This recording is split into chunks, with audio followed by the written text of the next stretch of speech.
Okay, I'm going to begin the recording of from the Risale-i Nur Collection, The Words on the Nature and Purposes of Man, Life, and All Things. Sozre Publications by Bediüzzaman, Said-i Nursî, translated by Shukran Lahidi. Thank you to her. In Arabic, Bismillahirrahmanirrahim, Hamada. In the name of God, the merciful, the compassionate, and from him do we seek help. All praise be to God, the sustainer of all the worlds, and blessings and peace be upon our Master Muhammad and on his family and companions. Brother, you wanted a few words of advice from me, so listen to a few truths included in 8 short stories, which, since you are a soldier, are in the form of comparisons of a military nature. I consider my own soul to need advice more than anyone, and at one time I addressed my soul at some length with 8 words inspired by 8 verses of the Qur'an, from which I have benefited. Now I shall address my soul with these same words, but briefly and in language of ordinary people. Whoever wishes, but briefly and in the language of ordinary people. Whoever wishes may listen together with me. The first word, Bismillah. In the name of God is the start of all things good. We too shall start with it. Know, O my soul, just as this blessed phrase is a mark of Islam, so too it is constantly recited by all beings through their tongues of disposition. If you want to know what an inexhaustible strength, what an unending source of bounty is Bismillah, listen to the following story, which is in the form of a comparison. It goes like this. Someone who makes a journey through the deserts of Arabia has to travel in the name of a tribal chief and enter under his protection. For in this way he may be saved from the assaults of bandits and secure his needs. On his own, he will perish in the face of innumerable enemies and needs. And so, 2 men went on such a journey and entered the desert. One of them was modest and humble, the other proud and conceited. The humble man assumed the name of tribal chief, while the proud man did not. The first traveled safely wherever he went. If he encountered bandits, he said, I am traveling in the name of such and such tribal leader, and they would not molest him. If he came to some tents, he would be treated respectfully due to the name. But the proud man suffered such calamities throughout his journey that they cannot be described. He both trembled before everything and begged from everything. He was abased and became an object of scorn. And so, my proud soul, you are the traveler, and this world is a desert. Your impotence and poverty have no limit, and your enemies and needs are endless. Since it is thus, take the name of the pre-eternal ruler.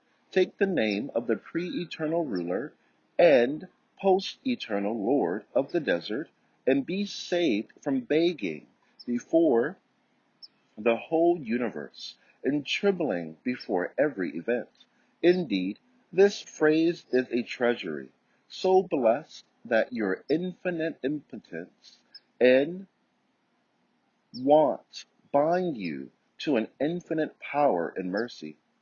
It makes that impotence and want a most acceptable intercessor at the court of one all-powerful and compassionate. The person who acts saying, in the name of God, resembles someone who enrolls in the army. He acts in the name of the government. He has fear of no one. He speaks, performs every matter, and withstands everything in the name of the law and the name of the government. At the beginning, we said that all beings say, in the name of God, through the tongue of disposition. Is that so? Indeed, it is so. If you were to see that a single person had come and had driven all the inhabitants of a town to a place by force and compelled them to work, you would be certain that he had not acted in his own name and through his own power, but that he was a soldier, acting in the name of the government and relying on the power of a king. In the same way, all things act in the name of Almighty God. For minute things like seeds and grains bear huge trees on their heads. They raise loads like mountains. That means all trees say, in the name of God, fill their hands from the treasury of mercy, and offer them to us. All gardens say, in the name of God, and become cauldrons from the kitchens of divine power, in which are cooked numerous varieties of different foods. All blessed animals like cows, camels, sheep, and goats say, in the name of God, and become fountains of milk from the abundance of mercy, offering us a most delicate and pure food, like the water of life, in the name of the provider. The roots and rootlets, soft as silk, of all plants, trees, and grasses say, in the name of God, and pierce and pass through hard rock and earth, mentioning the name of God, the name of the most merciful. Everything becomes subjected to them. Indeed, the roots spreading through hard rock and earth, and producing fruits as easily as the branches spread through the air and produce fruits, and the delicate green leaves retaining their moisture for months in the face of extreme heat, deal a slap in the mouths of naturalists, and jab a finger in their blind eyes, saying, even heat and hardness, in which you most trust, are under a command. For, like the staff of Moses, each of those silken rootlets conform to the command of, and we said, O Moses, strike the rock with your staff, and split the rock. And the delicate leaves, fine as cigarette paper, recite the verse. O fire, be coolness and peace against the heat of the fire, each like the members of Abraham. Since all things say, in the name of God, and bearing God's bounties in God's name, give them to us, we too should say, in the name of God. We should give in the name of God, and take in the name of God, and we should not take from heedless people who neglect to give in God's name. Question. We give a price to people who are like tree bearers. Question. We give a price to people who are like tray bearers. So what price does God want? Who is the true owner? The answer, yes. The price the true bestower of bounties wants in return for those valuable bounties and goods is three things. One is remembrance, one is thanks, and one is reflection. Saying in the name of God at the start is remembrance, and all praise be to God at the end is thanks. And perceiving and thinking of those bounties which are valuable wonders of art, being miracles of power of the unique and eternally besought one, and gifts of his mercy, is reflection. However foolish it is to kiss the foot of a lowly man who conveys to you the valuable gift of a king, and not to recognize the gift's owner, to praise and love the apparent source of bounties, and forget the true bestower of bounties, is 1,000 times more foolish. O my soul, if you do not wish to be foolish in that way, give in God's name, take in God's name, begin in God's name, and act in God's name. The second station of the 14th flash.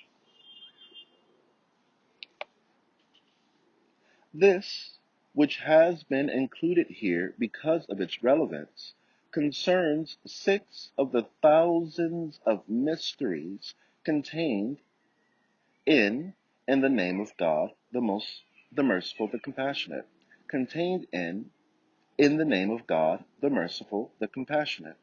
Note, a bright light from in the name of God, the merciful, the compassionate, concerning divine mercy, appeared to my dull mind from afar. I wanted to record it for myself in the form of notes, and to hunt it down and capture it, and circumscribe the light with 20 to 30 mysteries. But unfortunately, I was not able to do this at the present time, and the 20 or 30 mysteries were reduced to 5 or 6. When I say, "O man," I mean myself. And while this lesson is directed particularly to my own soul, I refer it as the second station of the 14th flash for the approval of my meticulous brothers, in the hope that it may benefit those with whom I am connected spiritually, and whose souls are more prudent than mine. This lesson looks to the heart more than the mind, and regards spiritual pleasure more than rational proofs. In the name of God, the merciful, the compassionate, the queen said, "Ye chiefs, here is delivered to me a letter worthy of respect. It is from Solomon, and is as follows. In the name of God, the merciful, the compassionate." A number of mysteries will be mentioned in this station. First mystery. I saw one manifestation of, in the name of God, the merciful, the compassionate, as follows.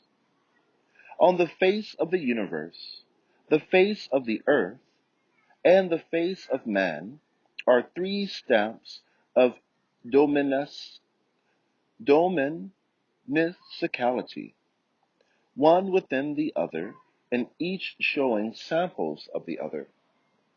The first is the great stamp of Godhead, which is manifest through the mutual assistance, cooperation, and embracing and corresponding to one another of beings in the totality of the universe. This looks to in the name of God. The second is the great stamp of divine mercifulness, which is manifest through the mutual resemblance and proportion, order, harmony, favor, and compassion in the disposal, raising and administration of plants and animals on the face of the earth. This looks to in the name of God, the merciful.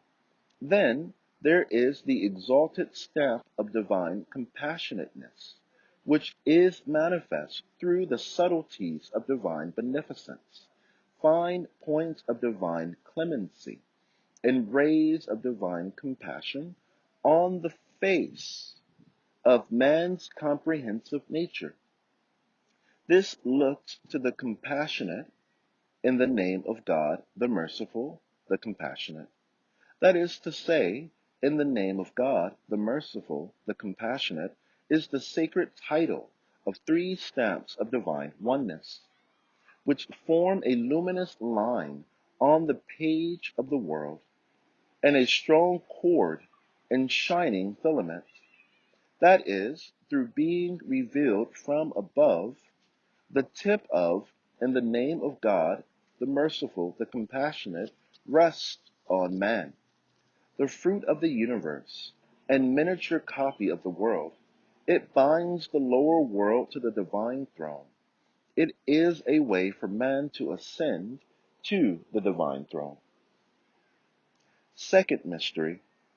In order not to overwhelm minds by divine unity, which is apparent in the boundless multiplicity of creatures, the Qur'an of miraculous exposition constantly points out the manifestation of divine oneness with divine unity. For example, the sun encompasses numberless things with its light. In order to consider the sun itself in the totality of its light, a most extensive conceptual ability and comprehensive view is necessary. So, lest the sun itself be forgotten, it is displayed in every shining object by means of its reflection, and in accordance with the capacity of each. All shining objects display the sun's qualities, such as its light and heat, together with the manifestation of its essence. And just as, in accordance with their capacities, all lustrous objects show the sun together with all its attributes, so too do the sun's qualities, like its light and heat, in seven colors in its light, all encompass all the things facing it. And in the same way, and God's is the highest similitude. But let there be no mistake in the comparison.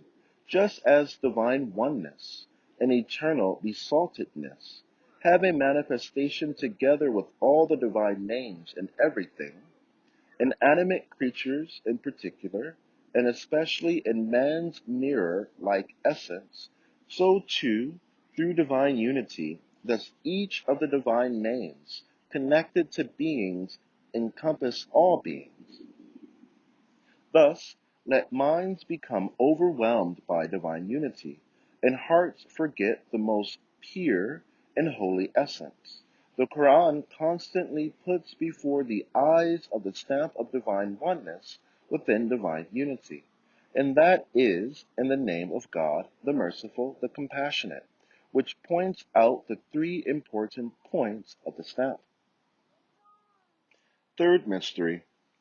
What makes this boundless universe rejoice is clearly divine mercy, and what illuminates these dark beings is self-evidently divine mercy, and what fosters and raises creatures struggling within these endless needs is self-evidently again divine mercy, and what causes the whole universe to be turned and what causes the whole universe to be turned towards man, like a tree together with all its parts, is turned towards its fruit, and causes it to look to him and run to his assistance, and clearly divine mercy, and what fills and illuminates boundless space and the empty, vacant world, and makes it rejoice in self-evidently divine mercy, and what designates ephemeral man for eternity, and makes him the addressee of beloved, and makes him the addressee and beloved of a pre-eternal and post-eternal one, is self-evidently divine mercy. O man, since divine mercy is such a powerful, inviting, sweet, assisting, lovable truth, say, in the name of God, the merciful, the compassionate, adhere to this truth, and be saved from absolute dissolution, and the pains of unending needs, and draw close to the throne of the pre-eternal and post-eternal monarch, and through the compassion and rays of divine mercy, become the addressee, friend, and beloved of that monarch. Indeed, to gather with wisdom around man the realms of beings in the universe, and to make them hasten to meet all his needs with perfect order and favor is clearly one of two situations. Either each realm of beings in the universe itself knows man and obeys him, runs to help him, which just as it is completely irrational, is also impossible in many respects, or an absolutely impotent being like man has to possess the power of the mightiest absolute sovereign, or this assistance occurs through the knowledge of an absolutely powerful one behind the veil of the universe. That is to say, it is not that the different beings in the universe know man, but that they are the evidences of a knowing, compassionate one, being acquainted with him and knowing him. O man, come to your senses. Is it at all possible that the all-glorious one, who causes all the varieties of creatures to turn towards you, and stretch out your hands to assist you, and causes them to say, "Here we are," in the face of your needs? Is it possible that he does not know you, is not acquainted with you, does not see you? Since he does know you, he informs you that he knows you through his mercy. So you know him too, and with respect, let him know that you know him, and understand with certainty that what subjugates the vast universe to an absolutely weak, absolutely impotent, absolutely needy, ephemeral, insignificant creature like you, and dispatches it to assist you, is the truth of divine mercy, which comprises wisdom, favor, knowledge, and power. Most certainly, a mercy such as this requires universal and sincere thanks, and earnest and genuine respect. Therefore say, in the name of God, the merciful, the compassionate, which is the interpreter and expression of such sincere thanks and genuine respect, and make it the means of attaining to the mercy, and an intercessor at the court of the all-merciful one. Indeed, the existence and reality of divine mercy is as clear as the sun. For just as a woven tapestry centered on one point is formed by the order and situation of the threads of its warp, and weft, coming from all directions, so too the luminous threads extending from the manifestation of 1,001 divine names in the vast sphere of the universe weave such a seal of compassionateness, tapestry of clemency, and seal of benevolence within a stamp of mercy, that it demonstrates itself to minds more brilliant than the sun. The beauteous, all-merciful one, who orders the sun and moon, the elements and minerals, plants and animals, like the warp and weft of a vast woven tapestry, through the rays of his 1,001 names, and causes them to serve life, and demonstrates his compassion through the exceedingly sweet and self-sacrificing compassion of all mothers, plants, plants and animal, and subjugates animate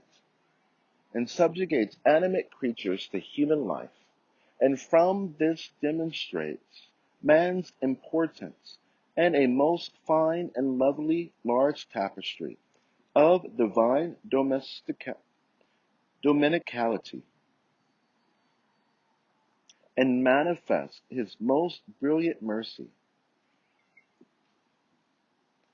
and subjugates animate creatures to human life, and from this demonstrates man's importance, and a most fine and lovely large tapestry of divine dominicality, and manifests his brilliant mercy, has, in the face of his own absolute lack of need, made his mercy an acceptable intercessor for animate creatures and man.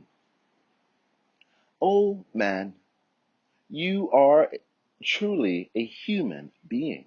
Say, in the name of God, the merciful, the compassionate, find that intercessor, for sure it is clearly, self-evidently, divine mercy which, without forgetting or confusing any of them, raises, nurtures, and administers the 400,000 different plant and animal species on the earth at precisely the right time and with perfect order, wisdom, and beneficence, and stamps the seal of divine oneness on the face of the globe of the earth. And just as the existence of divine mercy is as certain as the existence of the beings on the face of the earth, so too do the beings form as many evidences to its reality as their own number. Like on the face of the earth, there is such a seal of mercy and stamp of divine oneness, so also on the face of man's nature is a stamp of divine mercy, which is not inferior to the stamp of compassion and vast stamp of mercy on the face of the universe. Simply, man possesses a comprehensiveness like being a point of focus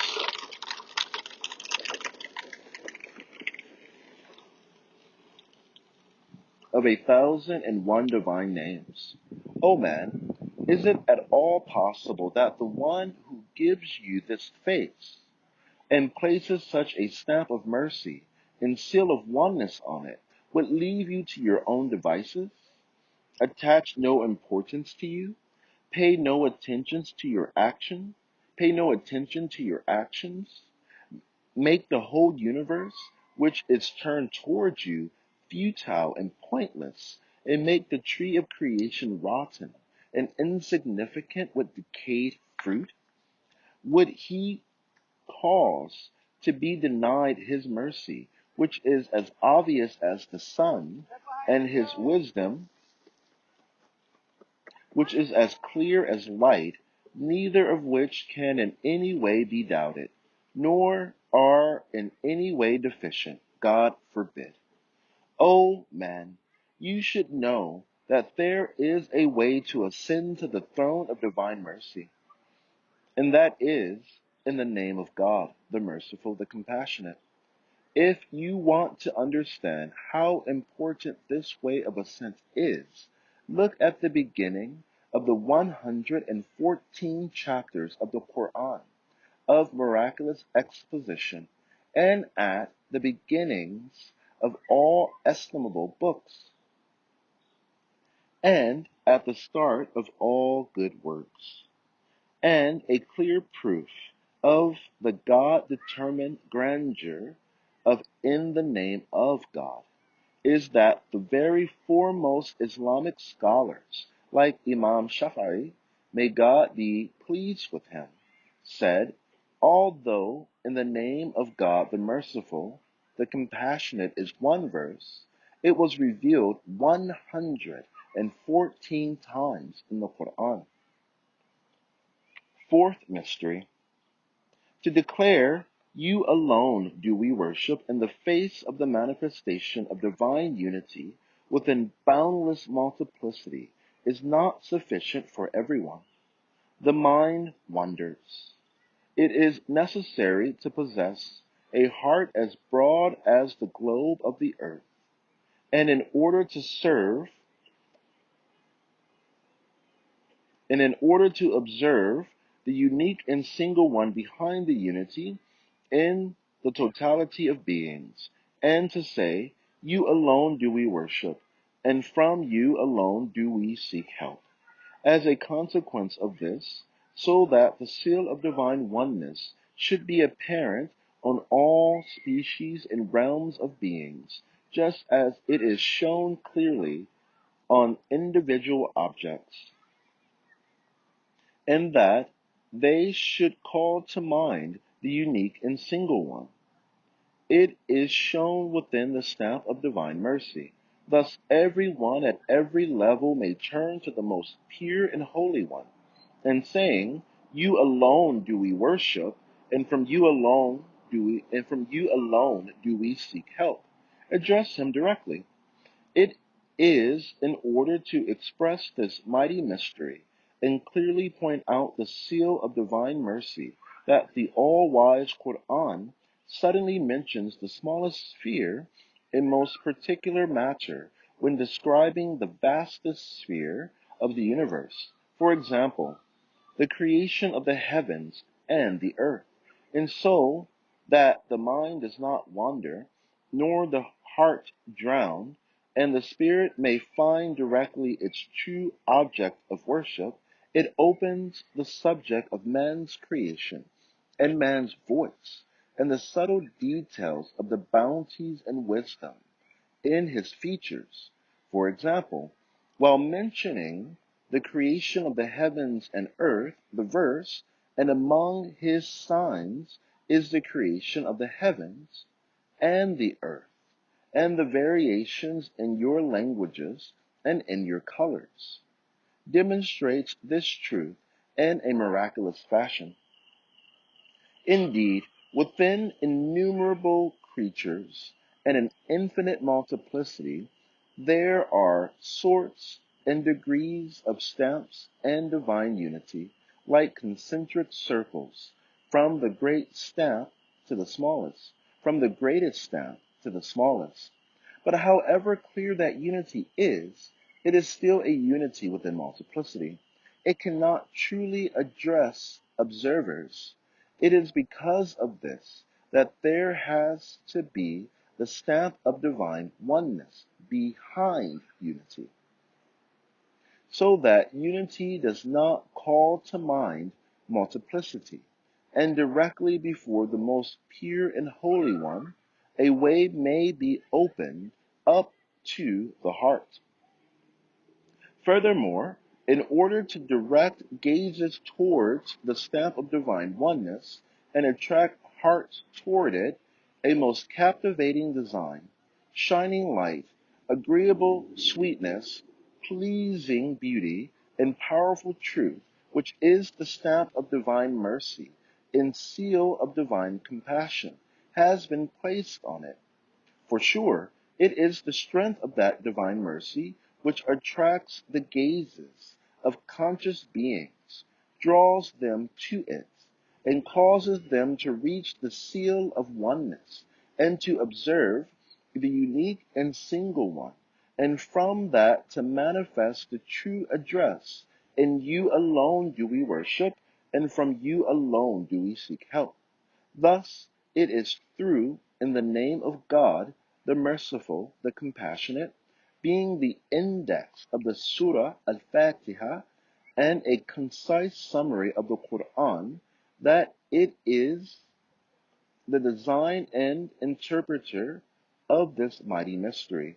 One who acquires this sign may travel through the levels of divine mercy, and one who causes this interpreter to speak may learn the mysteries of divine mercy and see the lights of divine compassion and pity. The first surah image presentation of the Quran, Al-Fatiha. أعوذ بالله من الشيطان الرجيم. بسم الله الرحمن الرحيم. الرحيم الحمد لله رب العالمين الرحمن الرحيم مالك يوم الدين إياك نعبد وإياك نستعين اهدنا الصراط المستقيم صراط الذين أنعمت عليهم غير المغضوب عليهم ولا الضالين.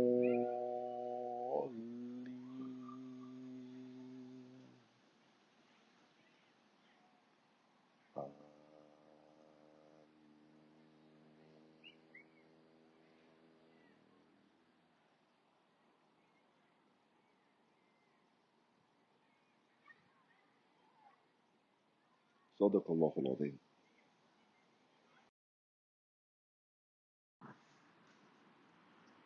Fifth mystery. There is a hadith which goes something like this. God created man in the form of the all-merciful One. It has been interpreted by some Sufis in an extraordinary way, inappropriate to the tenets of belief. Some of them, who were ecstatics, even considered man's spiritual nature to be in the form of the All-Merciful. Since ecstatics are mostly immersed in contemplation and confused, they are perhaps to be excused in holding views contrary to reality. But on consideration, those in their senses cannot accept their ideas which are contrary to the fundamentals of belief. If they do, they are in error. Indeed, the most pure and holy deity, who administers with order the whole universe as though it was a palace or house, and spins the stars as though they were particles, and causes them to travel through space with wisdom and ease, and employs minute particles as though they were orderly officials, has no partner, match, opposite, or equal. So also, according to the meaning of the verse, there is nothing whatever like unto him, and he hears and sees all things. He has no form, like or peer. There is nothing resembling or similar to him. However, according to the meaning and manner of comparison of the following verse, and his is the highest similitude in the heavens and the earth, and he is exalted in might, full of wisdom. His actions, attributes, and names may be considered, that is to say, there is allegory and comparison in regard to actions. One aim of the above mentioned hadith is as follows. Man is in a form showing the divine name of all merciful in its entirety. For sure, as we explained before, just as the divine name of all merciful is manifest through the rays of 1,001 names on the face of the universe, and is apparent through the innumerable manifestations of God's absolute dominicality on the face of the earth, so also is the complete manifestation of the name All-Merciful, apparent in a small measure in man's comprehensive form, like on the face of the earth and the face of the universe. A further indication is this: the evidences to the necessary existent one of places of manifestation like animate creatures and man, who are proofs of and mirrors to the all-merciful and compassionate one, are so certain, clear, and obvious that just as it may be said of a shining mirror which reflects the image of the sun. That mirror is the sun, indicating to the clarity of its brilliance and evidence. So also it has been said, and may be said, man is in the form of the all-merciful one, indicating to clearness of his evidence and completeness of his connection. It is as a consequence of this mystery that the more moderate of those who believe in the unity of existence said, there is no existent but he, as a way of expressing the clarity of this evidence and perfection of connection. O God, O most merciful one, most compassionate one, through the truth of, in the name of God, the merciful, the compassionate, have mercy on us as befits your compassionateness, and allow us to understand the mysteries of, in the name of God, the merciful, the compassionate, as befits your mercifulness. Amen. Sixth mystery. O unhappy man, struggling within a boundless impotence and endless want, you should understand just what a valuable means and acceptable intercessor is divine mercy. For divine mercy is the means to an all-glorious sovereign, in whose army both the stars and minute particles serve together in perfect order and obedience. In that all-glorious one and sovereign of pre-eternity and post-eternity is self-sufficient. He is utterly without need. He is rich without limit, being in no respect needy of the universe and beings. The whole universe is under his command and direction, utterly obedient beneath his majesty and grandeur, submissive before his sublimity. That is divine mercy for you, O man. It raises you to the presence of the one absolutely lacking any need, the eternal sovereign. It makes you his friend, addressee, and well-loved servant. But just as you cannot reach the sun, are far from it, and can no way draw close to it, although the sun's light gives you its reflection and manifestation by means of your mirror, in the same way you are infinitely distant from the most pure and holy one, the Son of pre-eternity and post-eternity, and cannot draw close to him, but the light of his mercy makes him closer to us. And so, O man, he who finds this mercy finds an eternal, unfailing treasury of light. And the way to find it is through following the practices of the most noble prophet, upon whom be blessings and peace, who was the most brilliant example and representative of mercy, its most eloquent tongue and herald, and was described in the Qur'an as a mercy to all the worlds. And the means to this embodiment of mercy, who is a mercy to all the worlds, is to utter the prayer, calling down God's blessing upon him. Indeed, the meaning of this prayer is mercy, as a prayer of mercy for that living embodiment of divine mercy. It is the means of reaching the mercy to all the worlds. So, make this prayer the means to the mercy to all the worlds for yourself. So make this prayer the means to the mercy to all the worlds for yourself. And at the same time, make him the means to the mercy of the most merciful one. The whole Muslim community, in all their great numbers, uttering this prayer, which is synonymous with mercy for the mercy to all the worlds, proves in brilliant fashion what a valuable divine gift is divine mercy, and how broad is its sphere.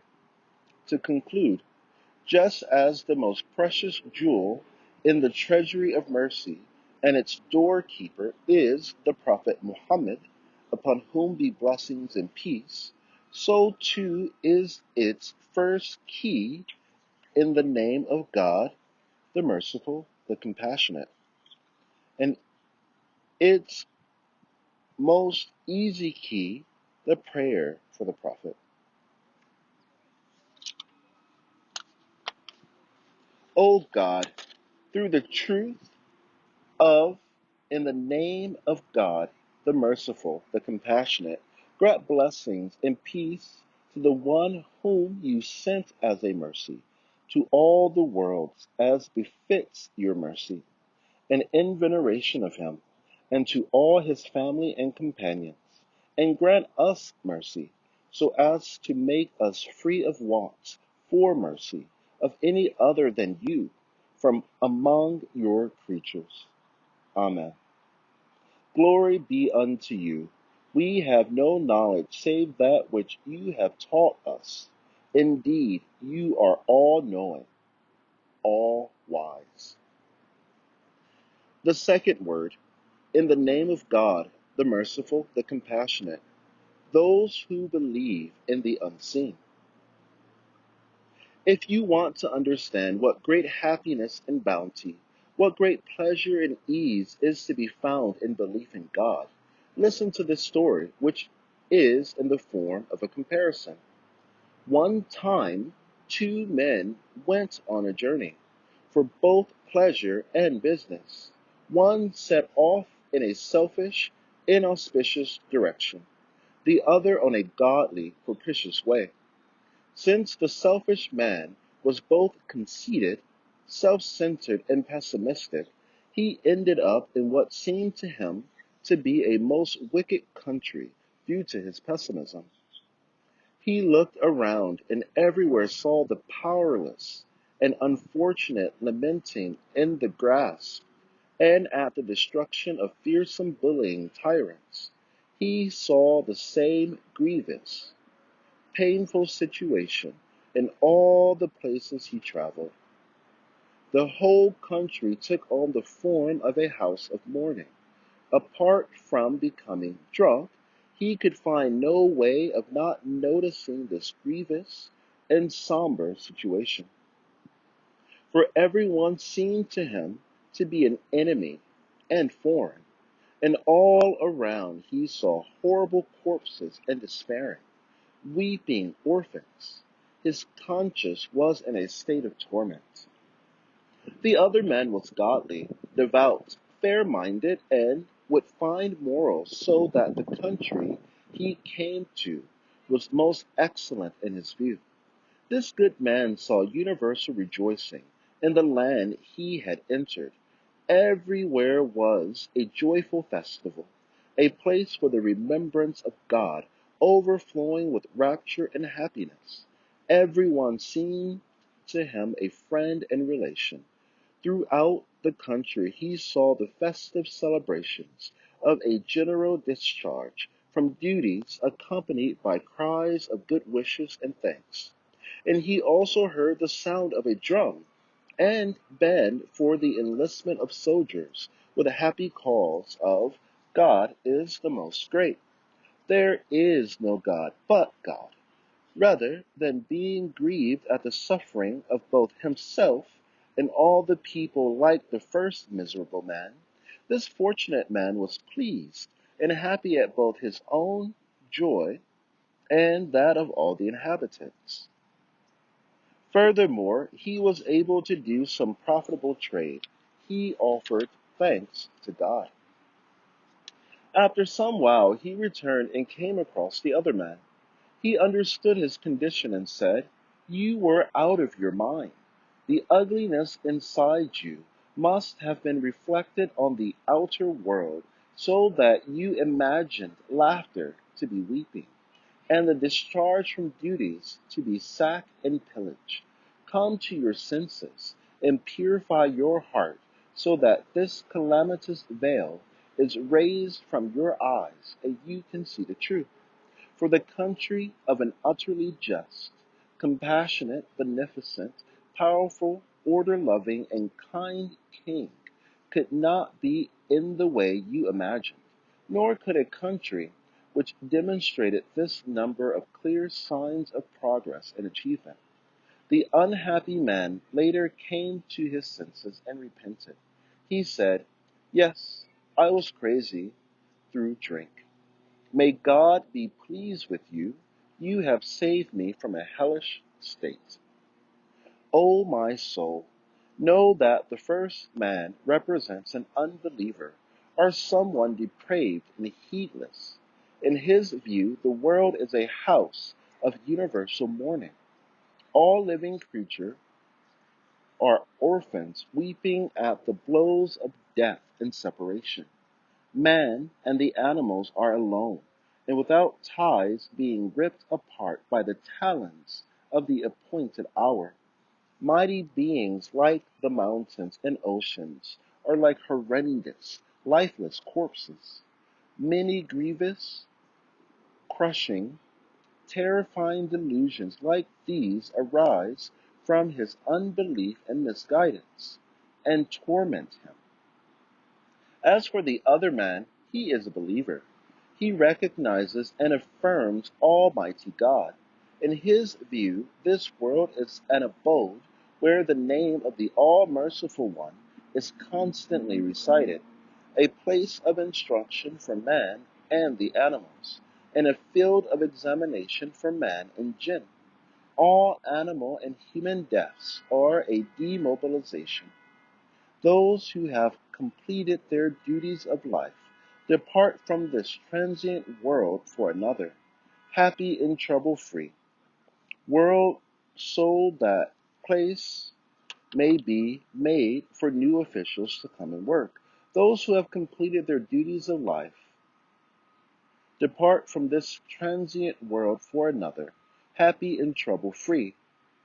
World so that place may be made for new officials to come and work. The birth of all animals and humans forms their enlistment into the army, their being taken under arms, and the start of their duties. Each living being is a joyful regular soldier, an honest, contented official, and all voices either glorification of God and the recitation of his names at the outset of their duties, and the thanks and rejoicing at their ceasing work, or the songs arising from their joy at working. In the view of the believer, all beings are the friendly servants, amicable officials, and agreeable books of his most generous Lord and all compassionate owner. Very many more subtle, exalted, pleasurable, and sweet truths like these become manifest and appear from his belief. That is to say, belief in God bears the seed of what is in effect a tuba tree of paradise, while unbelief conceals the seed of a zakum tree of hell. That means that safety and security are only to be found in Islam and belief, in which case we should continually say, "Praise be to God for the religion of Islam and perfect belief." The third word, in the name of God, the merciful, the compassionate. O ye people, O you people, worship. If you want to understand what great profit and happiness lie in worship, and what great loss and ruin and vice and dissipation, listen to and take heed of the following story, which is in the form of a comparison. One time, two soldiers received orders to proceed to a distant city. They set off and traveled together until the road forked. At the fork was a man who said to them, "The road on the right causes no loss at all, and 9 out of 10 of those who take it receive a high profit and experience great ease, while the road on the left provides no advantages, and 9 out of 10 of its travelers make a loss, but they are the same as regards distance. Only there is one difference. Those who take the left-hand road, which has no rules and no one in authority, travel without baggage and arms. They feel an apparent lightness and deceptive ease, whereas those traveling on the right-hand road, which is under military order, are compelled to carry a kit bag full of nutritious rations, 4 kilos or so in weight, and a superb army rifle of about 2 kilos, which will overpower and rout every enemy. After the two soldiers had listened to what this instructive man had to say, the fortunate one took the road to the right. He loaded the weight of 10 kilos onto his back, but his heart and spirit were saved from thousands of kilos of fear and feeling obliged to others. As for the other luckless soldier, he left the army. He did not want to conform to the order, and he went off to the left. He was released from bearing a load of 10 kilos, but his heart was constricted by thousands of kilos of indebtedness, and his spirit crushed by innumerable fears. He proceeded on his way, both begging from everyone and trembling before every object and every event until he reached his destination. And there he was punished as a mutineer and as a deserter. As for the soldier who loved the order of the army, he guarded his kit bag and rifle, and, taken to the right-hand road, he had gone on his way, being obliged to no one, fearing no one, and with an easy heart and conscience until he reached the city he was seeking. There he received a reward worthy of an honorable soldier who had carried out his duty well. And so, O rebellious soul, know that one of those two travelers represents those who submit to the divine law, while the other represents the rebellious and those who follow their own desires. The road is the road of life, which comes from the spirit world, passes through the grave, and carries on to the hereafter. As for the kit bag and rifle, they are worship and fear of God. There is an apparent burden in worship, but there is an ease and lightness in its meaning that defies description. For in the prescribed prayers, the worshipper declares, I bear witness that there is no God but God. There is two, that is to say, since he is believing and saying, there is no creator and provider other than him. Harm and benefit are in his hand. He is both all-wise, he does nothing in vain, and he is all compassionate. His bounty and mercy are abundant. He finds the door of a treasury of mercy in everything, and he knocks on it with his supplication. Moreover, he sees that everything is subjugated to the command of his own sustainer. So he takes refuge in him. He places his trust in him and relies on him, and is fortified against every disaster. His belief gives him complete confidence. Indeed, like with every true virtue, the source of courage is belief in God and worship.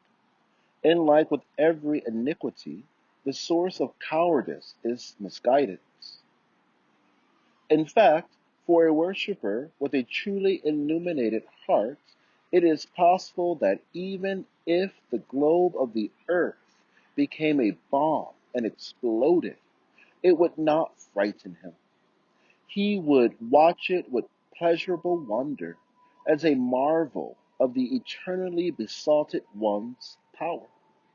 But when a famous degenerate philosopher with a so-called enlightened mind, but no heart, saw a comet in the sky, he trembled on the ground and exclaimed anxiously, "Isn't that comet going to hit the earth?" On one occasion, America was quaking with fear at such a comet, and many people left their homes in the middle of the night. Yes, although man is in need of numberless things, his capital is as nothing. And although he is subject to endless calamities, his power too is as nothing. Simply, the extent of his capital and power is merely as far as his hand can reach. However, his hopes, desires, pains, and tribulations reach as far as the eye and the imagination can stretch.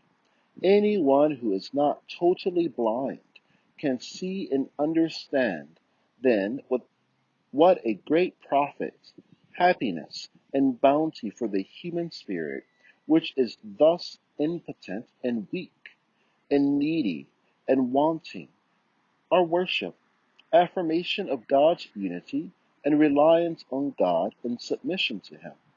It is obvious that a safe way is preferable to a harmful way, even if the possibility of its safety is only 1 in 10.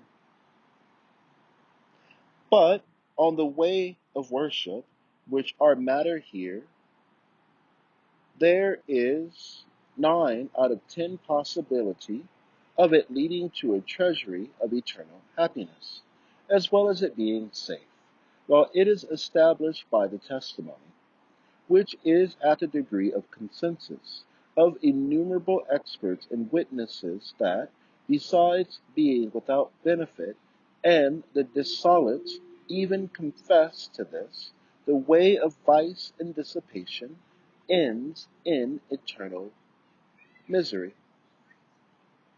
And according to the report of those who have uncovered the mysteries of creation, this is absolutely certain. In short, like that of the hereafter, happiness in this world too lies in worship, and being a soldier for Almighty God, in which case we should constantly say, "Praise be to God for obedience and success." And we should thank Him that we are Muslims. Ellipse. 3 hexagons.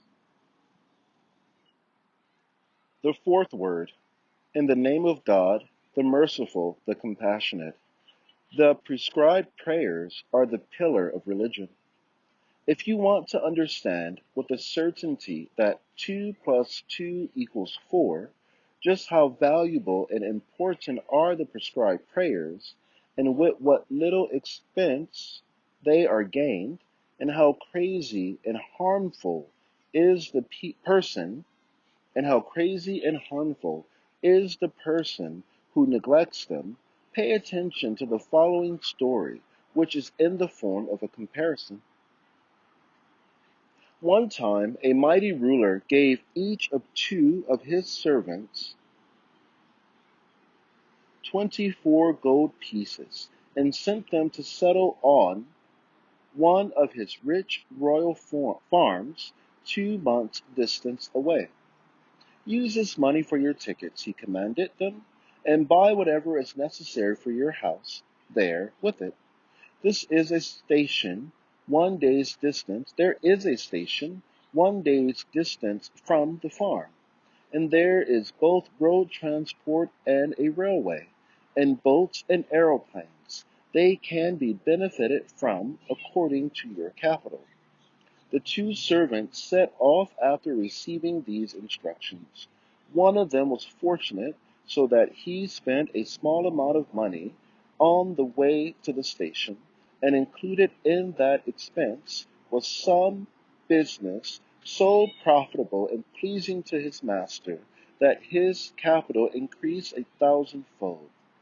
As for the other servant, since he was luckless and a layabout, he spent 23 pieces of gold on the way to the station, wasting it on gambling and amusement. A single gold piece remained. His friend said to him, "Spend this last gold piece on a ticket so that you will not have to walk the long journey and starve. Moreover, our master is generous. Perhaps he will take pity on you and give you your faults, and put you on an aeroplane as well. Then we shall reach where we are going to live in one day. Otherwise, you will be compelled to walk alone and hungry across a desert, which takes 2 months to cross. The most unintelligent person can understand how foolish, harmful, and senseless he would be if out of obstinacy he did not spend that single remaining gold piece on a ticket, which is like the key to a treasury, and instead spent it on vice for passing pleasure. Is that not so? And so, you who do not perform the prescribed prayers, and O my own soul, which does not like to pray, the ruler in the comparison is our sustainer, our creator. And of the two traveling servants, one represents the devout who perform their prayers with fervor, and the other the heedless who neglect their prayers. The 24 pieces of gold are life in every 24-hour day, and the royal domain is paradise. As for the station that is the grave, while the journey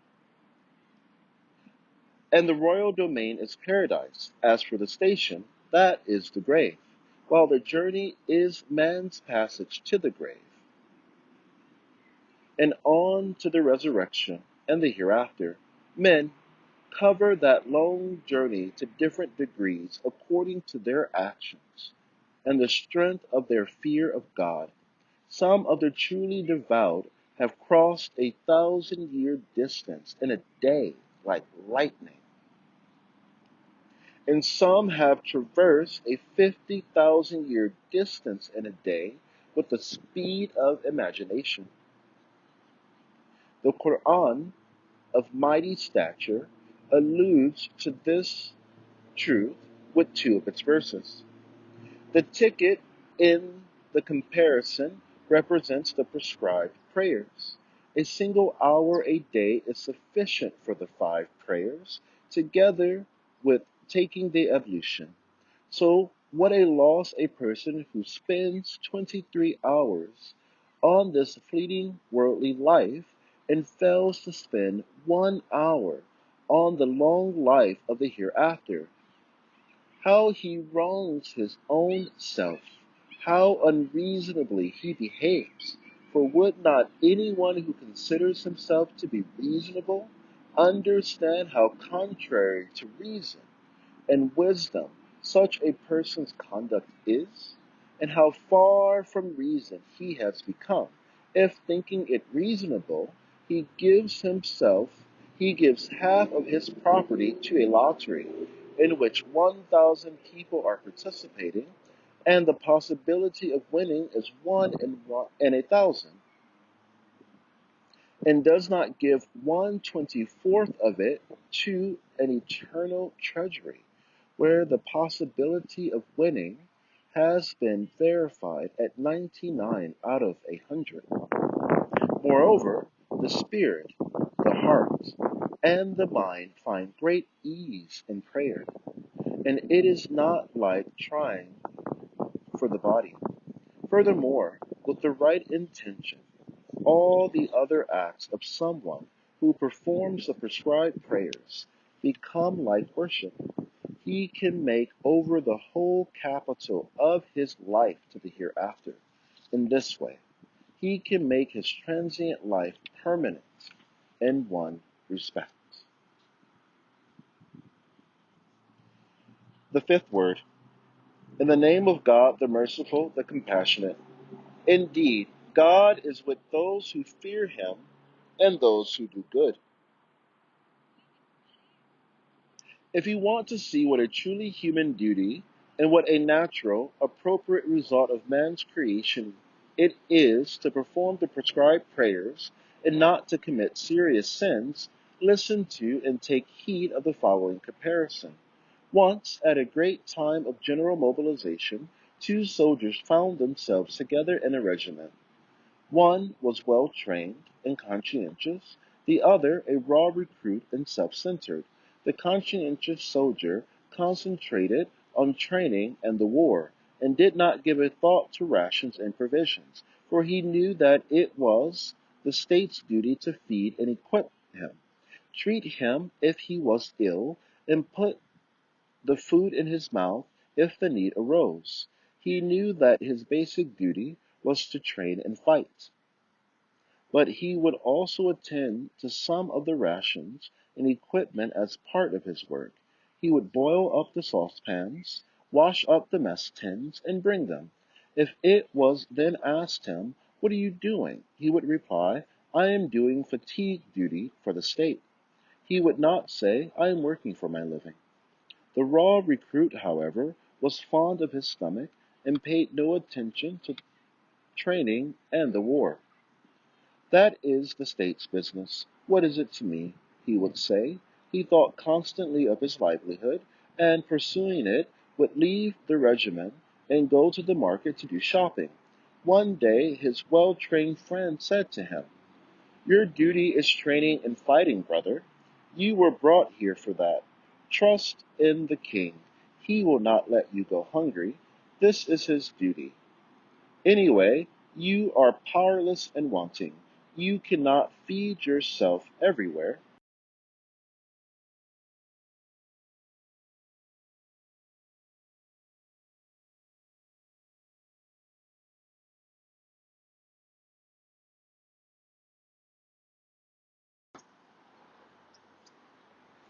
And this is a time of mobilization and war. He will tell you that you are mutinous and will punish you. Yes, there are two duties which concern us. One is the king's duty. Sometimes we do his fatigue duties, and he feeds us for it. The other is our duty. That is training and fighting, and sometimes the king helps with it. Of course you will understand in what danger the layabout soldier would be if he did not pay attention to the striving, well-trained one. And so, O my lazy soul, the turbulent place of war is this stormy worldly life, and the army divided into regiments, human society. And the regiment, in the comparison, is the community of Islam in this century. One of the two soldiers is a devout Muslim, who knows the obligations of his religion and performs them, and struggles with Satan in his own soul in order to give us serious misdoings and not to commit sins. In order to give up serious misdoings and not to commit sins. While the other is a degenerate wrongdoer who is so immersed in the struggle for livelihood that he casts aspersions on the true provider, abandons his religious obligations, and commits any sins that come his way as he makes his living.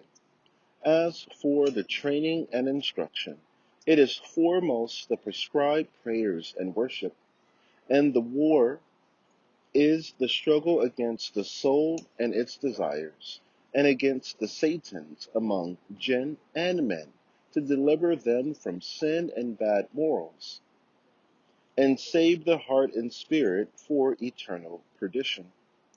And the first of the two duties is to give life and sustain it, while the other is to worship and beseech the giver and sustainer of life. It is to trust him and rely on him. Indeed, whoever made and bestowed life, which is a most brilliant miracle of the eternally besotted one's art, and a wonder of dominical wisdom, indeed, whoever made and bestowed life, which is a most brilliant miracle of the eternally besotted one's art, and a wonder of dominical wisdom, is the one who maintains and perpetuates it through subsistence. It cannot be another. Do you want proof? The most impotent and stupid animals are the best nourished, like fish and worms and fruit, and it is the most helpless and delicate creatures who have the choicest food, like infants and the young of all species. For sure, it is enough to compare fish with foxes, newly born animals with wild beasts, and trees with animals in order to understand that licit food is obtained not through power and will, but through impotence and helplessness. That is to say, someone who gives up performing the prescribed prayers because of the struggle for livelihood resembles the soldier who abandoned his training and trench and went and begged in the market. But to seek one's rations from the kitchens of the all-generous provider's mercy after performing the prayers, and to go oneself so as not to be a burden on others, is fine and manly. It too is a sort of worship. Furthermore, man's nature and spiritual faculties show that he is created for worship.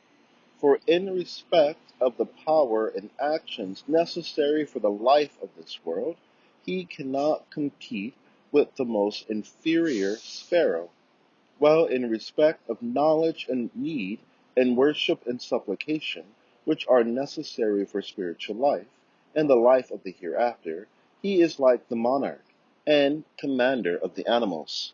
And so, O my soul, if you make the life of this world the aim of your life, and work constantly for that, you will become like the lowest sparrow.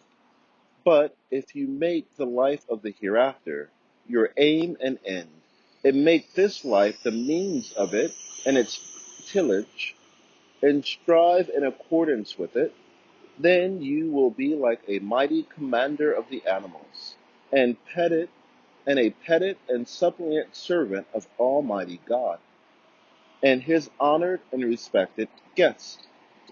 Those are the two ways open to you. You can choose whichever you wish.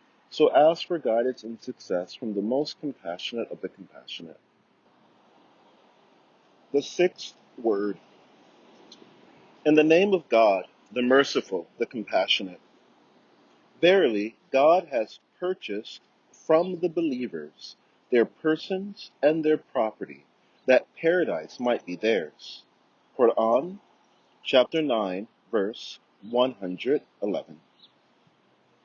If you wish to understand how profitable a trade it is, and how honorable a rank to sell one's person and property to God, to be his slave and his soldier, then listen to the following comparison.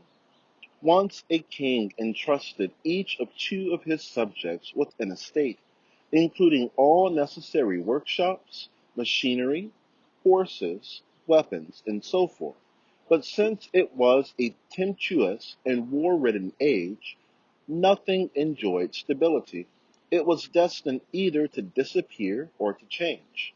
The king, in his infinite mercy, sent a most noble lieutenant to the two men, and by means of a compassionate decree conveyed the following to them. Sell me the property you now hold in trust, so that I may keep it for you. Let it not be destroyed for no purpose. After the wars are over, I will return it to you in a better condition than before.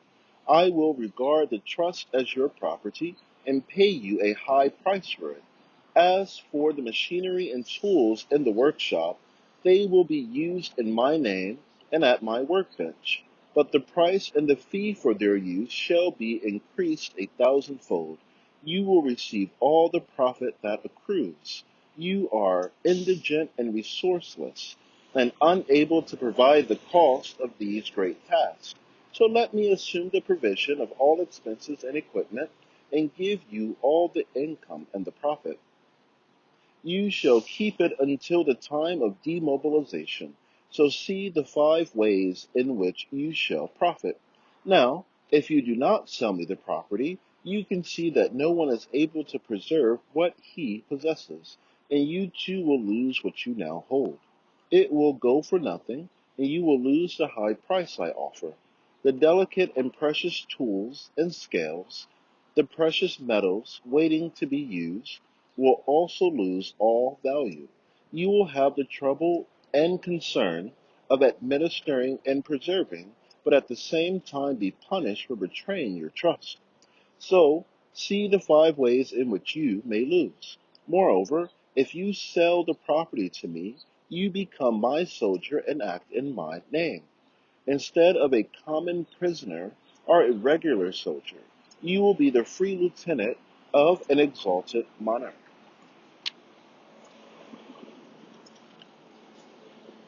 After they had listened to this gracious decree, the more intelligent of the 2 men said, "By all means, I am proud and happy to sell. I offer thanks 1,000-fold." But the other was arrogant, selfish, and dissipated. His soul had become as proud as the Pharaoh, as if he was to stay eternally on that estate. He ignored the earthquakes and tumults of this world. He said, "No, who is the king? I won't sell my property, nor spoil my enjoyment." After a short stay, the first man reached so high a rank that everyone envied his state. He received the favor of the king, and lived happily in the king's own palace. The other, by contrast, fell into such a state that everyone pitied him.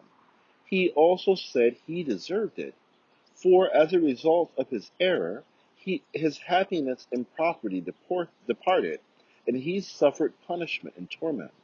O soul full of caprices, look at the face of truth through the telescope of this parable. As for the king, he is the monarch of pre-eternity and post-eternity, your sustainer and creator. The estates, machinery, tools, and scales are your possessions while in life's fold. Your body, spirit, and heart within those possessions, and your outward and inward senses, such as the eye and the tongue, intelligence and imagination. As for the most noble lieutenant, it is the noble messenger of God. And the most wise decree is the wise Qur'an, which describes the trade we are discussing in this verse.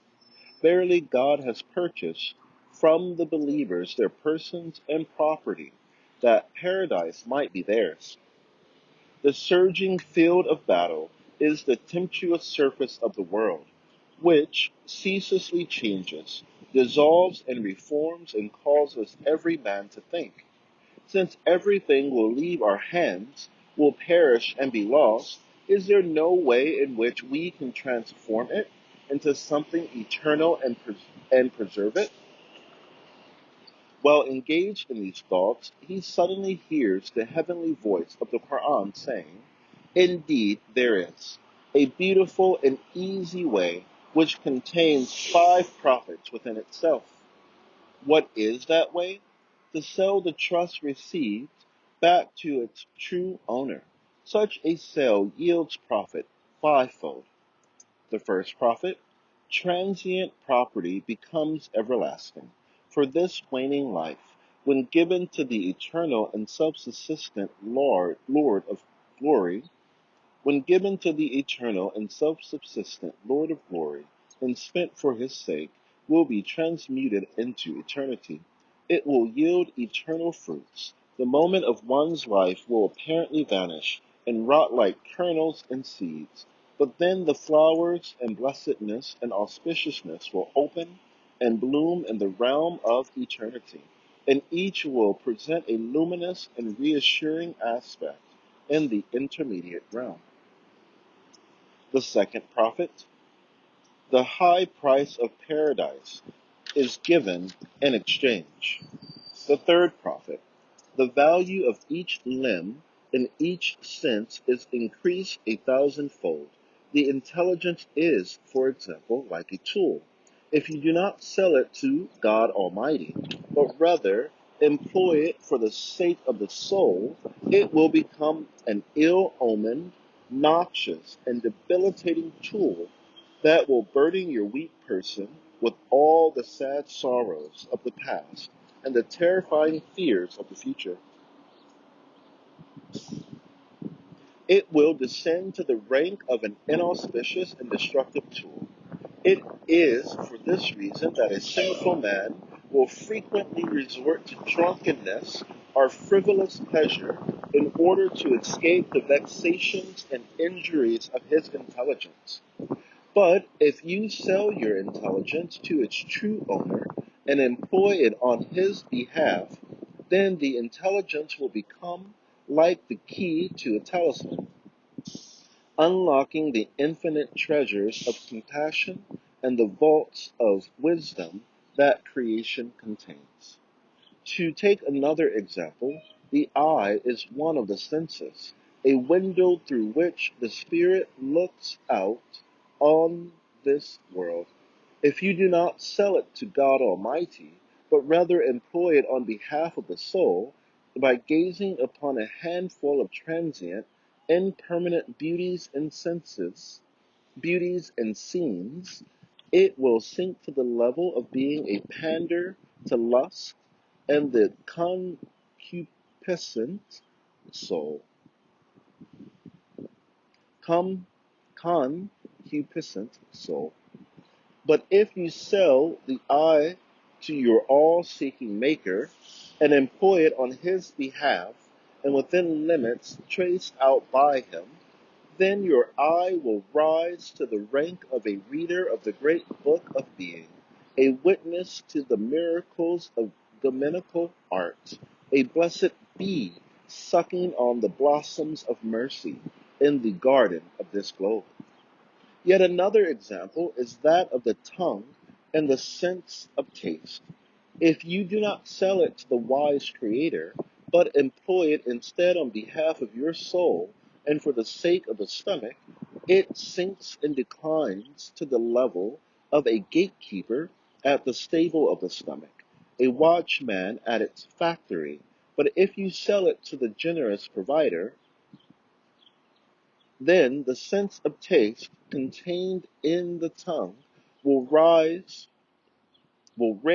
to the rank of a skilled overseer at the treasuries of divine compassion, a grateful inspector in the kitchens of God's eternal power. So look well, O intelligence, see the difference between a tool of destruction and the key to all being. And look carefully, O eye, see the difference between an abominable pander and the learned overseer of the divine library. And taste well, O soul, see the difference between a stable doorkeeper or a factory watchman and the superintendent of the treasury of God's mercy. Compare all other tools and limbs to these, and then you will understand that in truth, the believer acquires a nature worthy of paradise, and the unbeliever a nature conforming to hell. The reason for each of them attaining his respective value is that the believer, by virtue of his faith, uses the trust of his Creator on his behalf and within the limits traced out by him, whereas the unbeliever betrays the trust and employs it for the sake of concupiscent soul. The fourth prophet. Man is helpless and exposed to numerous misfortunes. He is indigent, and his needs are numerous. He is weak and the burden of life is most heavy. If he does not rely on the omnipotent one of glory, place his trust in him, and confidently submit to him, his conscience will always be troubled. Fruitless torments, pains, and regrets will suffocate him and intoxicate him, or turn him into a beast. The fifth prophet, those who have experienced sapiential knowledge and had unveiled to them the true nature of things, those who have experienced sapiential knowledge and had unveiled to them the true nature of things, the elect who have witnessed the truth, are all agreed that the exalted reward for all the worship and glorification of God performed by your members and instruments will be given to you at the time of greatest need in the form of the fruits of paradise. If you spurn this trade with its fivefold profit, in addition to being deprived of its profit, you will suffer fivefold loss. The first loss, the property and offspring to which you are so attached, the soul and its caprice that you worship, the youth and life with which you are infatuated, all will vanish and be lost. Your hands will be empty, but they will leave behind them sin and pain, fastened on your neck like a yoke. The second loss, you will suffer the penalty for betrayal of trust, for you will have wronged your own self by using the most precious tools on the most worthless objects. The third loss, by casting down all the precious faculties of man to a level much inferior to the animals, you will have insulted and transgressed against God's wisdom. The fourth loss, in your weakness and poverty, you will have placed the heavy burden of life on your weak shoulders, and will constantly groan and lament beneath the blows of transience and separation. The fifth loss, you will have clothed in an ugly form, fit to open the gates of hell in front of you, the fair gifts of the compassionate one, such as the intelligence, the heart, the eye, and the tongue, given to you to make preparation for the foundations of everlasting life and eternal happiness in the hereafter. Now, is it so difficult to sell the trust? Is it so burdensome that many people shun the transaction? By no means. It is not in the least burdensome. For the limits of the permissible are broad and are quite adequate for man's desire. There is no need to trespass on the forbidden. The duties imposed by God are light and few in number. To be the slave and soldier of God is an indescribably pleasurable honor. One's duty is simply to act and embark on all things in God's name, like a soldier, to take and to give on God's behalf, to move and be still in accordance with his permission and law. If one falls short, then one should seek his forgiveness. Say, O Lord, forgive our faults and accept us as your slaves. Make us sure holders of your trust until the time comes when it is taken from us. Amen. And make petition unto him.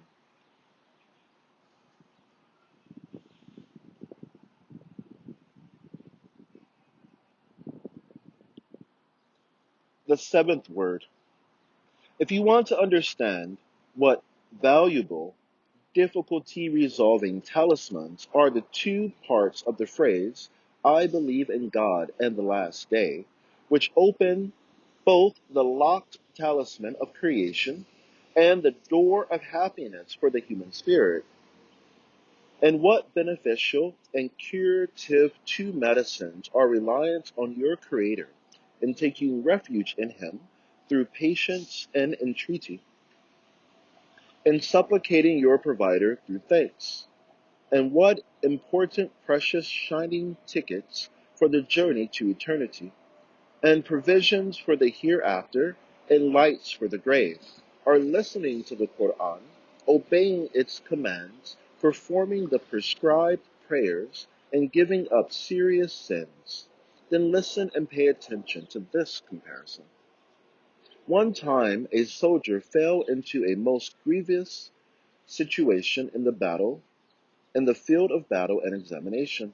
One time a soldier fell into a most grievous situation in the field of battle and examination, and the round of profit and loss.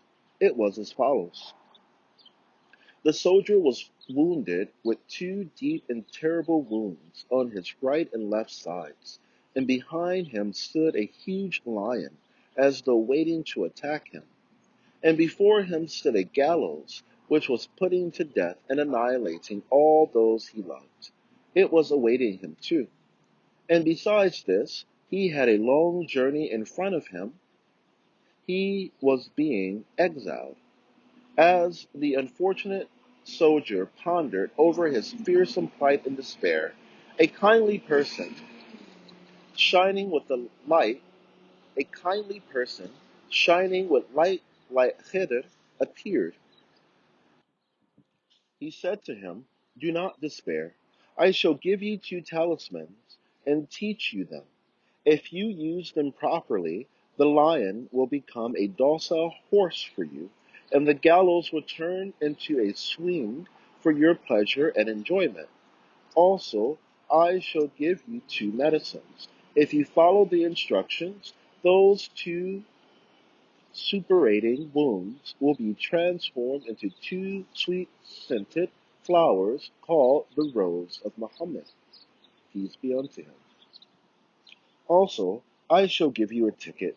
With it, you will be able to make a year's journey in a day as though flying. If you do not believe me, experiment a bit, so that you can see it is true." The soldier did experiment a bit and affirmed that it was true. Yes, that is, this unfortunate Said, affirmed it too. For I experimented and saw it was absolutely true.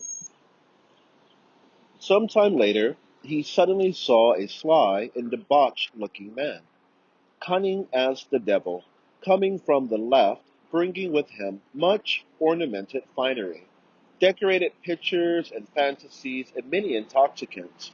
He stopped before the soldier and said, "Hey, come on, my friend, let's go and drink and make merry. We can look at these pictures of beautiful girls, listen to the music, and eat this tasty food."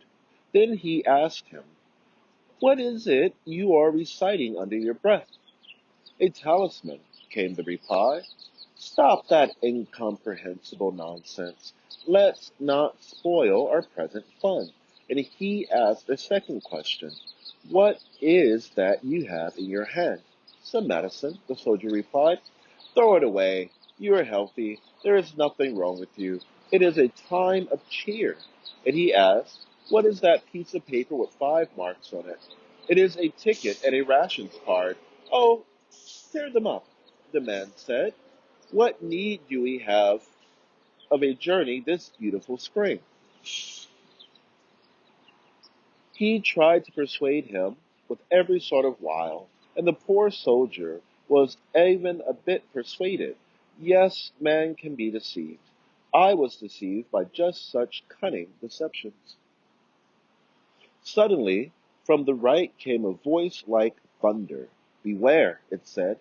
"Do not be deceived. Say to that trickster, if you have the means to kill the lion behind me, remove the gallows from before me, repulse the things wounding my right and my left, and prevent the journey in front of me, then come on and do so. Show that you can and let us see it. Then say, come on, let's go and enjoy ourselves. Otherwise, be silent. Speak in the same way as that Khidr, like God, inspired men." And so, O my soul, which laughed in its youth, and now weeps at its laughter, know that the unfortunate soldier is you, and man, and the lion is the appointed hour, and as for the gallows, it is death, decline, and separation, through which, in the alternation of night and day, all friends bid farewell and are lost. And of the two wounds, one is man's infinite and troublesome impotence, while the other is his grievous and boundless poverty. And the exile and journey is the long journey of examination, which passes from the world of spirits through the womb and childhood to old age, through the world and the grave and the intermediate realm, to the resurrection and the bridge of Sirat. And as for the two talismans, they are belief in Almighty God and the hereafter. Indeed, through the second sacred talisman, death takes on the form of a mastered horse and steed to take believing man from the prison of this world to the gardens of paradise and the presence of the most merciful one. It is because of this that the wise, who have seen death's reality, have loved it. They have wanted it before it came. And through the talisman of belief in God, the passage of time, which is decline and separation, death and decease and the gallows, takes on the form of the means to observe and contemplate with perfect pleasure the miracles of the all-glorious Maker's various multicolored, ever-renewed embroideries, the wonders of his power and the manifestations of his mercy. For sure, on mirrors that reflect the colors of the sun's light being changed and renewed, and the images of the cinema being changed, better, more beautiful scenes are formed. And as for the two medicines, one is trusting in God and patience, and the other is relying on your Creator's power and having confidence in his wisdom. Is that the case? Indeed it is. What fear can a man have who, through the certificate of his impotence, relies on a monarch of the world with the power to command? Be, and it is. For in the face of the most awful calamity, he says, verily to God do we belong, and verily to him is our return, and places his trust in the most compassionate sustainer. Indeed, a person with knowledge of God takes pleasure from impotence, from fear of God. Yes, there is pleasure in fear. If a 12-month baby was sufficiently intelligent and it was asked, what is most pleasurable and sweetest for you? He might well say, to realize my powerlessness and helplessness, in fearing my mother's gentle smack, to at the same time take refuge in her tender breast. But the compassion of all mothers is but a flash of the manifestation of divine mercy. It is for this reason that the wise have found such pleasure in impotence and fear of God that they have vehemently declared themselves free of their own strength and power, and have taken refuge in God through powerlessness. They have made powerlessness and fear an intercessor for themselves. The second medicine is thanks and contentment, an entreaty and supplication, and relying on the mercy of the all-compassionate provider. Is that so?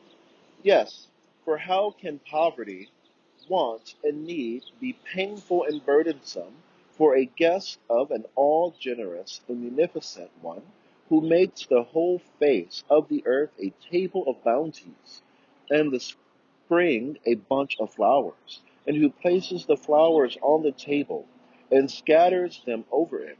Poverty and need take on the form of a pleasant appetite. The guest tries to increase his poverty in the same way he does his appetite, It is because of this that the wise have taken pride in want and poverty. But beware, do not misunderstand this. It means to be aware of one's poverty before God and beseech Him, not to parade poverty before the people and assume the air of a beggar. And as for the ticket and voucher, it is to perform the religious duties, and foremost the prescribed prayers, and to give up serious sins. Is that so? Yes, it is. For according to the consensus of those who observe and have knowledge of the unseen, and those who uncover the mysteries of creation, the provisions, light, and speed for the long and dark road to post eternity may only be obtained through complying with the commands of the Quran and avoiding what is prohibited. Science, philosophy, and art are worth nothing on that road. Their light reaches only as far as the door of the grave. And so, O my lazy soul, how little and how light and easy it is to perform the 5 daily prayers and give up the 7 grievous sins. If you have the faculty of reason and it is not corrupted, understand how important and extensive are the results, fruits, and benefits. Say to the devil and that man who were encouraging you to vice and dissipation, if you have the means to kill death and cause decline and transience to disappear from the world, and remove poverty and impotence from man, and close the door of the grave, then tell us and let us hear it. Otherwise, be silent. The Quran reads the universe in the vast mosque of creation. Let us listen to it. Let us be illuminated with that light. Let us act according to its guidance, and let us recite it constantly. Yes, the Quran is the Word. That is what they say of it. It is the Quran which is the truth and comes from the truth, and says the truth and shows the truth and spreads luminous wisdom. O God, illuminate our hearts with the light of belief and the Qur'an. O God, enrich us with the need of you, and do not impoverish us with the lack of need of you. Make us free of our own strength and power, and cause us to take refuge in your strength and power, and appoint us among those who place their trust in you, and do not entrust us to ourselves. And protect us with your protection, and have mercy on us, and have mercy on all believing men and women, and grant blessings and peace to our Master Muhammad, your servant and prophet, your friend and beloved, the beauty of your dominion, and the sovereign of your art, the essence of your favor, and the sun of your guidance, the tongue of your proof, and the exemplar of your mercy, the light of your creation, and the glory of your creatures, the lamp of your unity and the multiplicity of your creatures, and the disclosure of the talisman of your beings, the herald of the sovereignty of your dominicality, and the announcer of those things pleasing you, the proclaimer of the treasuries of your names, and the instructor of your servants, the interpreter of your signs, and the mirror of your beauty, and the mirror of the beauty of your dominicality, the means of witnessing you and bearing witness to you, your beloved and your prophet, whom you sent as a mercy to all the worlds, and to all his family and companions, and to his brothers among the prophets and messengers, and to your angels, and to the righteous among your servants. Amen.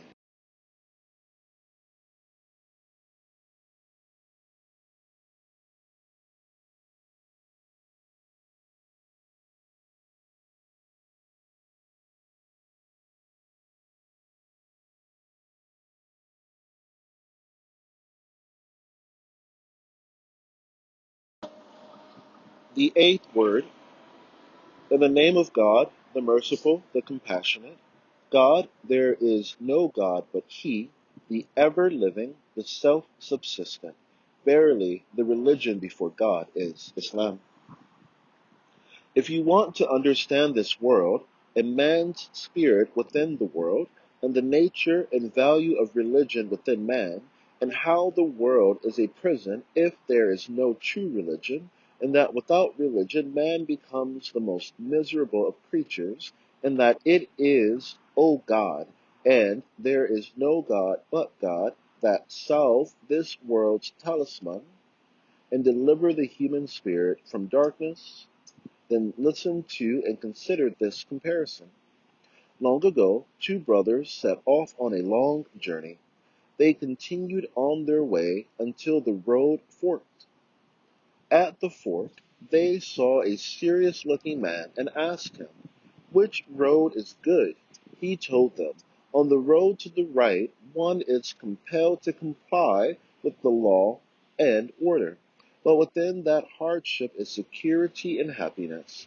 However, on the left-hand road, there is freedom and no constraint, but within its freedom lies danger and wretchedness. Now the choice is yours." After listening to this, saying, "I place my trust in God," the brother with a good character took the right road and conformed to the order and regulations. The other brother, who is immoral and a layabout, chose the road to the left, just for the lack of restraint. Well, with our imaginations, we shall follow this man in his situation, which was apparently easy, but in reality burdensome. Thus this man went up hill and down dale until he found himself in a desolate wilderness. He suddenly heard a terrifying sound and saw that a great lion had come out of the forest and was about to attack him. He fled. He came across a waterless well, 60 meters deep, and in his fear jumped into it. He fell halfway down it, where his hands met a tree. He clung on to it.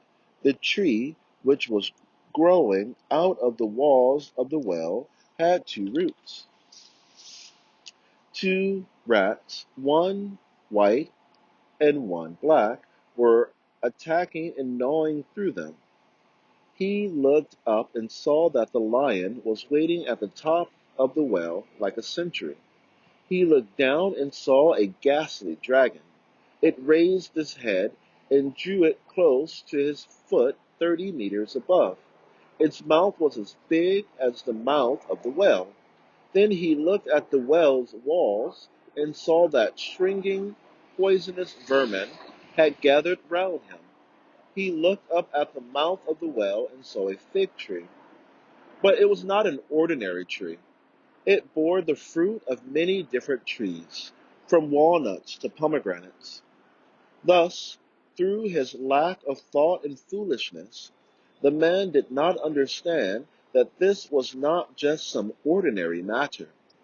These things were not here by chance, and that there were mysterious secrets concealed in these strange beings. And he did not grasp that there was someone very powerful directing them.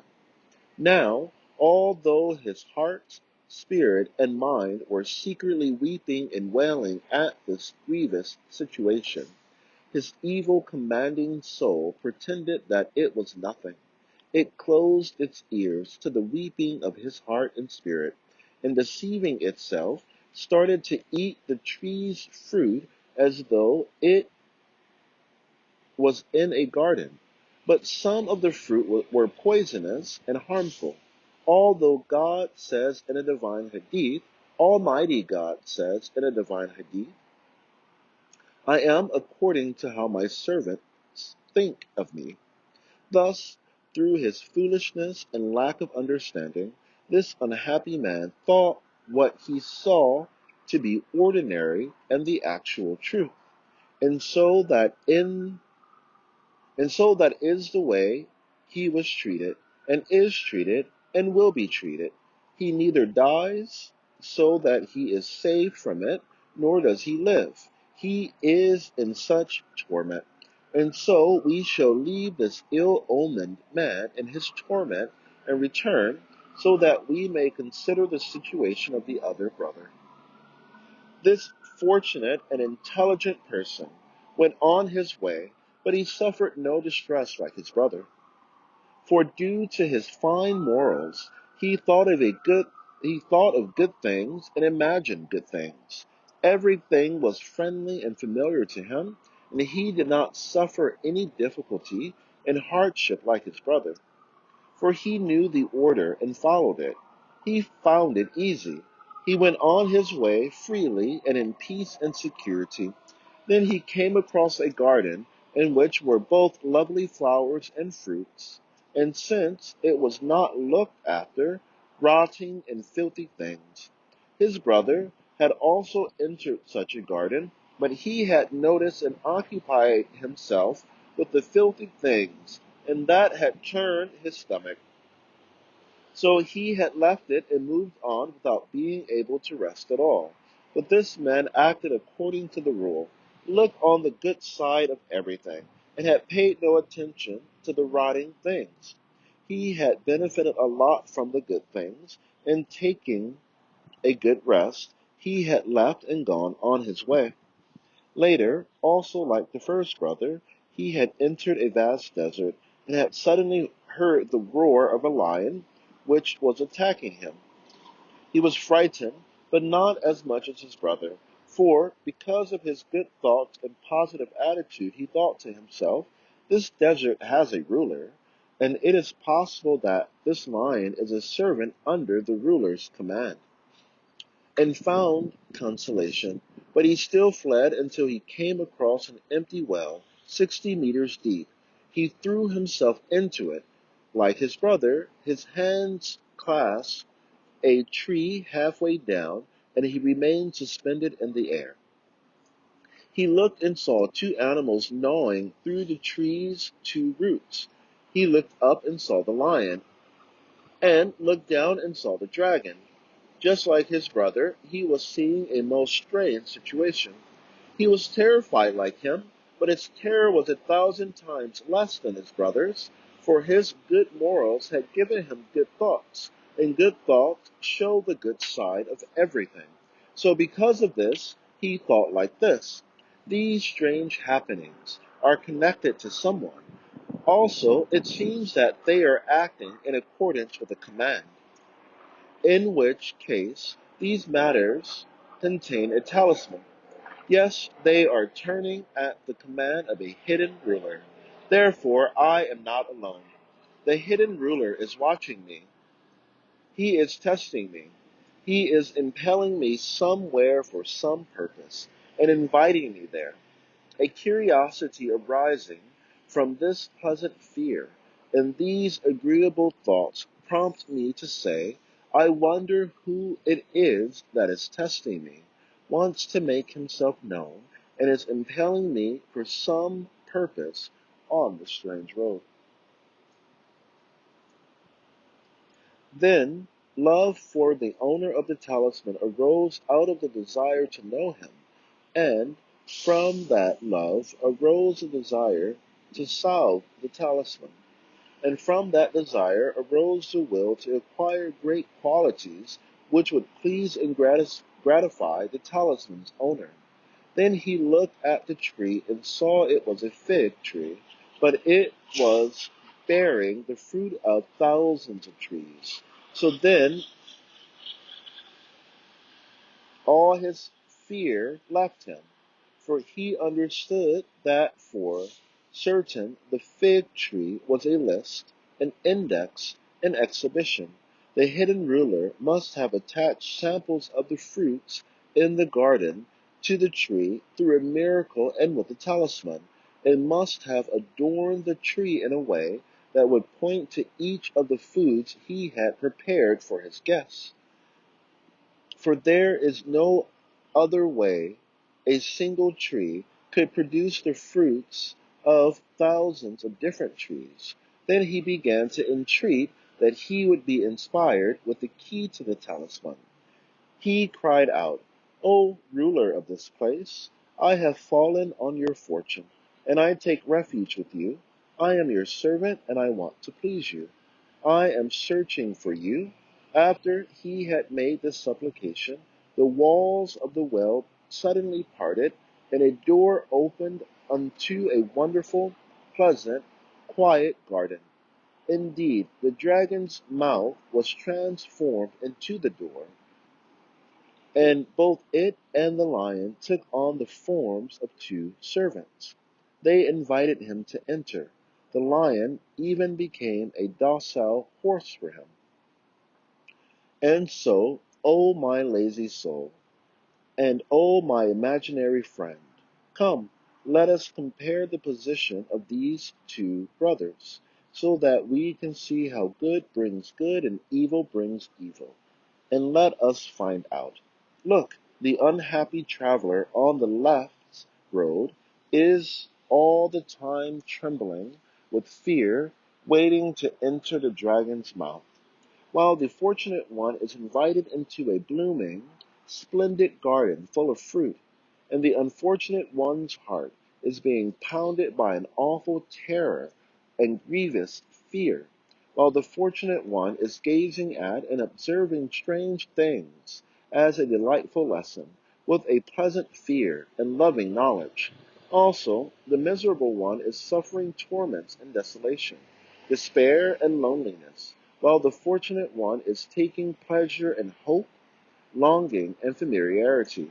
Furthermore, the unfortunate one sees himself as a prisoner, subject to the attacks of wild beasts, while the fortunate one is an honored guest who is on friendly terms and enjoying himself with the strange servants of the generous host of whom he is the guest. Also, the unhappy one is hastening his torments by indulging in fruits which are apparently delicious, but in fact poisonous. For the fruits are samples. There is permission to taste them so as to seek the originals and become customers for them. But there is no permission to devour them like an animal. But the fortunate one tastes them and understands the matter. He postpones eating them and takes pleasure in waiting. Moreover, the unfortunate one is wronging himself. Through his lack of discernment, he is making a truth and a situation which are as clear and bright as daylight into a dark and oppressive fear, into a hellish delusion. He does not desire pity, nor does he have the right to complain to anyone. For example, if a person who is at a pleasant banquet in a beautiful garden in summer among his friends makes himself drunk through filthy intoxicants, then imagines himself hungry and naked in the middle of winter among wild animals, and starts shouting out and crying, he does not deserve to be pitied. He is wronging himself, and he is insulting his friends by imagining them to be wild beasts. Thus, the unfortunate brother is like this, but the fortunate one sees the truth, and the truth is good.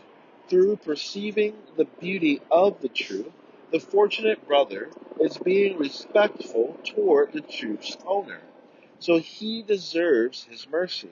Thus, the meaning of the Qur'anic decree, know that evil is from yourself and good is from God, becomes clear.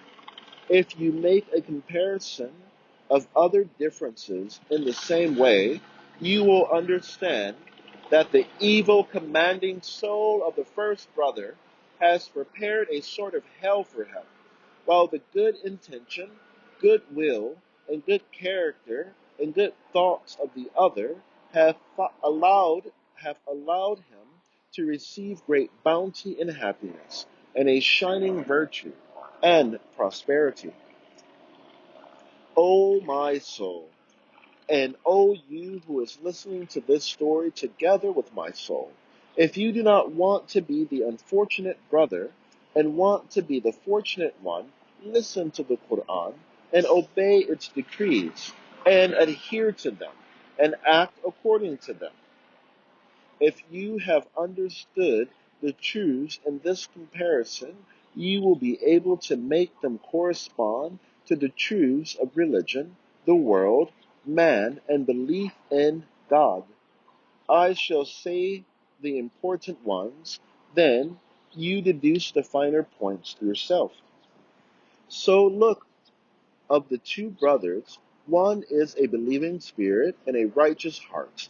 The other is an unbelieving spirit and a depraved heart. And of the two roads, the one to the right is the way of the Qur'an and belief in God, while the left one is the road of rebellion and denial. The garden on the road is man's fleeting social life in human society and human civilization, where good and evil, and things good and bad, and clean and dirty are found side by side. The sensible person is he who acts according to the rule. Take what is pleasant and clear, and leave what is distressing and turbid, and goes on his way with tranquility of heart. As for the desert, it is the earth and this world, and the lion is death and the appointed hour. The well is man's body and the time of his life. While its 60-meter depth points to the normal lifespan of 60 years. And the tree is the period of life and the substance of life. The two animals, one white and one black, are night and day. And the dragon is the road to the intermediate realm and pavilion of the hereafter, whose mouth is the grave. But for the believer, the mouth is a door opening from a prison unto a garden. And as for the poisonous vermin, they are the calamities of this world. But for the believer, the mouth is a door opening from a prison unto a garden. And as for the poisonous vermin, they are the calamities of this world.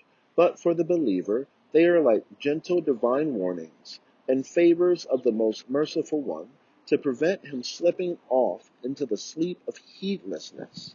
The fruits of the tree are the bounties of this world, which the absolutely generous one has made in the form of a list of the bounties of the hereafter, and both as examples of them, and warnings and samples inviting customers to the fruits of paradise.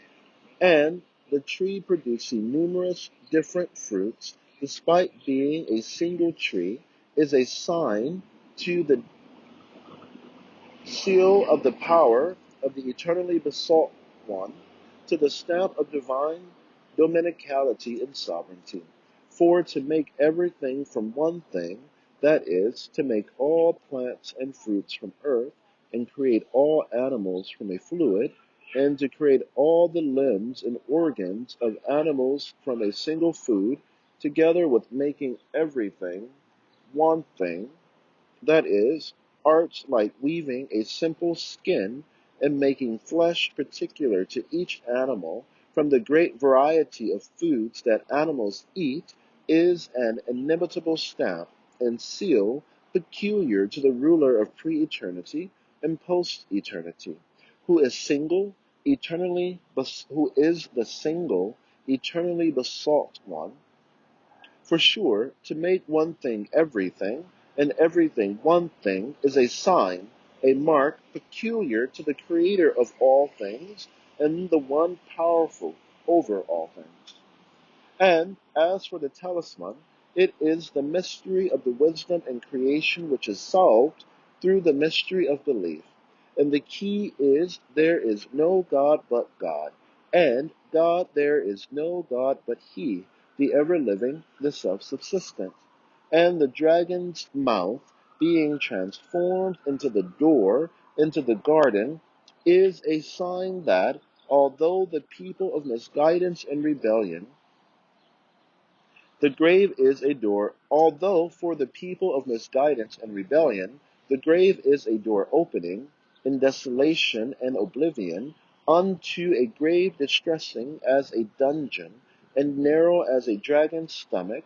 For the people of the Qur'an, and belief. It is a door which opens from the prison of this world unto the fields of immortality, from the arena of examination onto the gardens of paradise, and from the hardships of life onto the mercy of the all-merciful one. The savage lion, turning into a friendly servant and a docile mount, is a sign that although for the people of misguidance death is a bitter, eternal parting from all their loved ones, and the expulsion from the deceptive paradise of this world, and the entry in desolation and loneliness into the dungeon of the grave, for the people of guidance and the Quran, it is the means of joining all their old friends and beloved ones who have already departed for the next world, and the means of entering their true homeland, an abode of everlasting happiness. It is an invitation to the meadows of paradise, from the prison of this world, and a time to receive the wage bestowed out of the generosity of the most merciful and compassionate one for services rendered to him, and a discharge for the hardship of the duties of life, and a rest from the drill and instruction of worship and examination. In short, whoever makes this fleeting life his purpose and aim is in fact in hell, even if apparently in paradise, and whoever is turned in all seriousness towards eternal life receives the happiness of both worlds. However difficult and distressing this world is for him, since he sees it as the waiting room for paradise, he endures it and offers thanks and patience. O God, appoint us among the people of happiness, safety, the Quran, and belief. Amen. O God, grant peace and blessings to our Master Muhammad and to his family and companions, to the number of all the letters of the Quran, formed in all its words, represented with the permission of the most merciful one, in the mirrors of the airwaves of the recital of each of those words by all the Quran's reciters from its first revelation to the end of time. And have mercy on us and on our parents, and have mercy on all believing men and women to the number of those words, through your mercy, O most merciful of the merciful. Amen. And all praise be to God, the sustainer of all the worlds. The ninth word. In the name of God, the merciful, the compassionate. So glorify God when you reach evening and when you rise in the morning. For all praise is his in the heavens and on earth, and towards the end of the day, and when you have reached noon. Brother, you asked me concerning the wisdom in the specified times of the 5 daily prayers.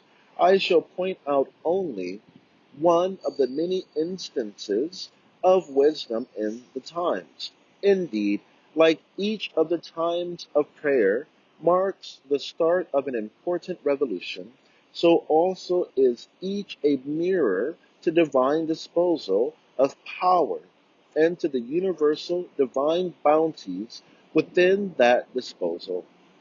Thus, more glorification and extolling of the all-powerful One of glory have been ordered at those times, and more praise and thanks for all the innumerable bounties accumulated between each of the times, which in the meaning of the prescribed prayers, in order, which is the meaning of the prescribed prayers, in order to understand a little this subtle and profound meaning, you should, meaning, you should listen together with my own soul to the following 5 points.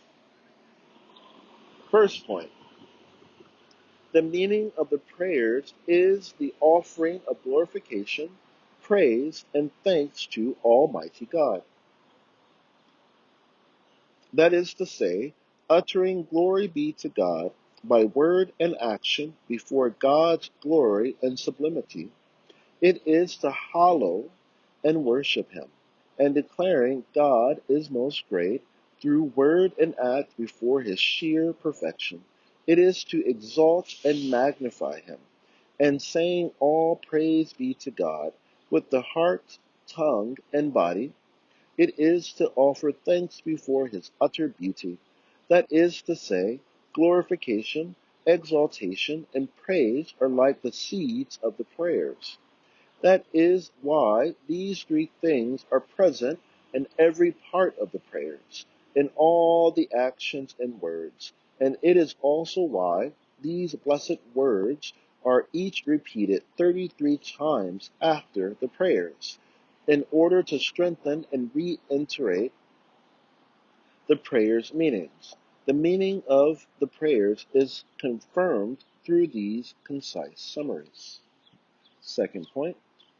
The meaning of worship is this, that the servant sees his own faults, impotence, and poverty, and in the divine court prostrates in love and wonderment before dominical perfection, divine mercy, and the power of the eternally besought one.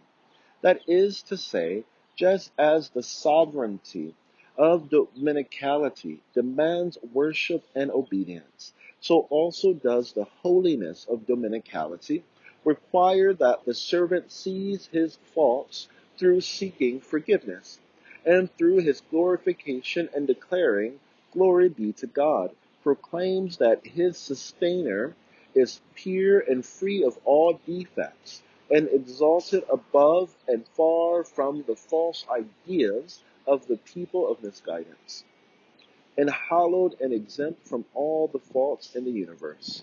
And the perfect power of dominicality requires that through understanding his own weakness and impotence of other creatures, the servant proclaims God is most great in admiration and wonder before the majesty of the works of the eternally besought one's power, and bowing in deep humility seeks refuge in him and places his trust in him.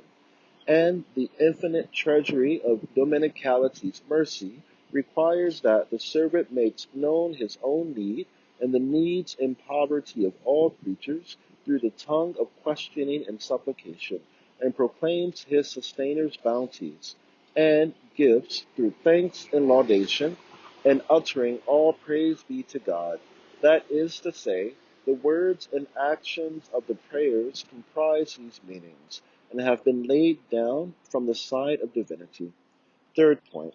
Just as man is an example in miniature of the greater word, of the greater world, in Surah Al-Fatiha, a shining sample of the Quran of mighty stature, so too are the prescribed prayers a comprehensive and luminous index of all varieties of worship, and a sacred map pointing to all the shades of worship of all the classes of creatures. Fourth point.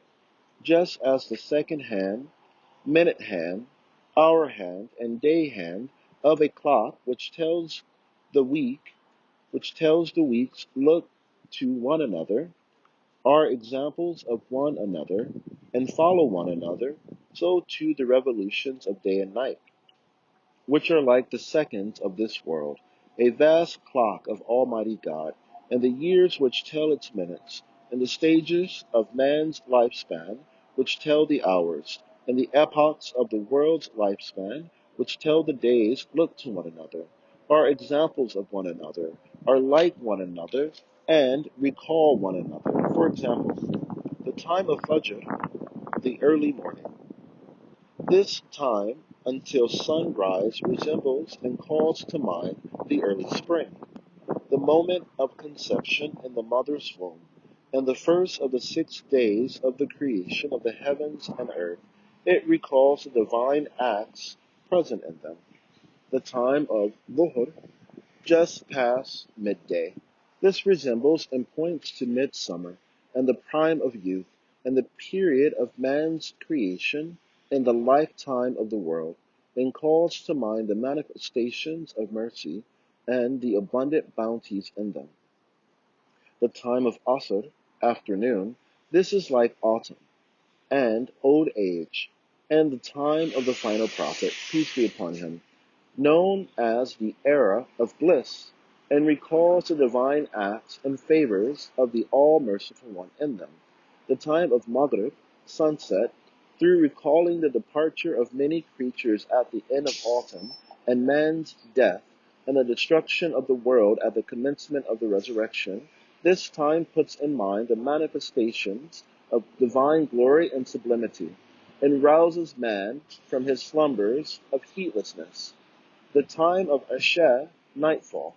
As for this time, by calling to mind the world of darkness, veiling all the objects of the daytime world with a black shroud, and winter hiding the face of the dead earth with its white cerement, and even the remaining works of departed men dying and passing beneath the veil of oblivion, and this world, the arena of examination, being shut up and closed down forever.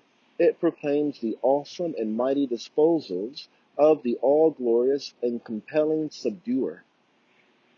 And the nighttime, through putting in mind both the winter and the grave and the intermediate realm, it reminds man of how needy is the human spirit for the most merciful one's mercy, and the tahajjud prayer informs him what a necessary light it is for the night of the grave and darkness of the intermediate realm.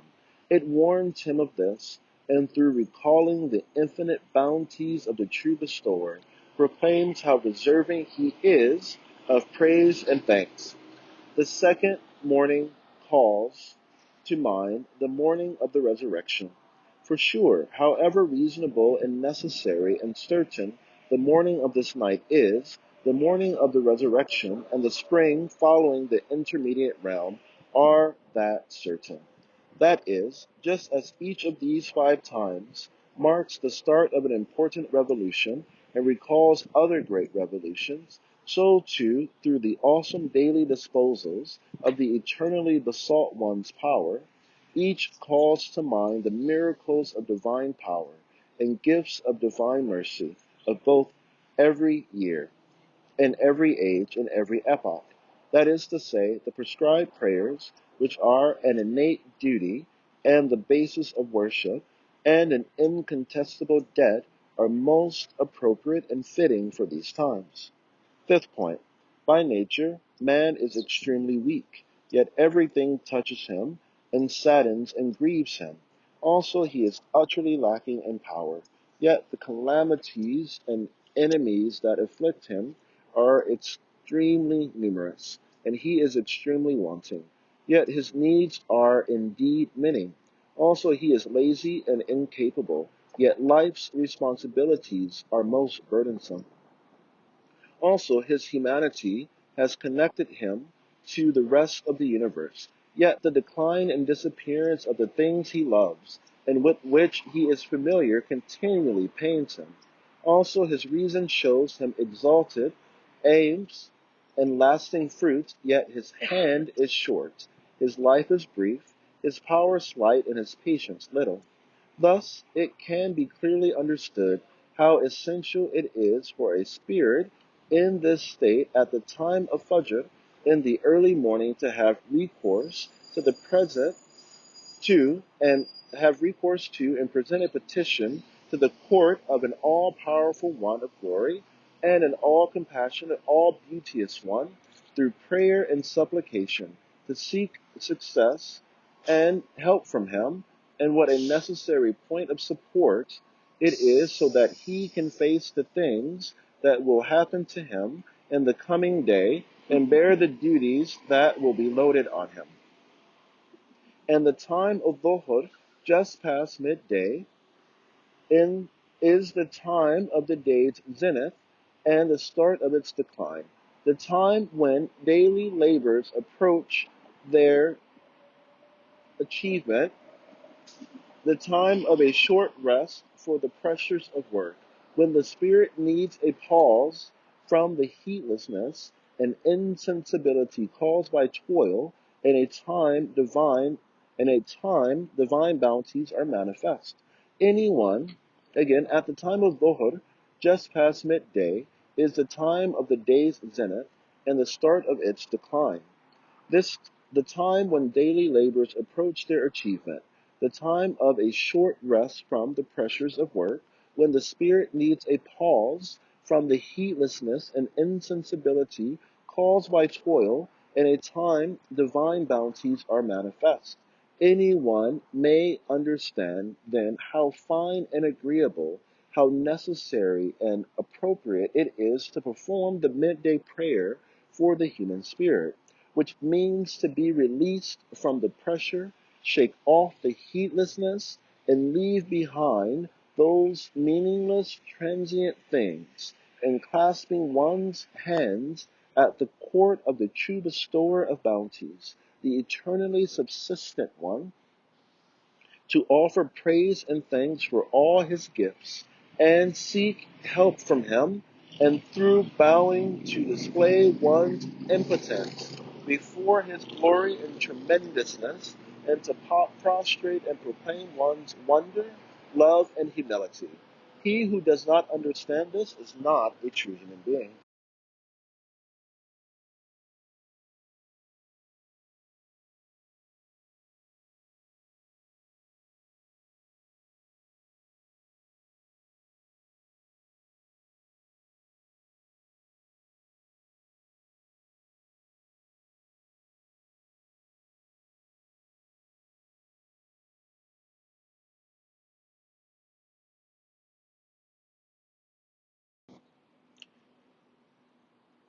As for the time of Asr in the afternoon, it calls to mind the melancholy season of autumn and the mournful state of old age and the somber period at the end of time. Also, it is when the matters of the day reach their conclusion, and the time the divine bounties which have been received that day, like health, well being, and beneficial duties, have accumulated to form a great total, and the time that proclaims through the mighty sun, hinting by starting to sink, that man is a guest official, and that everything is transient and inconstant. Now, the human spirit desires eternity and was created for it. It worships benevolence and is pained by separation. Thus, anyone who is truly a human being may understand what an exalted duty, what an appropriate service, what a fitting way to repay a debt of human nature. Indeed, what an agreeable pleasure it is to perform the afternoon prayer. For by offering supplications at the eternal court of the everlasting, pre-eternal one, the eternally subsistent one, it has the meaning of taking refuge in the grace of unending, infinite mercy, and by offering thanks and praise in the face of innumerable bounties, of humbly bowing before the mightiness of his dominicality, and by prostrating in utter humility before the everlastingness of his Godhead, of finding true consolation and ease of spirit, and being girded, ready for worship in the presence of his grandeur. And the time of Maghrib at sunset recalls the disappearance, amid sad farewells, of the delicate and lovely creatures of the worlds of summer and autumn at the start of winter. And it calls to mind the time when, through his death, man will leave all those he loves in sorrowful departure, and enter the grave. And it brings to mind when at death of this world, amid the upheavals of its death agonies, all its inhabitants will migrate to other worlds, and the lamp of this place of examination will be extinguished. And it is a time which gives stern warning to those who worship transient, ephemeral beloveds. Thus, at such a time, for the Maghrib prayer, man's spirit, which by its nature is a mirror desirous for an eternal beauty, turns its face towards the throne of mightiness of the eternal undying one, the enduring everlasting one, who performs these mighty works and turns and transforms these huge worlds, and declaring, God is most great over these transient beings, withdraws from them. Man clasps his hands in service of his Lord, and rises in the presence of the enduring eternal one, and through saying, all praise be to God, he praises and extols his faultless perfection, his peerless beauty, his infinite mercy. And through declaring, you alone do we worship, and from you alone we seek help, he proclaims his worship for and seeks help from his unassisted dominicality, his his unpartnered Godhead, his unshared sovereignty. Then he bows, and through declaring together with all the universe his weakness and impotence, his poverty and baseness, before the infinite majesty, the limitless power and utter mightiness of the enduring eternal one, he says, all glory to my mighty sustainer, and glorifies his sublime sustainer, and prostrating before the undying beauty of his essence, his unchanging sacred attributes, his constant, everlasting perfection, through abandoning all things other than him, man proclaims his love and worship in wonder and self-abasement. He finds an all-compassionate eternal one, and through saying, all glory to my exalted sustainer, he declares his most high sustainer to be free of decline and exalted above any fault. Then he testifies to God's unity and the prophethood of Muhammad. He sits and on his own account offers as a gift to the undying, all-beauteous one, the enduring, all-glorious one, the blessed salutations and benedictions of all creatures.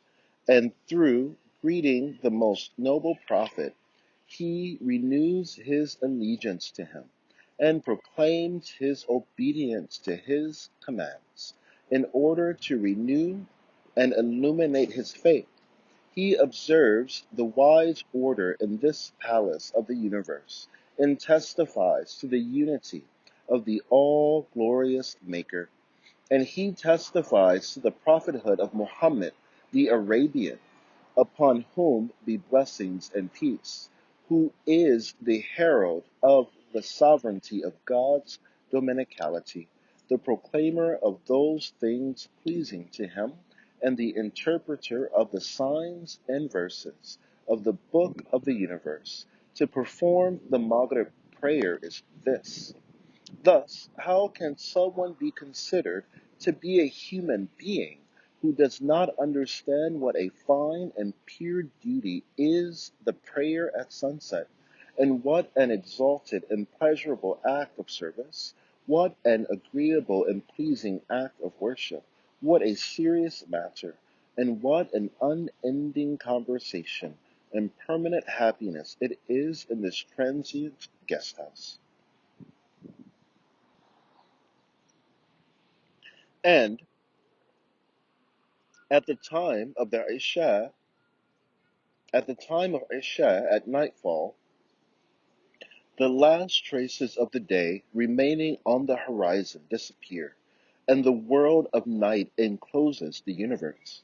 As the all-powerful and glorious one, the changer of night and day, turns the white page of day into the black one of night, through the mighty disposals of his dominicality. It recalls the divine activities of that all-wise one of perfection, the subduer of the sun and the moon, turning the green adorned page of summer into a frigid white page of winter. And with the remaining works of the departed being erased from this world with the passing of time, it recalls the divine acts of the Creator of life and death in their passage to another, quite different world.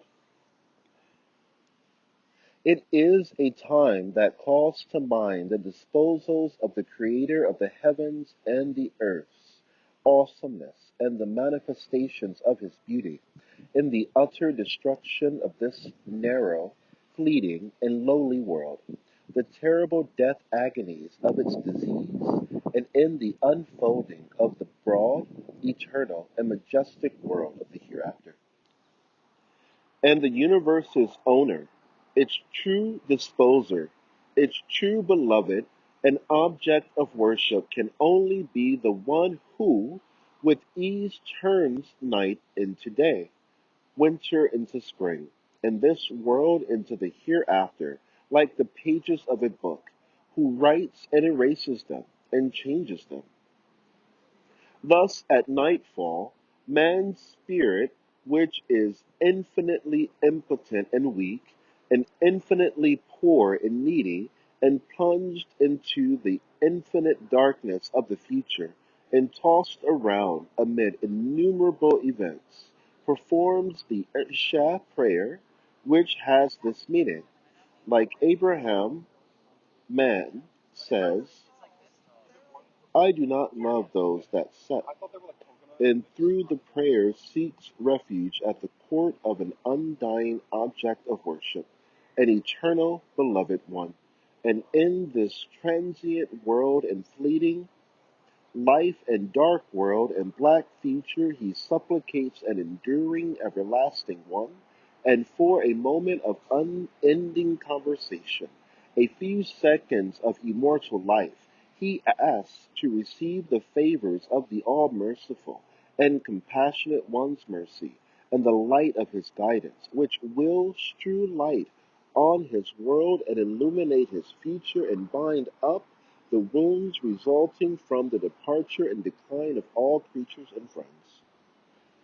And temporarily, man forgets the hidden world, which has forgotten him, and pours out his woes at the court of mercy with his weeping, and whatever happens before sleeping, which resembles death, he performs his last duty of worship, and in order to close favorably the daily record of his actions, he rises to pray.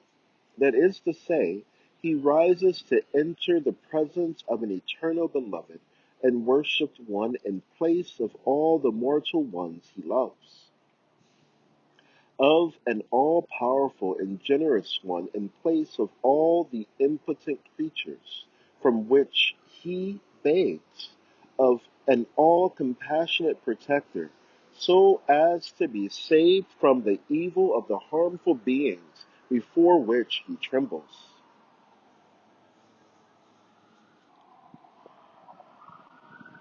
And he starts with the Fatiha. That is, instead of praising and being obliged to defective, wanting creatures, for which they are not suited, he extols and offers praise to the sustainer of all the worlds, who is absolutely perfect and utterly self-sufficient and most compassionate and all generous. Then he progresses to the address. You alone do we worship. That is, despite his smallness, insignificance, and aloneness, through man's connection with the owner of the day of judgment, who is the sovereign of pre-eternity and post-eternity, he attains to a rank whereat he is an indulged guest in the universe, and an important official. Through declaring, "You alone do we worship, and from you alone do we seek help," he presents to him, in the name of all creatures, the worship and calls for assistance of the mighty congregation and huge community of the universe. Then, through saying, "Guide us to the straight path," he asks to be guided to the straight path which leads to eternal happiness and is the luminous way. And now he thinks of the mightiness of the all-glorious one, of whom, like the sleeping plants and animals, the hidden suns and sober stars are each as though a soldier subjugated to his command, and a lamp and servant in this guest house of the world, and uttering, "God is most great," he bows down. Then he thinks of the great prostration of all creatures, that is, when at the command of "Be," and it is, all the varieties of creatures each year and each century, and even the earth and the universe, each like a well-ordered army or an obedient soldier, is discharged from its duty. That is, when each is sent to the world of the unseen through the prostration of its decease and death. With complete orderliness, it declares, "God is most great," and bows down in prostration. And like they are raised to life, some in part and some the same, in the spring at an awakening of life-giving trumpet blast from the command of "Be," and it is. And they rise up and are girded, ready to serve their Lord. Insignificant man, too, following them, declares, "God is most great," in the presence of the all-merciful one of perfection, the all-compassionate one of beauty, and wonder-struck love, and eternity-tinged humility, and dignified self-effacement, and bows down in prostration. That is to say, he makes a sort of ascension, and for sure you will have to understand now how agreeable and fine and pleasant and elevated, how high and pleasurable, how reasonable and appropriate a duty, service, an act of worship, and what a serious matter it is to perform the Isha prayer. Thus, since each of these 5 times is an indication to a mighty revolution, a sign to the tremendous dominical activity, and a token of the universal divine bounties, the prescribed prayers, which are a debt and an obligation, being specified at them, is perfect wisdom.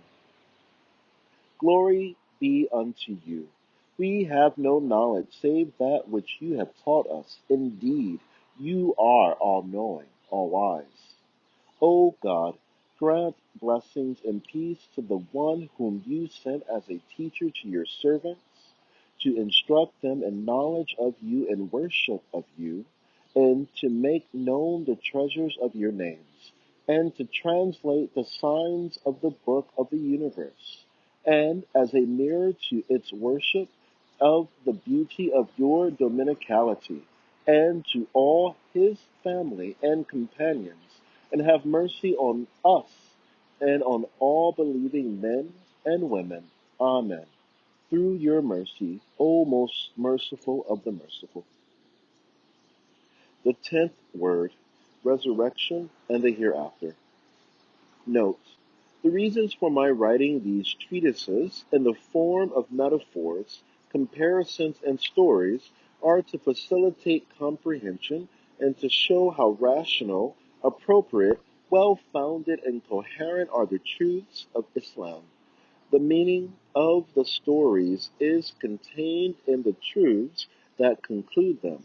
Each story is like an illusion pointing to its concluding truth. Therefore, They are not mere fictitious tales, but veritable truths.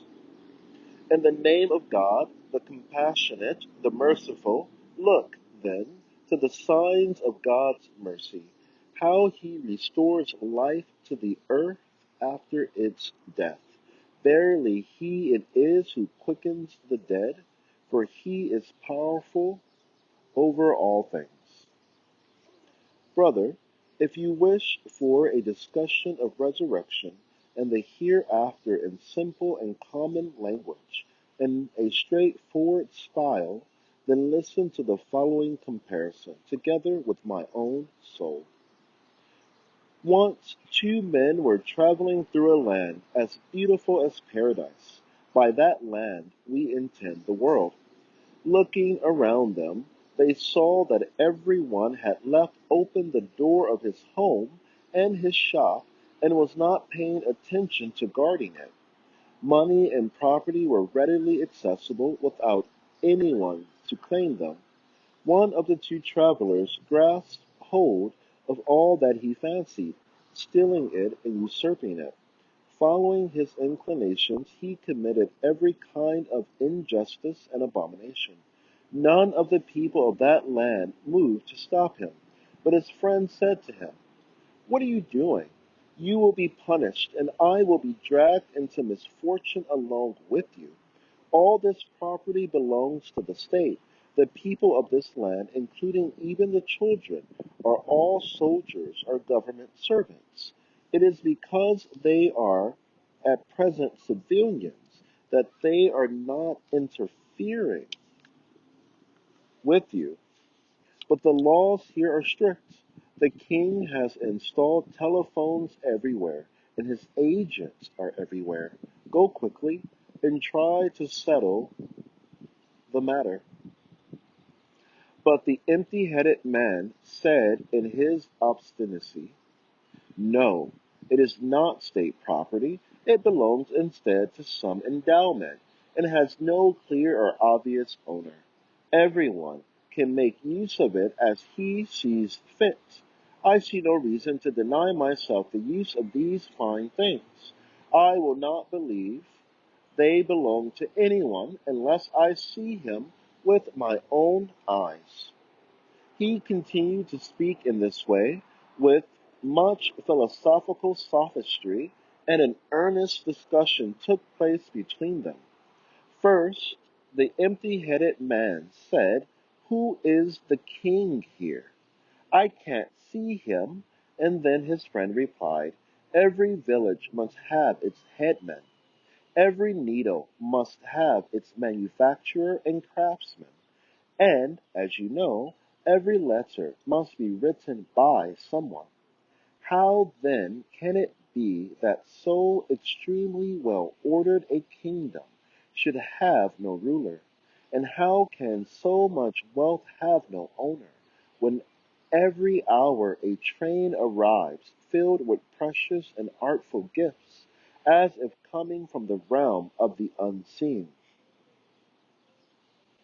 And all the announcements and proclamations, all the seals and stamps found on all those goods, all the coins and flags waving in every corner of the kingdom, can they be without an owner? It seems you have studied foreign languages a little, and are able to read this Islamic script. In addition, you refuse to ask those who are able to read it. Come now, let me read to you the king's supreme decree." The empty-headed man then retorted, "Well, let us suppose there is a king. What harm can he suffer from the minute use I am making of all his wealth? Will his treasury decrease on account of it? In any event, I can see nothing here resembling prison or punishment." His friend replied, "This land that you see is a maneuvering ground. It is, in addition, an exhibition of his wonderful royal arts. Then again, it may be regarded as a temporary hospice, one devoid of foundations. Do you not see that every day one caravan arrives as another departs and vanishes? It is being constantly emptied and filled. Soon the whole land will be changed.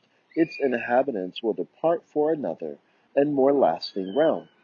There, everyone will be either rewarded or punished in accordance with his services.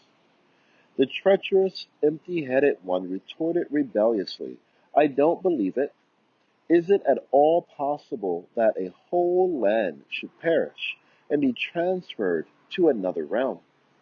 His faithful friend then replied, Since you are so obstinate and rebellious, come, let us demonstrate to you, with 12 out of the innumerable proofs available, that there is a supreme tribunal, a realm of reward and generosity, and a realm of punishment and incarceration, in that just as this world is partially emptied every day, so too a day shall come when it will be totally emptied and destroyed. First aspect. Is it at all possible that in any kingdom, and particularly so splendid a kingdom as this, there should be no reward for those who serve obediently, and no punishment for those who rebel? Reward and punishment are virtually non-existent here. There must therefore be a supreme tribunal else. Second aspect. Look at the organization and administration of this kingdom. See how everyone, including the poorest and the weakest, is provided with perfect and ornate sustenance. The best care is taken of the sick. Royal and delicious foods, dishes, jewel-encrusted decorations, embroidered garments, splendid feasts are all to be found here. See how everyone pays due attention to his duties, with the exception of empty-headed people such as yourself. No one transgresses his bounds by as much as an inch. The greatest of all men is engaged in modest and obedient service, with an attitude of fear and awe. The ruler of this kingdom must possess, then, great generosity and all-embracing compassion, as well as, at the same time, great dignity, exalted awesomeness, and honor. Now, generosity requires liberality.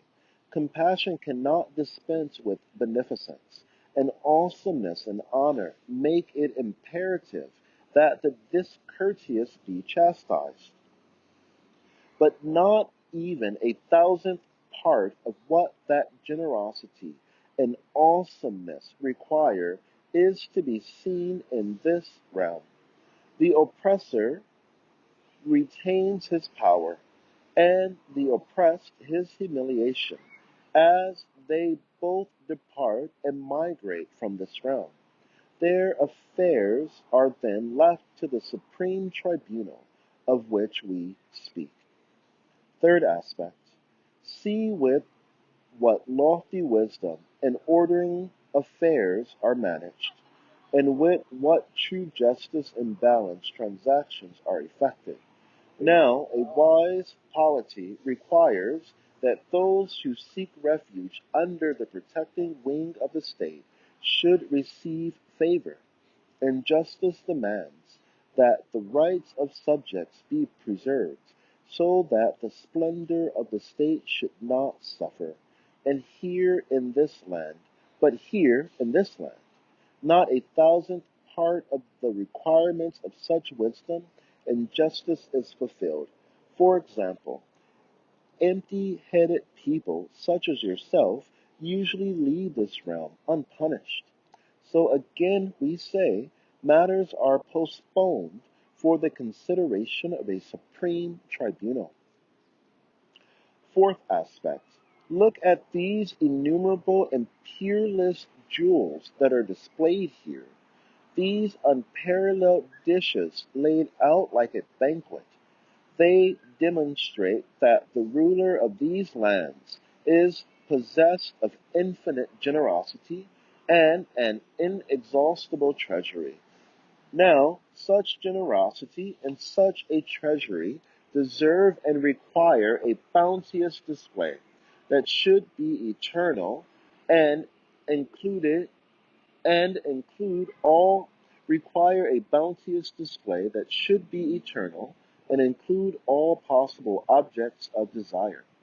They further require that all who come as guests to partake of that display should there should be there eternally and not suffer the pain of death and separation. For just as the cessation of pain is pleasurable, so too is the cessation of pleasure painful. Look at these displays and the announcements concerning them, and listen to these heralds proclaiming the fine and delicate arts of a miracle-working monarch, and demonstrating his perfections. They are declaring his peerless and invisible beauty, and speaking of the subtle manifestations of his hidden beatiousness. Beatiousness. He must be possessed, then, of a great and astounding, invisible beauty and perfection. This flawless hidden perfection requires one who will appreciate and admire it, who will gaze on it exclaiming, MashaAllah, thus displaying it and making it known. As for concealed and peerless beauty, it too requires to see and be seen, or rather to behold itself in two ways. The first consists of contemplating itself in different mirrors, and the second of contemplating itself by means of the contemplation of enraptured spectators and astounded admirers. Hidden beauty wishes, then, to see and be seen, to contemplate itself eternally and be contemplated without cease. It desires also permanent existence for those who gaze upon it in awe and rapture, for eternal beauty can never be content with a transient admirer. Moreover, an admirer destined to perish without hope of return will find his love turning to enmity whenever he imagines his death, and his admiration and respect will yield to contempt. It is in man's nature to hate the unknown and the unaccustomed. Now, everyone leaves the hospice of this realm very quickly and vanishes, having seen only a light or a shadow of the perfection and beauty for no more than a moment, without in any way being satiated. Hence, it is necessary that he should go toward an eternal realm where he will contemplate the divine beauty and perfection. Fifth aspect. See, it is evident from all these matters that that peerless being is possessed of most great mercy, for he causes aid to be swiftly extended to every victim of misfortune, answers every question and petition, and mercifully fulfills even the lowliest need of his lowliest subjects. If, for example, the foot of some herdsman's sheep should hurt, he either provides some medicine or sends a veterinarian. Come now, let us go. There is a great meeting on that island. All the nobles of the land are assembled there. See, a most noble commander, bearing exalted decorations, is pronouncing a discourse and requesting certain things from that compassionate monarch. All those present say, yes, We too desire the same, and affirm and assent to his words. Now listen to the words of that commander favored by his monarch. O monarch that nurtures us with his bounty, show us the source and origin of these examples and shadows you have shown us. Draw us nigh to your seat of rule. Do not let us perish in these deserts. Take us into your presence and have mercy on us. Feed us there on the delicious bounty you have caused us to taste here. Do not torment us with desperation and banishment. Do not leave your yearning, thankful and obedient subjects to their own devices. Do not cause them to be annihilated. Do you hear him thus supplicating? Is it at all possible that so merciful and powerful a monarch should totally fulfill the finest and highest aim of his most beloved and noble commander? Moreover, the purpose of that commander is the purpose of all men, and its fulfillment is required by that pleasure, the compassion and the justice of the king, and it is a matter of ease for him, not difficulty, causing him less difficulty than the transient places of enjoyment contained in the hospice of the world. Having spent so much effort on these places of witnessing that will last only 5 or 6 days, and on the foundation of this kingdom, in order to demonstrate instances of his power, he will, without doubt, display at his seat of rule true treasures, perfections, and skills in such a manner, and open before us such spectacles that our intellects will be astonished. Those sent to this field of trial will not then be left to their own devices. Palaces of bliss or dungeons await them. Sixth aspect. Come now, look. All these imposing railways, planes, machines, warehouses, exhibitions show that behind the veil an imposing monarch exists and governs.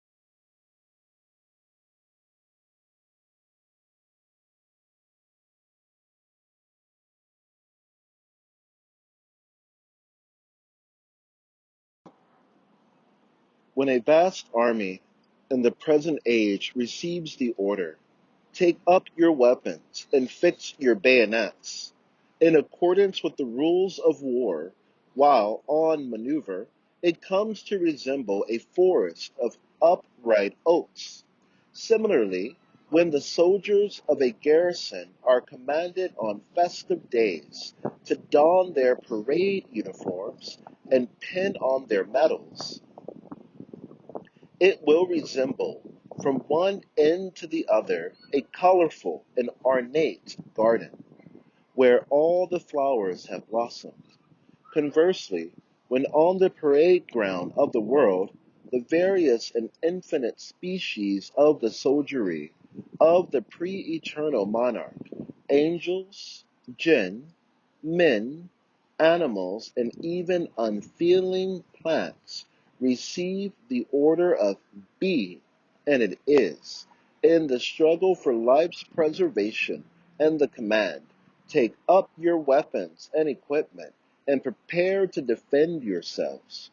When they fix the minute bayonets that are the spiked trees and plants found throughout the world, then they resemble a magnificent army advancing with bayonets fixed.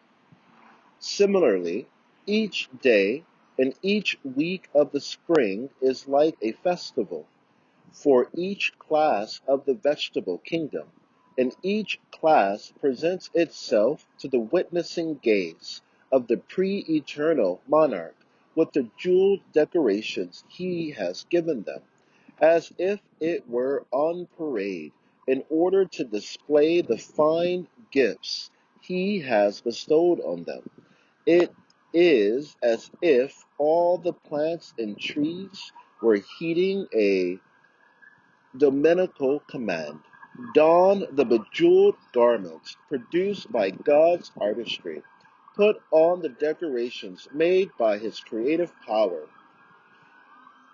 Flowers and fruits, the face of the earth, then comes to represent a parade ground on a splendid festive day, a magnificent parade brilliant with the uniforms and jeweled decorations of the soldiers. Such wise and well-ordered arrangement and ornament demonstrates of a certainty to all who are not blind that they derive from the command of a monarch infinite in power and unlimited in wisdom. Such a monarch, such a monarch requires subjects worthy of himself. But now you see all his subjects gathered in a hospice for wayfarers, a hospice that is filled and emptied each day. It can also be said that his subjects are now gathered in a testing ground for the sake of maneuvers, and this ground also changes each hour. Again, we may say that all his subjects stay in an exhibition hall for a few minutes to behold specimens of the monarch's beneficence, valuable products of his miraculous art. But the exhibition itself changes each moment. Now this situation and circumstance conclusively shows that beyond the hospice, the testing ground, the exhibition, there are permanent palaces, lasting abodes and gardens, and treasuries full of the pure and elevated originals of the samples and shapes we see in this world. It is for the sake of these that we exert ourselves here. Here we labor, and there we receive our reward, a form and degree of felicity suited to everyone's capacity awaits us there. Seventh aspect. Come, let us walk a little and see what is to be found among these civilized people. See, in every place, at every corner, photographers are sitting and taking pictures. Look, everywhere there are scribes sitting and writing things down. Everything is being recorded. They are registering the least significant of deeds, the most commonplace of events. Now look up at the tall mountain. There, you see a supreme photographer installed, devoted to the service of the king. He is taking pictures of all that happens in the area. The king must, then, have issued this order: record all the transactions made and deeds performed in the kingdom. In other words, that exalted personage is having all events registered and photographically recorded. The precise record he is keeping must without doubt be for the sake of one day calling his subjects to account. Some of the truths indicated in this parable have been set forth in the seventh truth. However, let us point out here that the figure of the supreme photographer devoted to the service of the king is an indication of the preserved tablet. The reality and existence of the preserved tablet has been proved in the 26th word as follows. A little portfolio suggests the existence of a great ledger A little document points to the existence of a great register, and little drops point to the existence of a great water tank. So too the retentive faculties of men, the fruits of trees, the seeds and kernels of fruit, being each like a little portfolio, a preserved tablet in miniature, or a drop proceeding from the pen that inscribed the great preserved tablet, they point to, indicate, and prove the existence of a supreme retentive faculty, a great register, an exalted preserved tablet. Indeed, they demonstrate this visibly to the perceptive intellect. Now, it is at all is it at all possible that an all-wise and all-preserving being, who does not neglect the most banal doings of the lowest of his subjects, should not record the most significant deeds of the greatest among his subjects?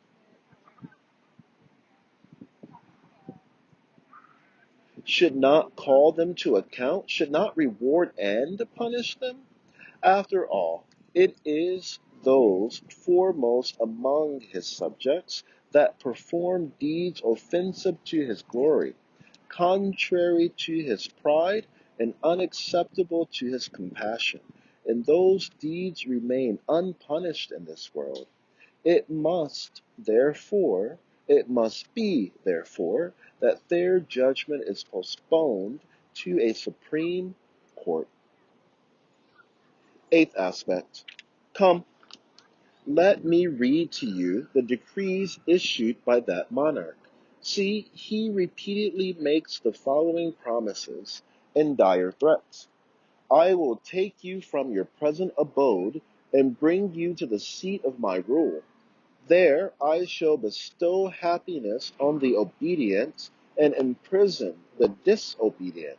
Destroying that temporary abode, I shall found a different realm containing eternal palaces and dungeons.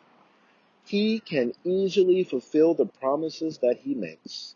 Of such importance for his subjects, it is, moreover, incompatible with his pride and his power that he should break his promise. So look, O confused one, you assent to the claims of your mendacious imagination, your distraught intellect, your deceptive soul, but deny the words of a being who cannot be compelled in any fashion to break his promise, whose high stature does not admit any such faithlessness, and to whose truthfulness all visible deeds bear witness. Certainly you deserve a great punishment.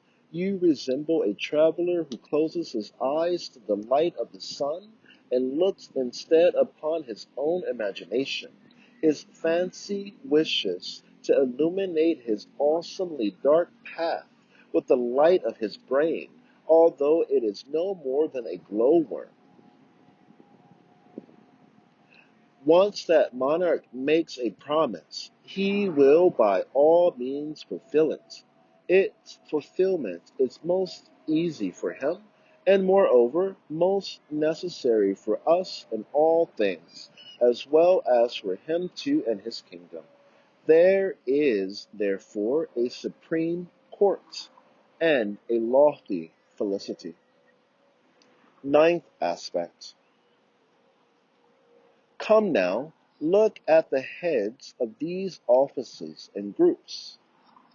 The meanings indicated in this aspect can be found in the eighth truth. For example, by heads of offices, we mean the prophets and the saints. As for the telephone, it is a link in relation with God that goes forth from the heart and is the mirror of revelation and the receptacle of inspiration. The heart is like the earpiece of that telephone. Each has a private telephone to speak personally with the king. sometimes too they go directly to his presence. So see what they say, and unanimously report that the monarch has prepared a most magnificent, awesome place for reward and punishment. His promises are emphatic, and his threats are most stern. His pride and dignity are such that he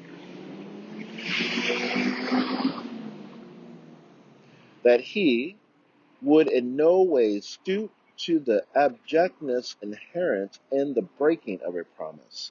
The bearers of this report, who are so numerous as to be universally accepted, further report with the strong unanimity of consensus that the seat and headquarters of the lofty monarch, some of whose traces are visible here, is in another realm far distant from here. The buildings existing in this testing ground are but temporary, and will later be exchanged for eternal palaces. These places will change, for this magnificent and unfading monarchy, the splendor of which is apparent from its works, can in no way be founded or based on so transient, impermanent, unstable, and insignificant, changing, defective, and imperfect matters. It is based, rather, on matters worthy of it, eternal, stable, and permanent. Eternal, stable, permanent, and glorious. There is then another realm, and of a certainty we shall go toward it. 10th aspect. Come today is the vernal equinox. You will find what this aspect alludes to in the ninth truth. The vernal equinox is equivalent to the beginning of spring. As for the green plain covered with flowers, this is the face of the earth in springtime. The changing scenes and spectacles are an allusion to the different groups of vernal beings, the classes of summer creation, and the sustenance for men and animals that the all-powerful and glorious Maker, the all-wise and beauteous Creator, from the beginning of spring to the end of summer, brings forth in orderly succession, renews with the utmost compassion, and dispatches uninterruptedly. Certain changes will take place, and wondrous things will occur. On this fine spring day, let us go for a walk on the green plain adorned with beautiful flowers. See, other people are also coming toward it.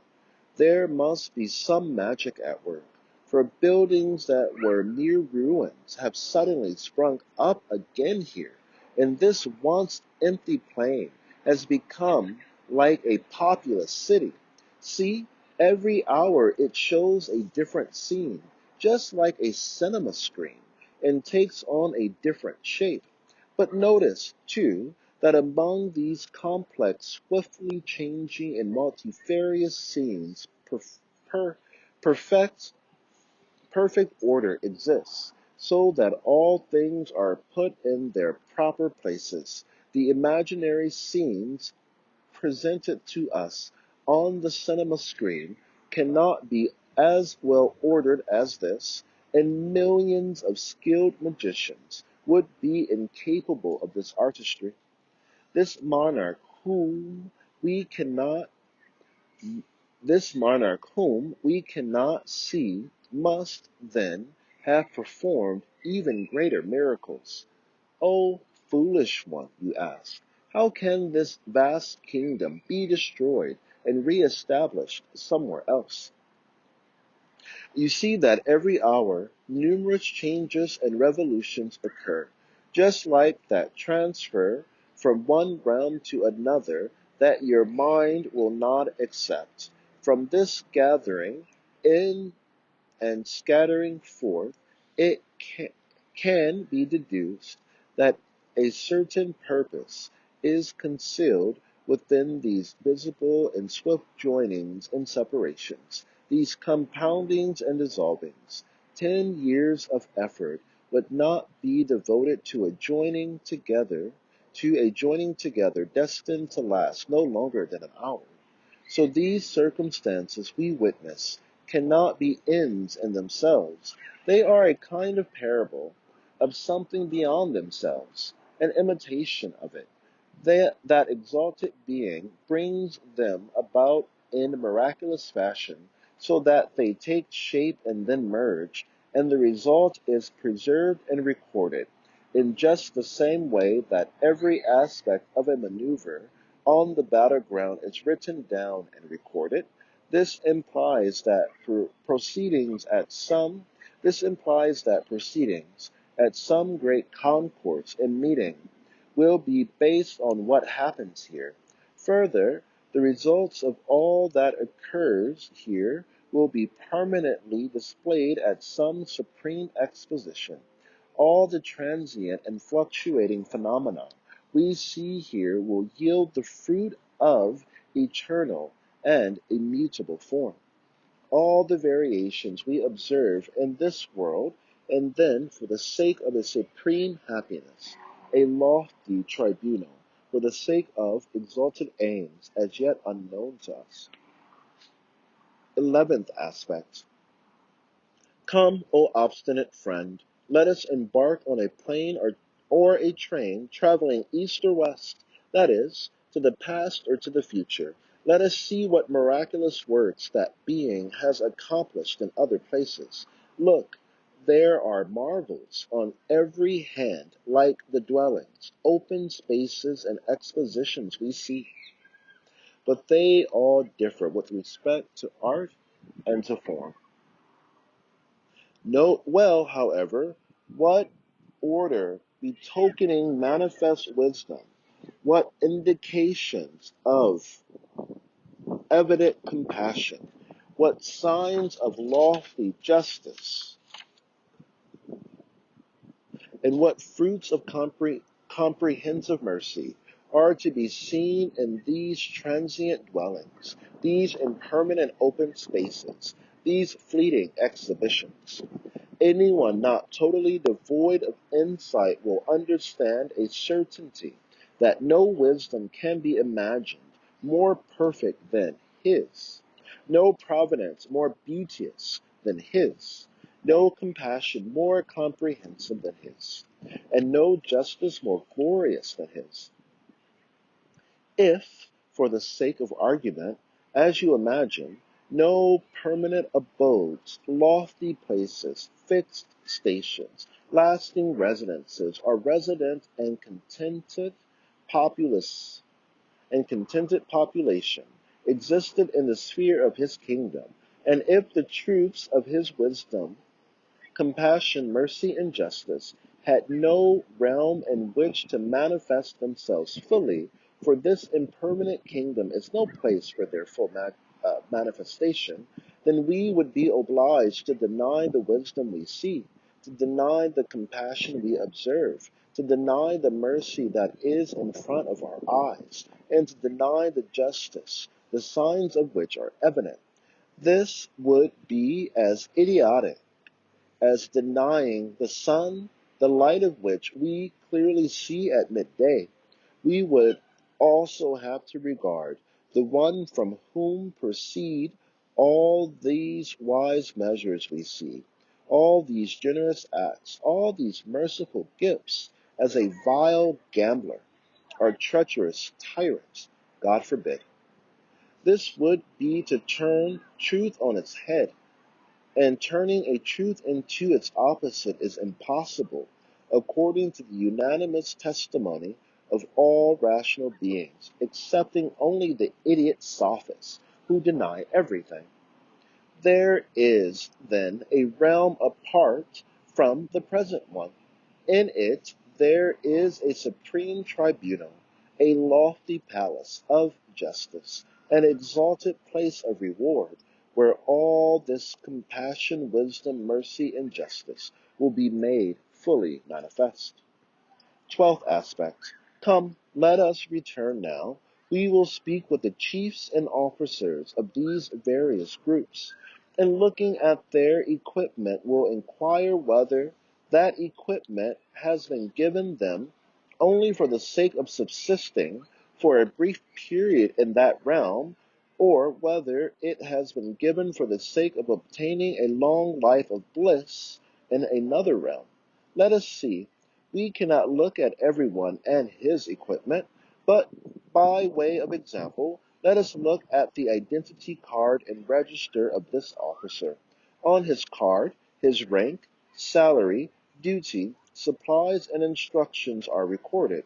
See, this rank has not been awarded him for just a few days. It may be given for a prolonged period. It says on his card, you will receive so much salary on such a day, on such and such a day from the treasury.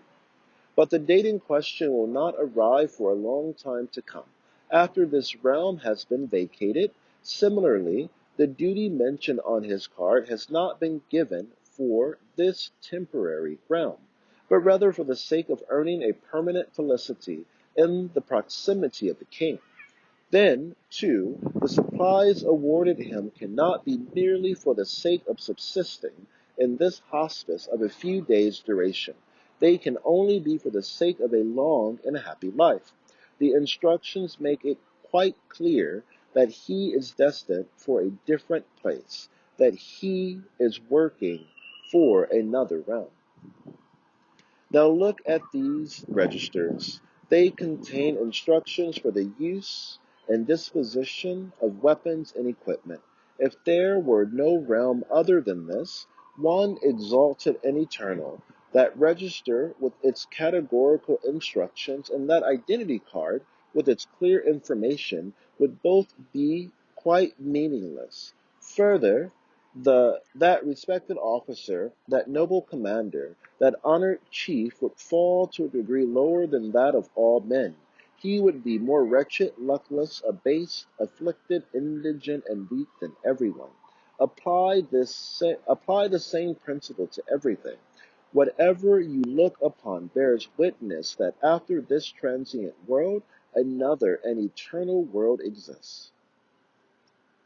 O friend, this temporary world is like a field. It is a place of instruction, a market, without doubt a supreme tribunal, and ultimate happiness will succeed it. If you deny this, you will be obliged also to deny the identity cards of all the officers, their equipment, and their orders. In fact, you will have to deny, too, all the order existing in the country, the existence of a government in it, and all the measures that the government takes. Then you will no longer deserve the name of man or the appellation of conscious. You will be more of a fool than the sophist. Beware, do not imagine that the proofs of the transfer of creation from one realm to another are restricted to these 12. There are indications and proofs beyond counting and enumeration, all showing that this impermanent, changing kingdom will be transformed into a permanent and immutable realm. There are also innumerable signs and evidences that man will be taken from this temporary hospice and sent to the eternal seat of rule of all creation. I will show one proof in particular that is stronger than all the 12 aspects taken together. Come now, look, in the midst of the great assembly, visible in the distance, the same noble commander, whom we previously saw on the island, adorned with numerous decorations, is making an announcement. Let us go and listen. See, that luminous and most noble commander is conveying See, that luminous and most noble commander is conveying a supreme edict, beautifully inscribed. He says, prepare yourselves. You will go to another and permanent realm, a realm such that this one will appear as a dungeon by comparison. You will go to the seat of rule of our king, and there receive his compassion and his bounty. if you heed this edict well and obey it.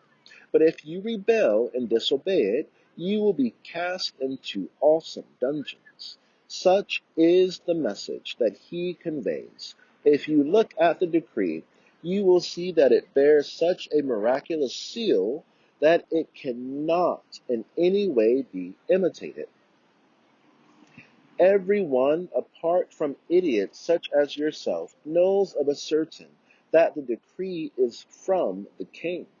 Moreover, the noble commander bears such bright decorations that everyone except those blind like yourself understands full well that he is the veracious conveyor of the king's orders.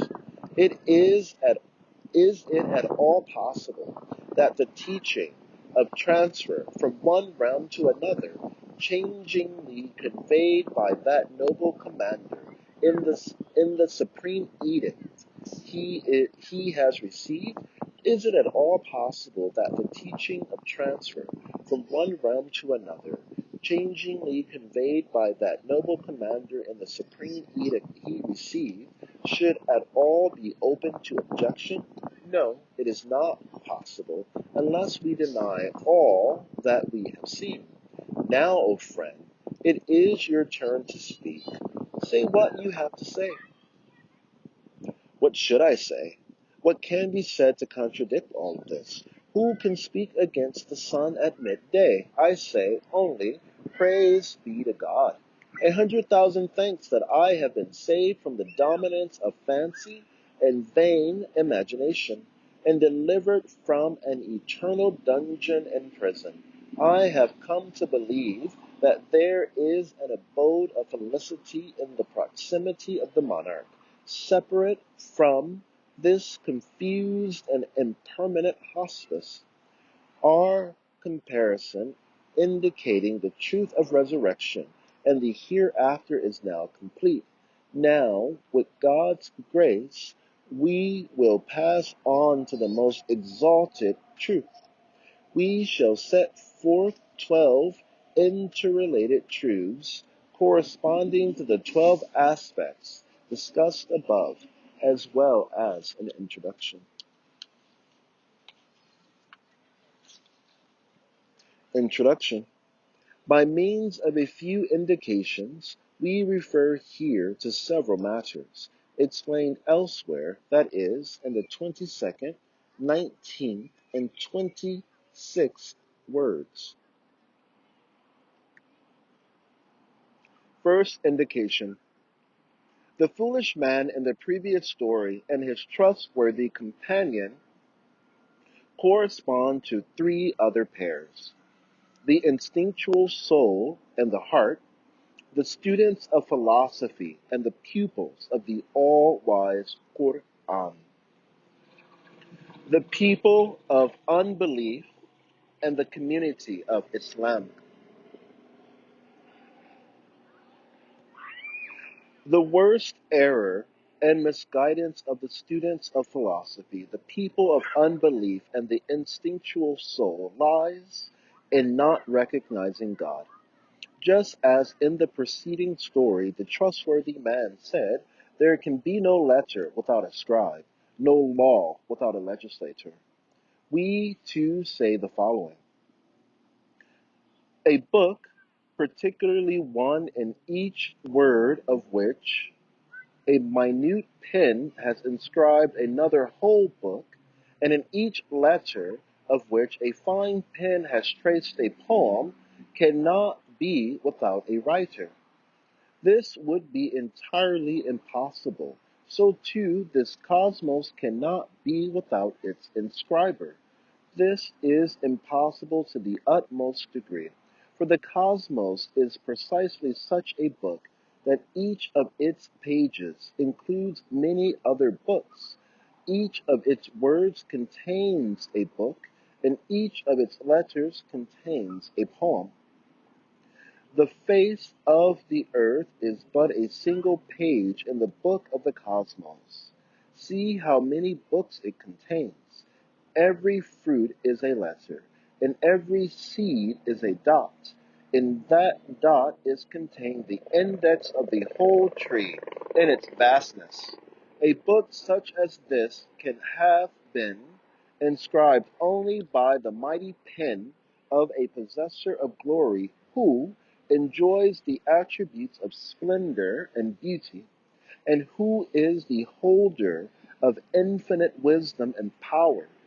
Faith, then, follows inevitably on the observation of the world, unless one is drunk on misguidance. Similarly, a house cannot arise without a builder, particularly a house adorned with miraculous works of art, wondrous designs, and amazing ornaments. As much art has been put into one of its stones as into a whole palace. No intelligence will accept that it could arise without a builder. Definitely it needs a master architect. Moreover, within the building, veritable rooms take shape and change each hour with the utmost order and ease, just as if cloths were being changed, or as if scenes were passing across a cinema screen. We can say even that numerous little rooms are constantly being created in each of those scenes. In like manner, the cosmos also requires an infinitely wise, all-knowing, and all-powerful maker. For the magnificent cosmos is a palace that has the sun and the moon as its lamps, and the stars as its candles. Time is like a rope or ribbon hung within it, on to which the glorious Creator each year threads a new world, and within the world that he thus threads on the string of time, he places 360 fresh and orderly forms. He changes them with the utmost orderliness and wisdom. He has made the 100,000 species of creation that he fills with innumerable kinds of generous gifts. This he does in such a fashion that they all stand apart from each other, quite separate and distinct, despite their being at the same time so close and intermingled. Is it possible to overlook the existence of the maker of such a palace? Again, to deny the existence of the sun on a cloudless day at noon, when its traces are to be observed and its reflection is to be seen in every bubble on the surface of the ocean, in every shining object on dry land, and in every particle of snow. To make such a denial would be to rave like the deranged.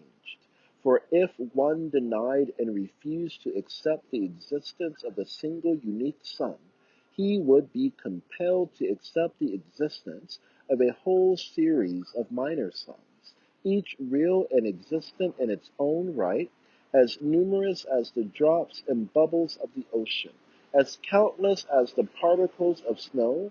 It would be necessary to believe that each minute particle contains a huge sun, even though the particle is large enough only to contain itself. It would be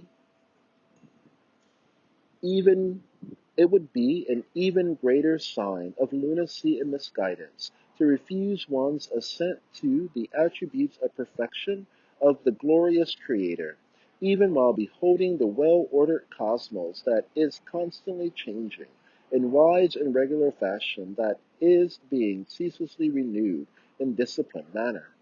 This, too, would be like the raving of a lunatic, since it would then become necessary to believe and accept that absolute divinity is present in all things, even a particle. For every particle of air is somehow able to enter and work its effects upon every flower, fruit, and leaf, and unless the particle be entrusted with this task by a creator, it must know of itself the structure and form of all the objects it penetrates and affects. In other words, it must possess all encompassing power and knowledge.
Every particle of soil is potentially capable of giving rise to all the different seeds that exist. If it is not acting under command, it must contain within itself equipment and instruments corresponding to all the various trees and plants in the world. Or to put it differently, one must attribute to the particle such artistry and power that it is aware of the structure of each of them, knows the form that each of them is caused to assume, and is capable of fashioning those forms. The same is true with respect to the particle and other realms of creation. From this you can understand that in all things there are numerous and manifest proofs of God's unity. To create all things from one thing, and to make all things into one thing, is a task possible only for the Creator of all things. Pay heed to the sublime declaration. There is naught but proclaims his glory with praise. For if one does not accept God, the one and unique, one must accept gods as numerous as created beings. Second indication. In our story, we made mention of a most noble commander, and said that whoever is not blind and sees his decorations and medals will understand that he acts in accordance with the commands of a monarch and is his favored servant. Now, that most noble commander is the most noble messenger of God. May peace and blessings be upon him. The sacred creator of so ornamented a cosmos must of necessity have a noble messenger, just as the sun must of necessity have light. For the sun cannot exist without giving light, and divinity cannot be without showing itself through the sending of prophets. Is it at all possible that a beauty of utter perfection should not desire to manifest itself by means of one who will demonstrate and display it? Is it at all possible that a perfection of beatist beauty, beatist artistry, should not desire to make itself known by means of a herald that will draw men's gazes upon it? It is it at all possible that the universal monarchy of all embracing dominicality should not desire to announce its unity and eternal besottedness throughout the different levels of multiplicity, and particularly by means of an envoy possessing two aspects? By the two aspects, we mean that he is both the envoy of the realm of multiplicity to the divine court by virtue of his universal worship, and also the messenger of the divine court to the realm of multiplicity by virtue of his closeness to God and being entrusted with his message. Is it at all possible that a possessor of infinite, inherent beauty should not wish both to behold himself and to display to others in numerous mirrors the charms of his beauty and the allurements of his fairness? God's messenger is his beloved, making himself beloved of him by means of his worship and holding up a mirror to him. And he is also the bearer of his message, making him beloved of men and demonstrating to them the beauty of his names. Is it at all possible that the owner of treasuries full of wondrous miracles, rare and valuable items, should not wish and desire to display them to men's gaze by means of an expert jeweler and eloquent describer, thereby revealing his hidden perfections. Is it at all possible that the one who manifests the perfection of all his names in the cosmos by means of artful adornment for men to look upon, so that the cosmos comes to resemble a palace decorated with all kinds of wondrous and subtle art, should not also designate a teacher and a guide to the wonders of his creation? Is it at all possible that the Lord of the cosmos should not solve, by means of a messenger, the complex talisman of the aim and purpose of all the changes that take place in the cosmos, and the riddle contained in the three difficult questions posed by all beings? What is our origin? What is our destination? What is our purpose? Is it at all possible that the glorious Maker, who makes himself known to sentient beings by means of his fair creation, and who makes himself loved by means of his precious bounties, should not also communicate to sentient beings by means of a messenger what his pleasure desires of them in exchange? Is it at all possible that God should create mankind in a form predisposing it to suffer the consciousness of multiplicity, but also containing the ability to engage in universal worship, without at the same time wishing to turn it away from multiplicity to unity by means of a teacher and guide? There are numerous other functions of prophethood, each of which is a decisive proof that divinity necessarily implies prophethood. Did anyone ever appear in the world more worthy and more in possession of the above-mentioned qualities and functions than Muhammad, the Arabian prophet? May peace and blessings be upon him. Has time ever shown us one more fitting and suited to the rank of messengerhood and the task of conveying God's message? No, by no means. He is the master of all messengers, the foremost of all prophets, the leader of all pure ones, the closest to God of all those who have drawn nigh unto him, the most perfect of all creatures, the monarch of all guides to righteousness.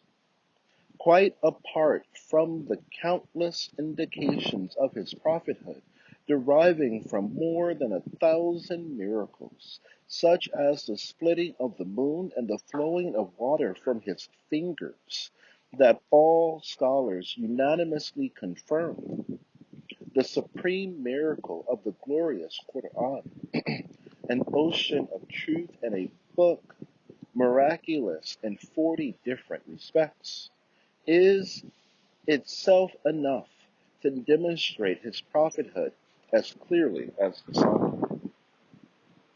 Since we discuss the 40 different aspects of the Qur'an's miraculousness in other treatises, particularly the 25th word, we curtail our discussion of the matter here. Third indication: let it not be thought that petty man is too insignificant for this vast world to be brought to an end and another realm to be unfolded simply for the sake of his being brought to account. For apparently petty man bears great importance as the master of all creatures, by virtue of the comprehensiveness of his disposition, and the herald of God's monarchy, and the manifester of universal worship. Also, let nobody ask, how can one earn eternal torment in the course of a very brief life? For unbelief seeks to drag creation, something as valuable and exalted as a letter written by God, down to the depths of meaninglessness and purposelessness. It is an insult to all being, since it denies and rejects the manifestations and impressions of God's sacred names that are visible in all being, and it seeks to negate all the infinite proofs that demonstrate the veracity and truthfulness of God Almighty. Hence, unbelief is a crime of infinite proportions, deserving of infinite punishment. Fourth indication. In the story, we saw by means of 12 aspects that a king who had one realm resembling a transient hospice must of a necessity have another realm, one eternal and permanent, manifesting his splendor and the sublimity of his power. In the same way, it is not at all possible that the eternal is it not at all possible that the eternal creator of the transient world should not create also an eternal realm? It is not possible that the everlasting maker of this fine but unstable cosmos should not create another cosmos permanent and lasting. It is not possible that the wise, powerful, and merciful creator of this world, which is like an exhibition, or a testing ground, or a field, should not create also a hereafter in which the purposes of this world shall be made manifest. Entry is to be had to this truth by the means of 12 gates, and the 12 gates are to be unlocked by means of 12 other truths. We will begin with the shortest and most simple of them. First truth, the gate of dominicality and sovereignty, the manifestation of the name of sustainer. Is it at all possible that the glory of God's dominicality and his divine sovereignty should create a cosmos such as this, in order to display his perfections, with such lofty aims and elevated purposes, without establishing a reward for those believers who, through faith and worship, respond to these aims and purposes? Or that he should not punish those misguided ones who treat his purposes with rejection and scorn? Second truth, the gate of generosity and mercy, the manifestation of the names of generous and merciful. Is it at all possible that the Lord of this world, who in his works demonstrates infinite generosity, infinite mercy, infinite splendor, and infinite glory, should not give a reward in a manner befitting his generosity and mercy, and not punish in a manner befitting his splendor and glory? If one looks at the disposition of affairs in this world, one sees that all animate beings, from the weakest and most powerless to the most powerful, are given some fitting form of sustenance. Indeed, the weakest and most powerless are given the best form of sustenance.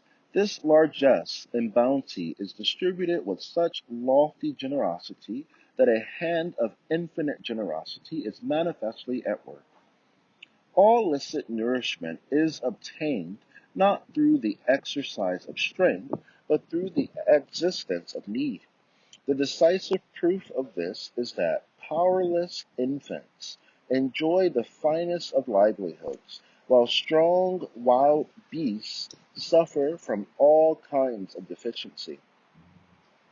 And that fish, for all their lack of intelligence, wax fat, while the cunning fox and monkey remain thin in their quest for livelihood. There is therefore an inverse relationship between sustenance on the one hand and strength and willpower on the other. The more one relies on strength and willpower, the more difficult it will be to sustain one's livelihood. For example, in the spring, all the trees are garbed in clothes as fine as silk, just like the houris in paradise. They are encrusted with flowers and fruits as if with jewels, and cause to offer us numerous varieties of the choicest fruits, on branches delicately outstretched like the hands of a servant. Similarly, we are given wholesome and sweet honey to eat, from the hand of the bee with its sting. We are clothed in the finest and softest of clothes by means of an insect that has no hands, and within a small seed, a great treasure of mercy is preserved for us. It is self-evident that all of this is the effect of a most beatific generosity, a most delicate sense of mercy. Then, too, the fact that, with the exception of man and certain wild animals, all things, from the sun, the moon, and the earth to the smallest of creatures, perform their functions with the utmost exactitude, do not overstep their bounds by an inch, and observe a universal obedience in a spirit of great awe. This shows that they act by the command of a possessor of great glory and dignity. It is also apparent that the fashion in which all mothers, in the vegetable, animal, and human realms, succor their weak and powerless infants with the delicate nurture of milk and tender compassion is a manifestation of God's all-embracing mercy. The fact that a hungry lion will prefer its offspring to itself and give to it a piece of meat it would otherwise have eaten, that the cowardly rabbit will attack a lion in order to protect its young, that the fig tree contents itself with mud while giving pure milk to its offspring, the fruit. This shows to anyone not blind that they are in accordance with the commands of a being infinitely merciful, generous, and solicitous.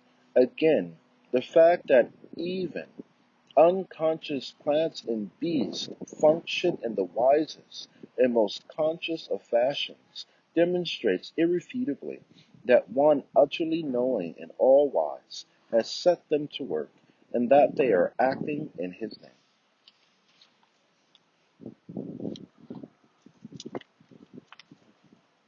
Since the master of this world has, then, such infinite generosity, mercy, splendor, and glory, it follows that his infinite glory and splendor require the chastisement of the discourteous, that his infinite generosity requires infinite bounty, and his infinite mercy requires a bestowal of favor worthy of itself.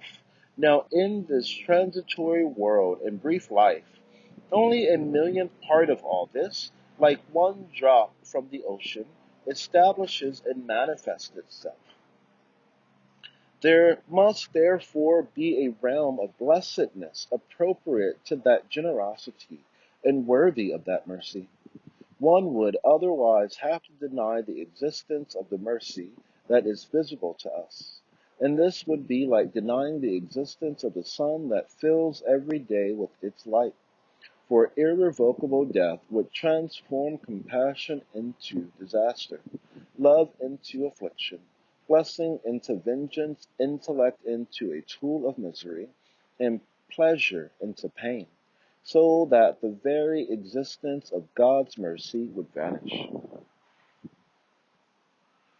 There must, in addition, be a realm of punishment appropriate to God's glory and dignity, for generally the oppressor leaves this world while still in possession of his might, and the oppressed while still subjected to humiliation. These matters are therefore deferred for the attention of a supreme tribunal. It is not that they are neglected. It sometimes happens, too, that punishment is enacted in this world.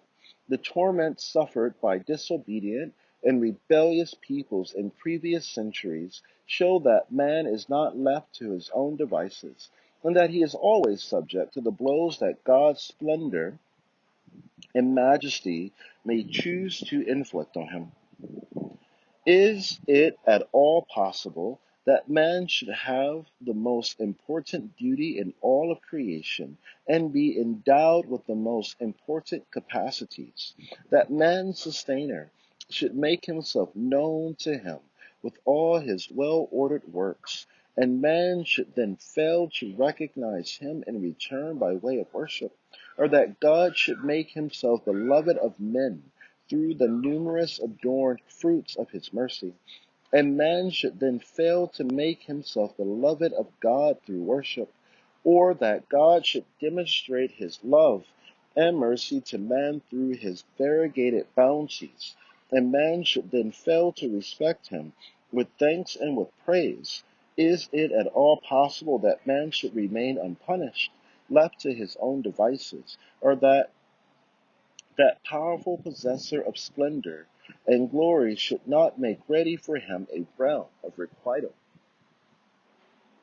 Is it at all possible, on the other hand, that he should not prepare a realm of reward and eternal bliss for those believers who respond to the merciful and compassionate one's making himself known by recognizing him in faith, to make himself beloved by loving him in worship, and to his mercy by offering thanks and veneration? Third truth, the gate of wisdom and justice, the manifestation of the names of wise and just. Is it at all possible?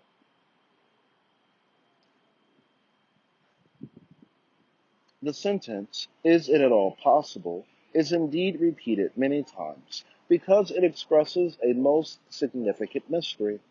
Misguidance and lack of belief generally spring from the habit of imagining things to be impossible, far removed from the realm of reason, and therefore denying them.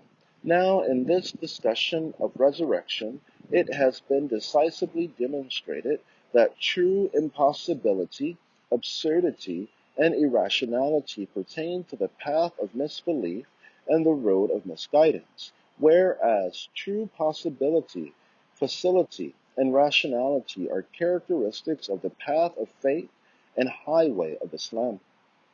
In short, the philosophers tend to unbelief on account of their regarding things as impossible, whereas the 10th word, discussion of resurrection, by means of the repeated sentence, is it at all possible, shows where impossibility lies, and thus deals them a blow in the mouth.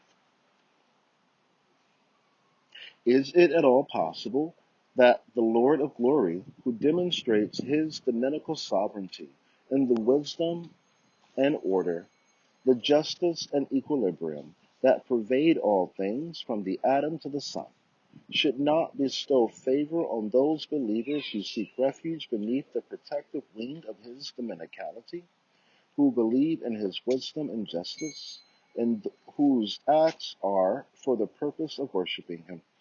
Again, is it possible that he should not chastise those rude and discourteous men who disbelieve in his wisdom and justice, and rebel against him in insolence. Now not even a thousandth part of that wisdom and justice is exercised with respect to men. Is in this transient world, it is rather deferred. Most of the people of misguidance leave this world unpunished, and most of the people of guidance leave it unrewarded. All things are then postponed for a supreme tribunal and ultimate bliss.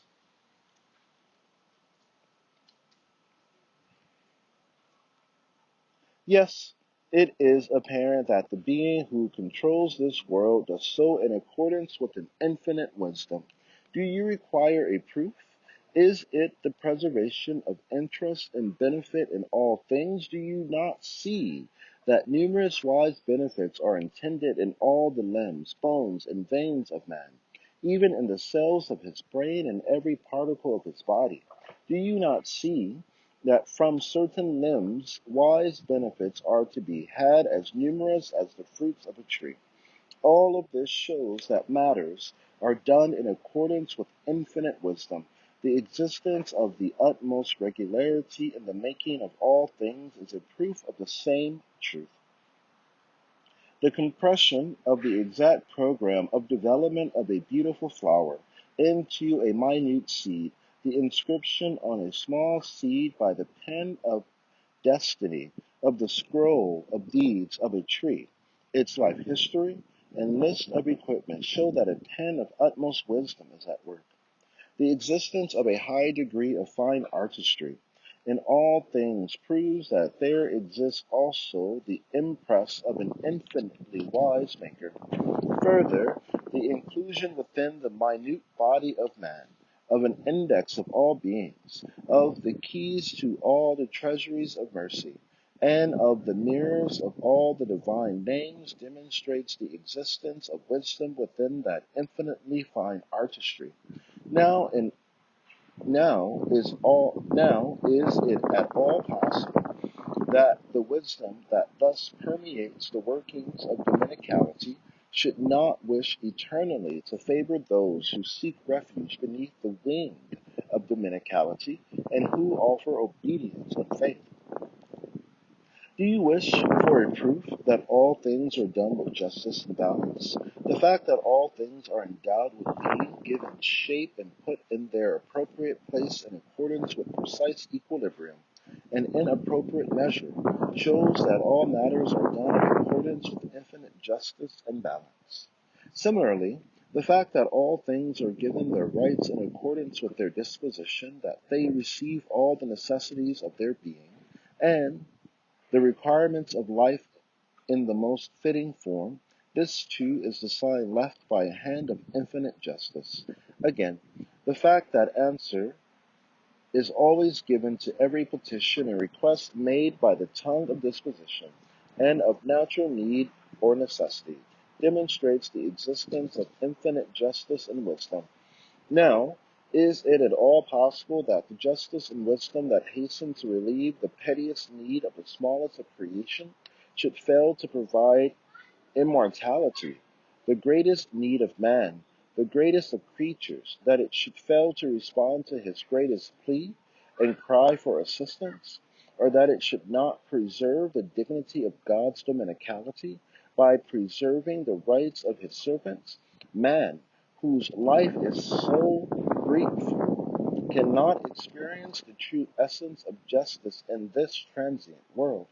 It is for this reason that matters are postponed for a supreme tribunal, for true justice requires that man, this apparently petty creature, should be rewarded and punished, not in accordance with his pettiness, but in accordance with magnitude of his crime, the importance of his nature, and the greatness of his function. Since this passing and transient world is far from manifesting such wisdom and justice for man, who is created for eternity, of necessity there will be an eternal hell, an everlasting paradise of the just and awesome possessor of beauty, the wise and beauteous possessor of all. Fourth truth.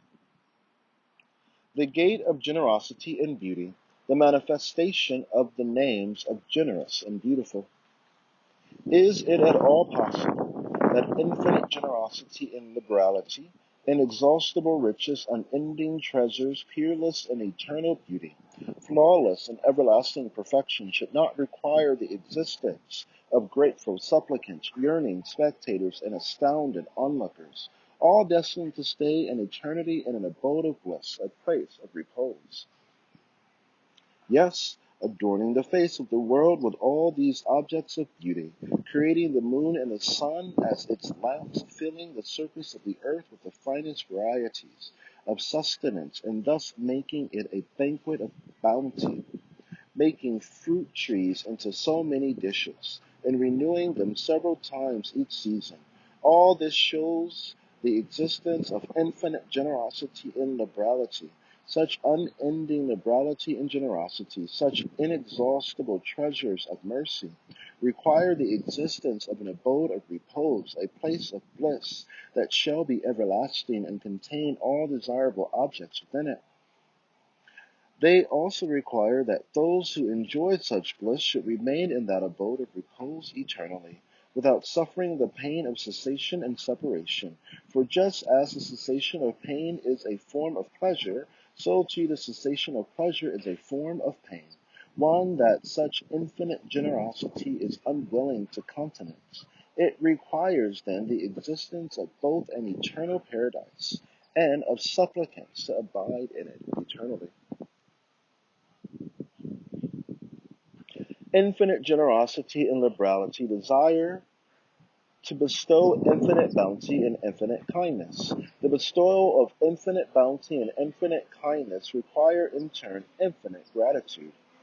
This necessitates the perpetual existence of those who receive all the kindness so that they can demonstrate their thanks and gratitude for that perpetual bestowal and constant bounty, a petty enjoyment made bitter by cessation and lasting for only a brief time, is not compatible with the requirement of generosity and liberality. Look too at the different regions of the world, each like an exhibition where God's crafts are displayed. Pay attention to the dominical proclamations in the hands of all the plants and animals on the face of the earth, and listen to the prophets and the saints, the heralds of the beauty of dominicality. They unanimously display the flawless perfections of the glorious Maker by demonstrating his miraculous arts, and thus invite the gazes of men. The existence of a brightly designed and brilliantly adorned flower, a most artfully conceived and bejeweled fruit on a twig as thin as a wire, affixed to a dry bone-like tree. This is without doubt a proclamation to all animate beings of the fine arts produced by a most skilled, wise, and miraculous Maker. This holds true not only of the vegetable kingdom, but also of the animal realm. The Maker of this world has, then, most important, astounding, and secret perfections. It is these he wishes to display by means of his miraculous arts. For secret, flawless perfection wishes to be manifested to those who will appreciate, admire, and wonderingly gaze at it. Eternal perfection requires eternal manifestation. Such eternal manifestation, in turn, requires the perpetual existence of those who are to appreciate and admire it. The value of perfection will always sink in the view of its admirer if he is devoid of perpetual existence. This is a proverbial occurrence pertaining to this point. There is a proverbial occurrence pertaining to this point. A celebrated beauty once expelled from her presence a common man who had become infatuated with her. In order to console himself, he said, "How ugly she is," thus denying her beauty. Once a bear stood beneath a vine trellis and wished to eat the grapes, but he was unable to reach out for the grapes, or to climb up the trellis. So he said to himself by way of consolation, "The grapes must be sour," and growling went on his way.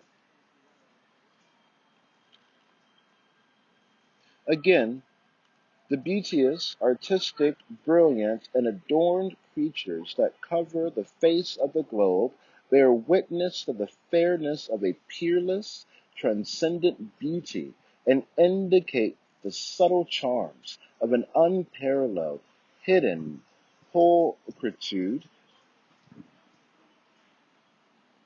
just as sunlight bears witness to the sun. Although all beings that act as mirrors for God's beauty constantly vanish and disappear, those that succeed them display and manifest in their forms and features the same beauty and fairness. This shows that the beauty in question does not belong to them. The visible instances of beauty are rather the signs and indications of a transcendent and sacred beauty. Each manifestation of that sacred, transcendent beauty indicates the existence of countless hidden treasures in each of God's names. So, now so exalted, peerless, and hidden a beauty, just as it desires to view its own fairness in a mirror and to behold the degrees of measures of its beauty in an animate reflection.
Desires also become manifest in order to look on its own beauty through the eyes of others. That is, it wishes to look at its own beauty in two ways. Firstly, by beholding itself in mirrors of variegated color. Secondly, through the gaze of yearning witnesses to itself, of bewildered admirers of its beauty. In short, beauty and fairness desire to see and be seen. Both of these require the existence of yearning witnesses and bewildered admirers. And since beauty and fairness are eternal and everlasting, their witnesses and admirers must have perpetual life. An eternal beauty can never be satisfied with transient admirers. An admirer condemned to irreversible separation will find his love turning to enmity.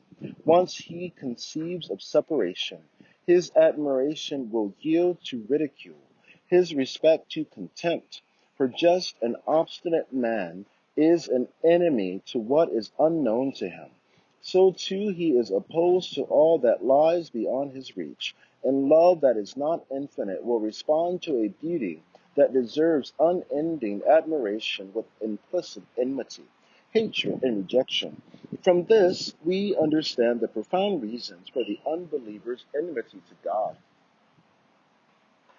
So endless generosity and liberality, peerless fairness and beauty, flawless perfection, all these require the existence of eternally grateful and longing supplicants and admirers. But we see in this hospice of the world that everyone quickly leaves and vanishes, having had only a taste of that generosity, enough to whet his appetite but not to satiate him, and having seen only a dim light coming from the perfection, or rather a faint shadow of its light, without in any way being fully satisfied, it follows then that men are going toward a place of eternal joy, where all will be bestowed on them in full measure. In short, just as this world, with all its creatures, decisively demonstrates the existence of the glorious Maker, so too do his sacred attributes and names indicate, show, and logically require the existence of the hereafter. The fifth truth. The gate of compassion and Mohammedan worship, the manifestation of the names of answerer of prayer and compassionate. Is it at all possible that a Lord possessing infinite compassion and mercy, who must compassionately fulfill the smallest need of his lowliest creatures in the most unexpected fashions, who heeds the muffled plea for help of his most obscure creature, and who responds to all the petitions he hears, whether vocal or mute, is it at all possible that such a Lord should not pay heed to the greatest petition of the foremost among his servants, the most beloved among his creatures, that he should not hear and grant his most exalted prayer? The kindness and ease manifested in the feeding and nurturing of weak and young animals show that the monarch of the cosmos exercises his dominicality with infinite mercy. Is it at all possible that a compassion merciful to this degree in the exercise of dominicality should not accept the prayer of the most virtuous and beautiful of all creation? He whose kingdom has lasted 1,350 years, 1,440 years, who has generally had more than 350 million subjects, 1 billion plus, to whom his subjects daily renew their pledge of allegiance, and to whose perfections they continually bear witness, whose commands are obeyed in perfect submission, whose spiritual hue has colored half the globe and a fifth of mankind, who is the beloved of men's hearts and the educator of their spirits, such a being is without doubt the greatest servant of the Lord who holds sway over the universe. Also, since most of the realms of beings applauded that being's function and beauty through each bearing the fruit of his miracles, he is for sure the most beloved creature of the fashioner of the cosmos. Similarly, the desire for perpetuity existing in all men by virtue of their very nature, it is a desire that lifts men from the lowest of the low to the highest of the high, is the greatest of all desires and petitions, fit to be presented to the provider of all needs, only by the greatest among his servants. The truth is explained in the 19th word, but let us repeat our statement of the matter here. O friend, listening to these words together with my own soul, We said in the comparison that a meeting took place on a certain island, and a most noble commander delivered a speech there. In order to find out the truth indicated in the comparison, come let us depart from this age, and in our mind and imagination travel to the Arabian Peninsula, in the blessed age of the Prophet, in order to visit and watch him while he is performing his duties and engaging in worship. See, just as he is the means for the attainment of eternal bliss by means of his messengerhood and guidance, so too is he the cause for the existence of that bliss and the means for the creation of paradise by means of his worship and prayer. Now see, that being is praying for eternal bliss in such supreme supplication, in such sublime worship, that it is as if this island, or even the whole world, were praying and supplicating together with him. For the worship he performs contains within itself not only the worship of the community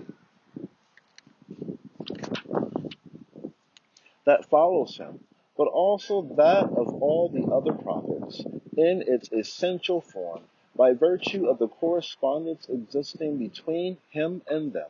Moreover, he performs his supreme prayer and offers his supplications in such a vast congregation that it is as if all luminous and perfect men, from the time of Adam down to the present, were following him in prayer and saying Amen to his supplications.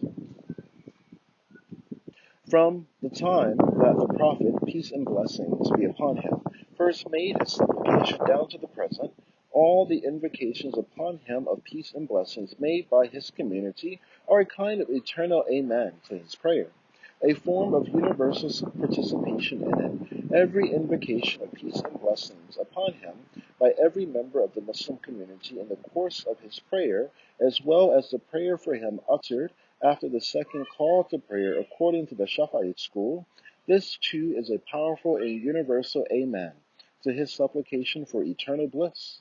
So the eternity and everlasting bliss desired by all men with all their strength, in accordance with their primordial disposition, is requested in the name of humanity by the Prophet, peace and blessings be upon him, and the luminous segment of humanity says Amen after him.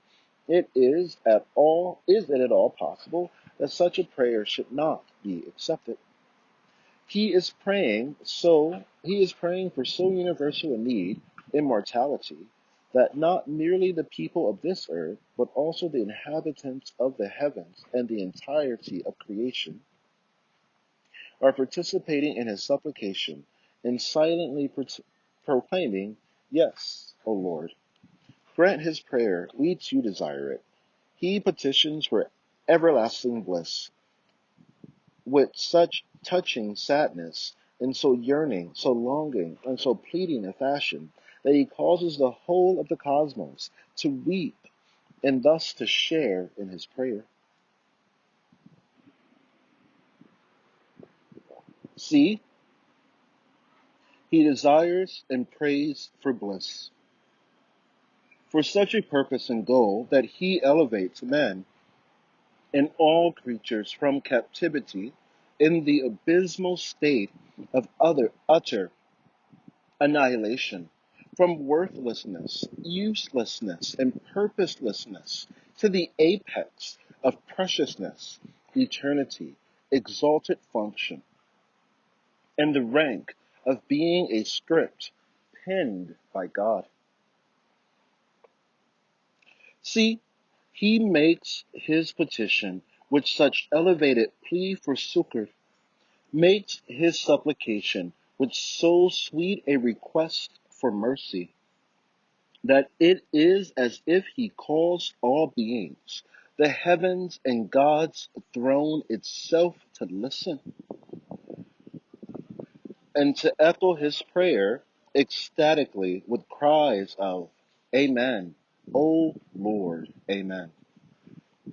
Indeed, it is not at all possible that the master of this world, all of whose doings are self-evidently inspired by consciousness, knowledge, and wisdom, should be unaware and uninformed of the acts of the foremost among all of his creatures. Again, it is not at all possible that the all-knowing Master should remain indifferent to the deeds and prayers of that foremost among his creatures, and deem them unimportant despite being aware of them. It is further impossible that the powerful and merciful Master of the world should not accept his prayers, having not remained indifferent to them. Yes, through the light of the Mohammedan being, the form of the world has changed. The true essence of men and all beings in the cosmos become apparent through that light. It became clear that they are each missives of the eternally besought one, proclaiming the divine names, precious and profound beings with God-given functions and destined to manifest eternity. Were it not for that light, beings would be condemned to utter annihilation. They would be valueless, meaningless, useless, confused, the result of blind chance, sunk in the darkness of illusion. It is for this reason that just as men say Amen to the prayer of the Prophet, so too all other beings from the face of the earth up to God's throne, from the soil to the stars, all take pride in his light and proclaim their connection with him. The very spirit of the worship of the Prophet is indeed none other than this prayer. Again, all the motions and workings of the cosmos are in their essence prayer. For example, the progress of a seed until it becomes a tree is a form of prayer to the Creator. See, he requests bliss and eternity from a being, one so all-hearing, generous and powerful, so all-seeing, merciful and knowledgeable, that he sees, hears, accepts, and takes pity upon the most secret wish, the slightest desire of the most obscure of his creatures. This, in observable form, he answers all pleas, even if they are silently proffered. He bestows all things and answers all pleas in so wise, percipient, and merciful a fashion that no doubt remains that all that nurturing and relegating can derive only from one all-hearing and all-seeing, one generous and merciful. Let us listen to what the pride of all being is requesting, that source of honor for all of mankind, that one unique in all of creation, who bears on his back the burden of all men, who standing on this earth lifts up his hands towards God's throne and offers up a prayer which in its reality contains the essence of the worship of all of mankind. See, he is asking for eternal bliss for himself and for his community. He is asking for eternity in paradise. He is making his plea together with all the divine sacred names that display their beauty in the mirror of all created being. You can see indeed that he is seeking intercession from those names. If there were not countless reasons and causes for the existence of the hereafter, a single prayer of that exalted being would be enough for the creation of paradise, a task as easy for the power of the merciful Creator as the creation of spring. To display wondrous samples of arts and examples of resurrection on the face of the earth that, compared with the hereafter, is like a narrow page, to inscribe and include on that single page in perfect order all the different species of creations that resemble 300,000 separate books, and is certainly more difficult than building and creating the delicate and symmetrical structure of paradise, in the broad realm of eternity. Indeed, it may be said that to whatever degree paradise is more elevated than the spring, to that degree the creation of the gardens of spring is more difficult and wondrous than the creation of paradise.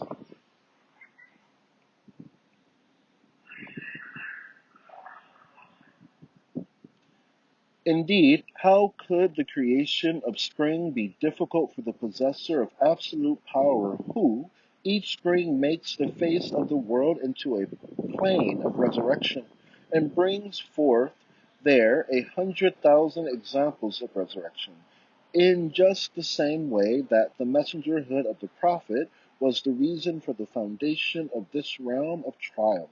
The saying, were it not for thee, were it not for thee, I would not have created the spheres, being an indication of this. So too the worship he performed was the cause for the foundation of the abode of bliss. Is it at all possible that the flawless perfection of artistry, the peerless beauty of dominicality expressed in the order of the world, and the comprehensive mercy that reduced all to bewilderment, should not answer his prayer and thus tolerate an extreme form of ugliness, cruelty, and disorder? Is it impossible that it would listen to the most petty and insignificant desires and grant them, but dismiss significant and important desires as worthless and fail to fulfill them?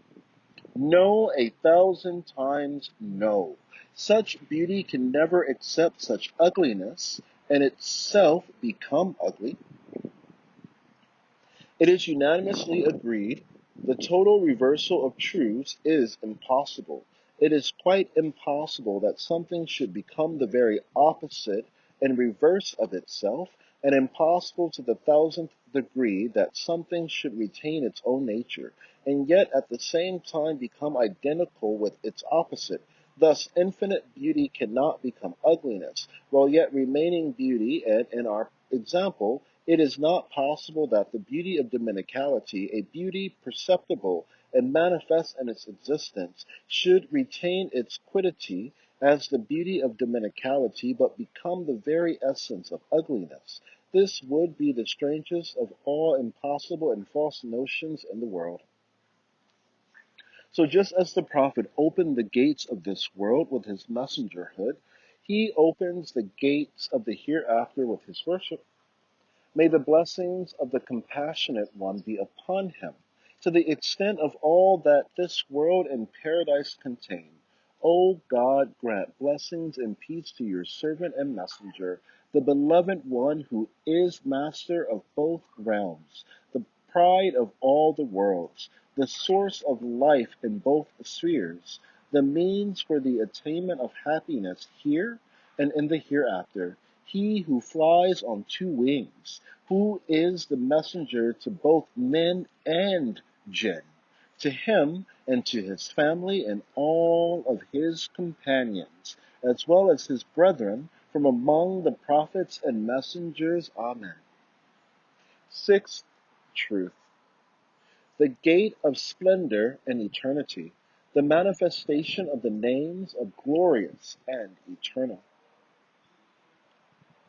Is it at all possible that the splendor of dominicality that subdues and commands all beings, from suns and trees down to particles just like obedient soldiers, could concentrate its entire attention on the wretched and transient beings that pass a temporary life in the hospice of this world, and not create an eternal and everlasting sphere of splendor, an unending manifestation of dominicality? The display of divine splendor and the changing of the seasons, the sublime motions of the planets and the heavens as if they were aeroplanes, the subjugation of all things and the creation of the earth as man's cradle, and the sun as his lamp, vast transformations such as the reviving and adornment of the dead and dry globe, All of this shows that behind the veil a sublime dominicality exists, that a splendid monarchy is at work. Now, such a dominical kingdom requires subjects worthy of itself, as well as an appropriate mode of manifestation. But look at this hospice of the world, and you will see that the most significant class of its subjects, endowed with the most comprehensive of functions, are gathered together only temporarily, and that, in the most wretched of states, the hospice fills and empties each day. All of the subjects stay only temporarily in this abode of trial for sake of being tested in service. The abode itself changes each hour. Again, all of the monarch's subjects stay only for a few brief minutes in order to behold the samples of the precious bounty of the glorious Maker, to look on his miraculous works of art in the exhibition of the world with the eye of a buyer. Then they disappear. The exhibition itself changes every minute. Whoever leaves it never returns, and whoever comes to it will ultimately depart. Now, this state and circumstance definitely shows that behind and beyond this hospice, this testing ground, this exhibition, there are permanent palaces and eternal abodes that fully manifest and support God's everlasting sovereignty. There are gardens and treasure houses full of the pure and exalted originals of the forms and copies we see in this world. If we strive here in this world, it is for the sake of what awaits us there. We work here and are rewarded there. Bliss awaits everyone there in accordance with his capacity, as long as he does not squander his share. Yes, it is impossible that such eternal kingship should concentrate exclusively on those wretched, transient beings. Consider this truth through the telescope of the following comparison. You are traveling along a road. You see a caravanserai ahead of you on the road, built by a great personage for people coming to visit him. Millions are spent on the decorations of the caravanserai so that guests should enjoy their one night stay there and for their instruction. But the guests see very little of those decorations, look at them for a very short time, briefly tasting the joys of what is offered them. They go on their way without being satiated. But each guest takes a photograph of the objects in the caravanserai by means of his special camera. Also, the servants of that great personage record with great care the conduct of all the guests and preserve the record. You see, too, that he destroys every day most of the valuable decorations and replaces them with fresh decorations for the newly arriving guests. After seeing all this, will any doubt remain that the personage who has constructed this caravanserai on the road has permanent and exalted dwellings, inexhaustible and precious treasures, an uninterrupted flow of great generosity? By means of the generosity displayed in the caravanserai, he intends merely to whet the appetite of his guests for those things he keeps in his immediate presence, to awaken their desire for the gifts he has purposed for them. So too, if you look upon the state of the hospice for this world without falling into drunkenness, you will understand the following 9 principles. First principle: you will understand that this world does not exist for its own sake, any more than does the caravanserai. It is impossible that it should assume this shape by itself. Rather, it is a well-constructed hospice, wisely designed to receive the caravan of beings that constantly arrive to alight before departing again. Second principle: you will understand too that those living within this hospice are guests. They are invited by their generous sustainer to the abode of peace. Third principle: you will understand further that the adornments of this world are not simply for the sake of enjoyment or admiration, for if they yield pleasure for a time, they cause pain for a longer time with their cessation. They give you a taste and whet your appetite, but never satiate you. For either the life of the pleasure is short, or your life is short, too brief for you to become satiated. These adornments of high value and brief duration must then be for the sake of instruction and wisdom. Now the lifespan of everything is short, although its value is high and the subtleties of its artistry are more exalted and beautiful. This implies that everything is only a sample, a form of something else, that it has the function of drawing the gaze of the customer to the authentic and original object. This being the case, it must be said that the variegated adornments of this world are the samples of the bounties of paradise, prepared by the compassionate and merciful one for his beloved servants, for arousing gratitude, and for encouraging men to seek out the perpetual origins of which they are copies. They are, then, for other exalted goals beyond themselves. Fourth principle, you will understand also that the adornments of this world, there are numerous purposes for the existence of everything, and numerous results flow from its being. They are not restricted to this world and to the souls of men, as the people of misguidance imagine, being thus lost in vanity and purposelessness. Of the contrary, in purposes for the existence and results of the being of all things relate to the following three categories. The first and most exalted pertain to the Creator. It consists of presenting to the gaze of the pre-eternal witness the bejeweled and miraculous wonders he has affixed to the object in question, as if in a military parade. To live for a fleeting second is enough to attain that glance. Indeed, the potentiality and intent for existence is enough, without ever emerging into life.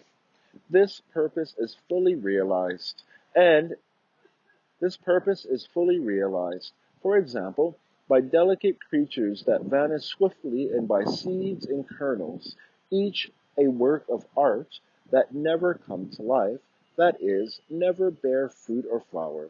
They all remain untouched by vanity and purposelessness. Thus, the first purpose of all things is to proclaim, by means of their life and existence, the miracles of power and the traces of artistry of the Maker, and display them to the gaze of the glorious monarch. The second purpose of all existence and the result of all being pertains to conscious creation. Everything is like a truth displaying missive, an artistic poem, or a wise word of the glorious Maker, offered to the gaze of angels and jinn, of men and animals, and desiring to be read by them. It is an object for the contemplation and instruction of every conscious being that looks upon it. The third purpose of all existence and result of all being pertains to the soul of the thing itself, and consists of such minor consequences as the experience of pleasure and joy, living with some degree of permanence and comfort. If we consider the purpose of a servant employed as a steersman on some royal ship, we see that only 1/100th of that purpose relates to the steersman himself, i.e., the wage he receives. 99/100th of the purpose relate to the king who owns the ship. A similar relation exists between the purpose of a thing related to its own self and its worldly existence, and its purpose related to its maker. In the light of this multiplicity of purposes, we can now explain the ultimate compatibility between divine wisdom and economy on the one hand, and divine liberality and generosity. In fact, infinite generosity on the other hand, even though they appear to be opposites and contradictory. In the individual purposes of things, liberality and generosity predominate, and the name of most generous is manifested. For the point of view of individual purpose, fruits and grains are indeed beyond computation, and they demonstrate infinite generosity. But in universal purposes, wisdom predominates, and the name of all wise is manifested. However, many purposes a tree has, each of its fruits contains that many purposes, and these can be divided into the three categories we have established. The universal purposes demonstrate an infinite wisdom and economy. Infinite wisdom and infinite generosity and liberality are thus combined, despite their apparent opposition. For example, one of the purposes for raising an army is the maintenance of order. Whatever troops are available for the purpose will suffice. Or be more than enough. But the whole army will be barely enough for other purposes, such as protecting the national frontiers and repelling enemies. Its size will be in perfect balance with utter wisdom. Thus the wisdom of the state will be joined to its splendor, and it can be said that there is no excess in the army.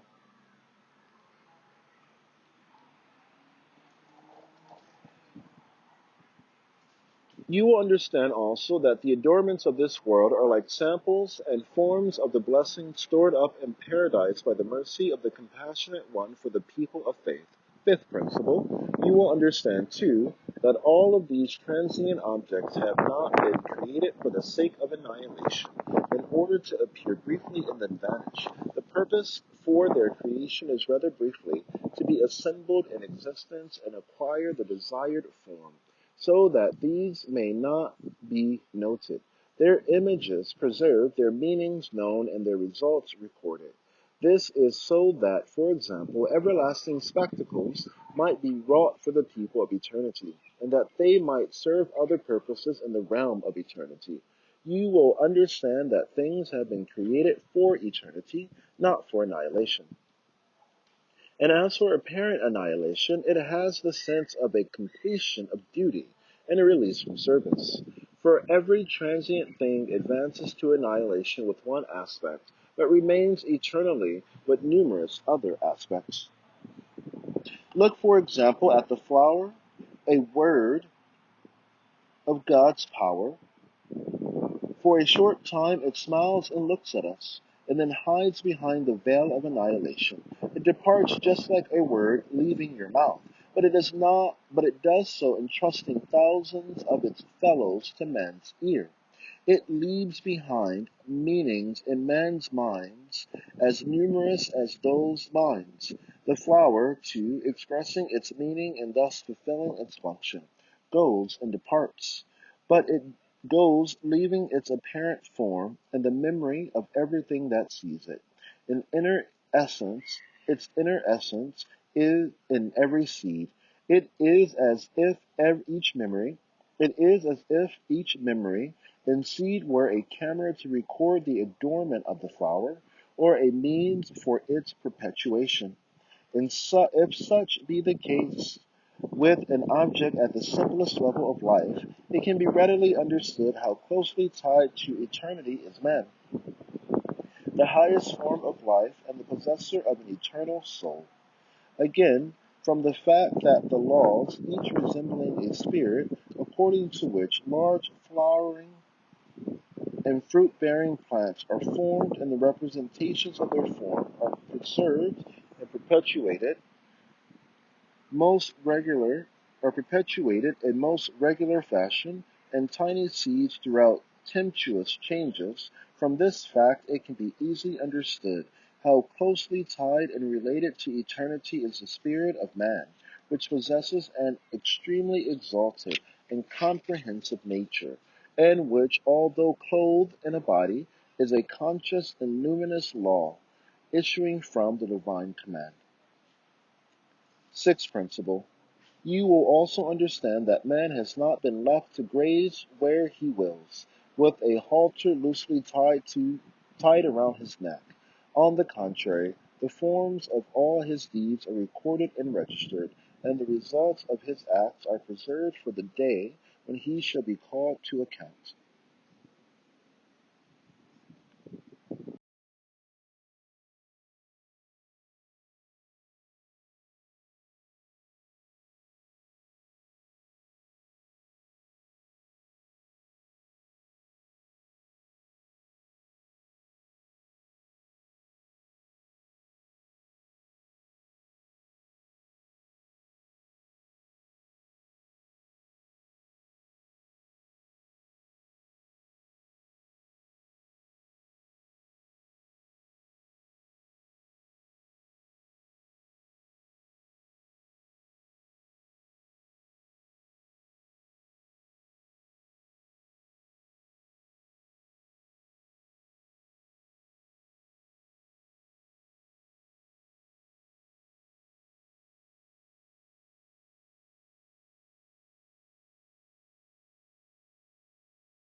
Sixth principle.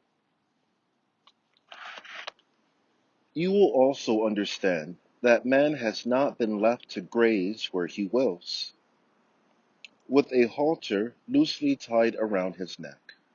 On the contrary, the forms of all his deeds are recorded and registered, and the results of all his acts are preserved for the day when he shall be called to account. Seventh principle. You will understand further that the destruction visited upon the beautiful creatures of summer and spring in the autumn is not for the sake of annihilation. Instead, it is a form of dismissal after the completion of service. Yes, it is fitting that the fruits, flowers, and leaves on the tips and branches of a tree, proceeding from the treasuries of sustenance provided by divine mercy, should depart when they become old and their duties are at an end. Otherwise, the gate will remain closed to those that come after them, and a barrier will be erected against the expansion of God's mercy and the services to be performed by their brethren, i.e., other members of the species. Moreover, with the passing of youth, they will become wretched and distraught. Spring is like a fruit-bearing tree, that in turn is an indication of the plane of resurrection. Similarly, the world of humanity in every age is like a tree inviting contemplation, and the world as a whole is like an amazing tree, the fruits of which are dispatched to the market of the hereafter. It is also a form of emptying in order to clear a space for the new creation that is to come in the following spring, of preparing the ground and making ready for the beings that are to come and assume their functions. Finally, it is a form of divine warning to conscious beings to awake from the neglect that causes them to forget their duties, from the drunken torpor that caused them to forget their obligation of offering thanks. Eighth principle. You will understand this too, that the eternal maker of this transient world has another everlasting world. It is to this that he urges and impels his servants. Ninth principle. You will understand also that so compassionate a being will bestow upon his choice servants in that world such gifts as no eye has ever seen. no ear has ever heard, nor has their image crossed the heart of any man. In this we believe. Seventh truth, the gate of protection and preservation, the manifestation of the names of preserver and guardian. Is it at all possible that God's attribute of preserver, which protects all things with the utmost order and balance, things in the heavens and on the earth, on dry land and in the ocean, dry and wet, large and small, commonplace and exalted, and as it were sifts their results by way of accounting. Is it at all possible that this attribute should permit the deeds and acts of man who has been given the lofty disposition of humanity, the rank of God's supreme vice-regency, and the duty of bearing the supreme trust, not be recorded, not to be passed through the sieve of accounting, not to be weighed in the balance of justice, not to be punished or rewarded fittingly, even though his acts and deeds closely pertain to God's universal dominicality? No, it is not in any way possible. Yes, the being that administers this cosmos preserves all things in order and balance. Order and balance are the manifestation of knowledge and wisdom, of will and power, for we see that the substance of every created object is fashioned in well-ordered and symmetrical fashion. Not only is each of the forms it changes throughout its life well-ordered, but the totality of these forms is also marked by the same orderliness. We see, too, that the glorious preserver preserves many forms of all things, the life of which comes to an end when they have performed their function, and which depart from the manifest world in the memories of men, that are like a kind of preserved tablet, or in a form of archetypal mirror. He also writes and inscribes a brief history of their life in a seed, that is like the result and outcome of the whole. Thus he causes all things to be preserved in mirrors pertaining to both the outer and inner worlds, the memory of man, the fruit of the tree, the kernel of the fruit, the seed of the flower. All of these demonstrate the universality and comprehensiveness of the law of preservation. Do you not see that all the flowers and fruits of the vast spring, the records of their deeds in appropriate form, the laws of their formation, and the images of their forms, are all inscribed into the finite space of a minute seed, and are there preserved?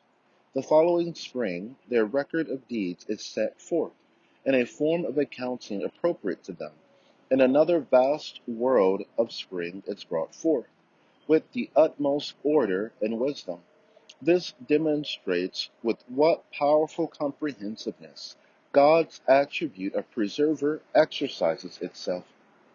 Considering that the results of such transient, commonplace, impermanent, and insignificant things are preserved, is it at all possible that men's deeds that yield important fruit in the world of the unseen, the world of the hereafter, and the world of spirits, from the point of view of universal dominicality, is it at all possible that they should not be guarded and preserved, should not be recorded as a matter of importance? No, by no means. Yes, from this manifestation of God's attribute of preserver, it can be deduced that the master of all creation devotes great care to the orderliness of all things that come to pass in his realm.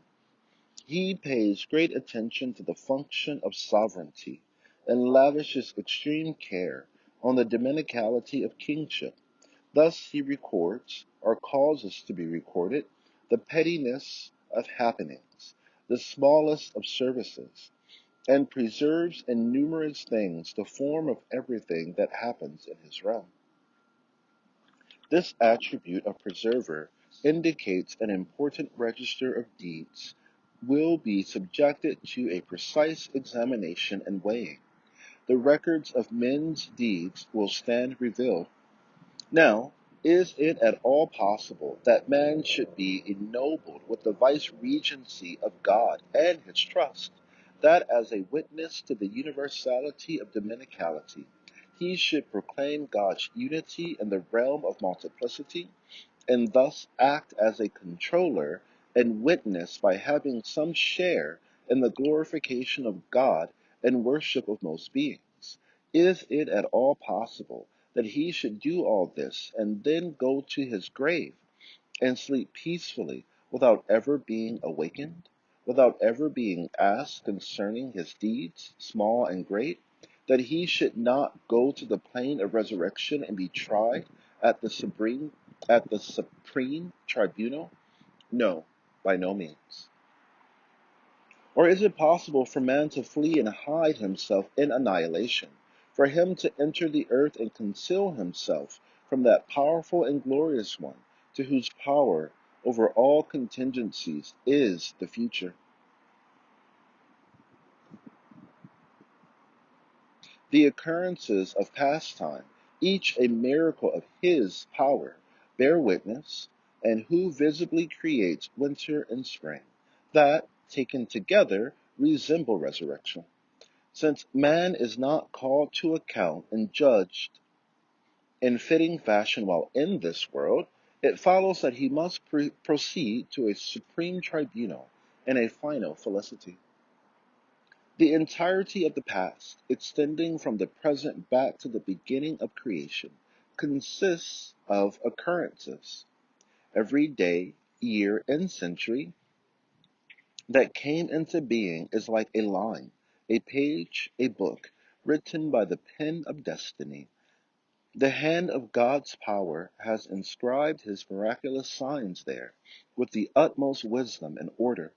Similarly, time from the present until resurrection, paradise and eternity consists entirely of contingencies. The past consists of occurrences, the future of contingencies. Now, if these two chains of time be compared with one another, it will be seen to be true of a certainty that the being that created yesterday and brought into being the creatures peculiar to it is capable, too, of creating tomorrow together with its creatures. Again, there is no doubt that the beings and wonders of past time, that wondrous display, are the miraculous works of a powerful and glorious one.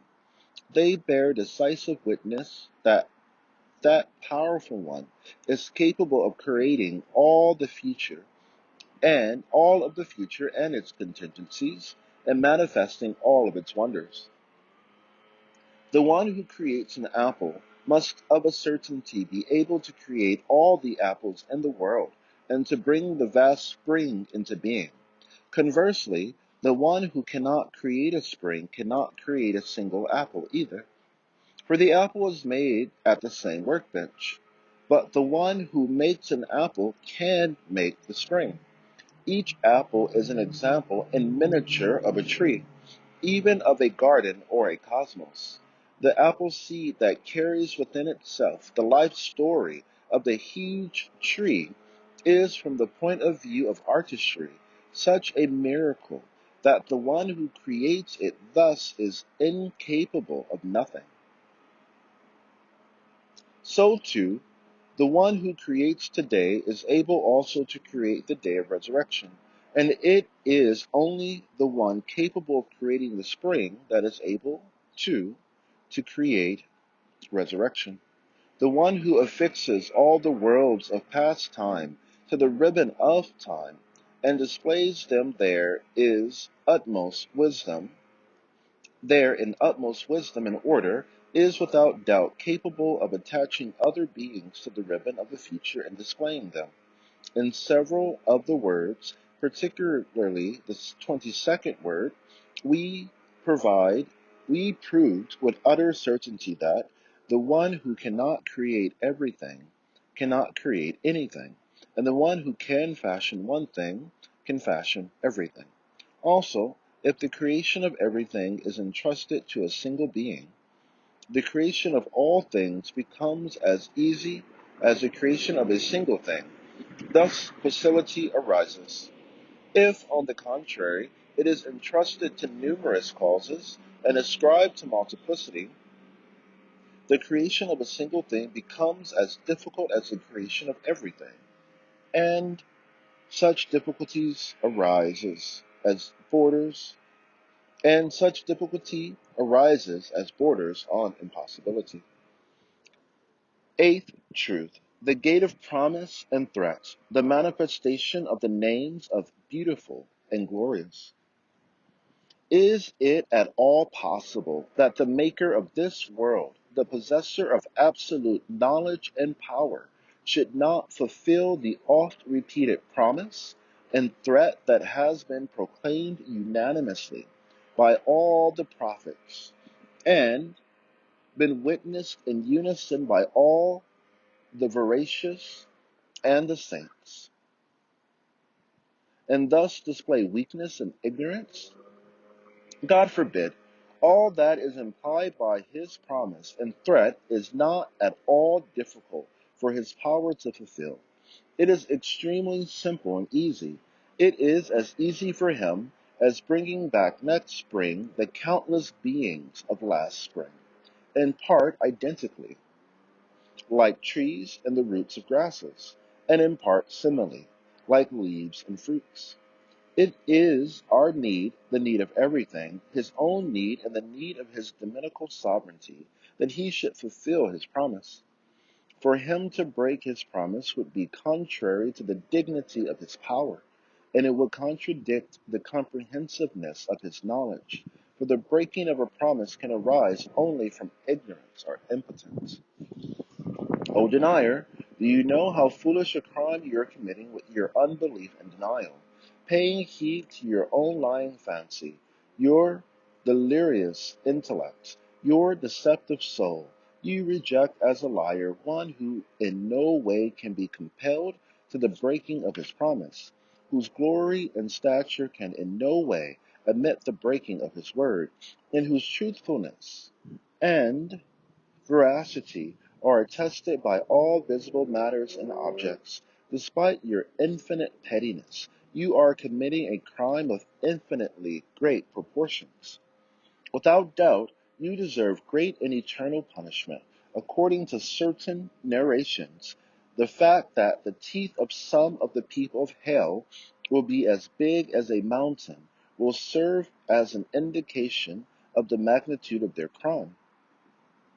O denier, you are like a traveler who closes his eyes to the sunlight and looks instead at the fantasy in his own mind.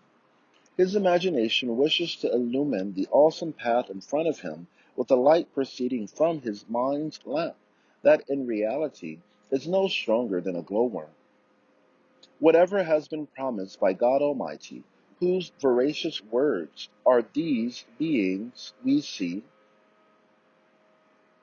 and whose truthful, eloquent signs are the processes of nature, he will of a surety fulfill.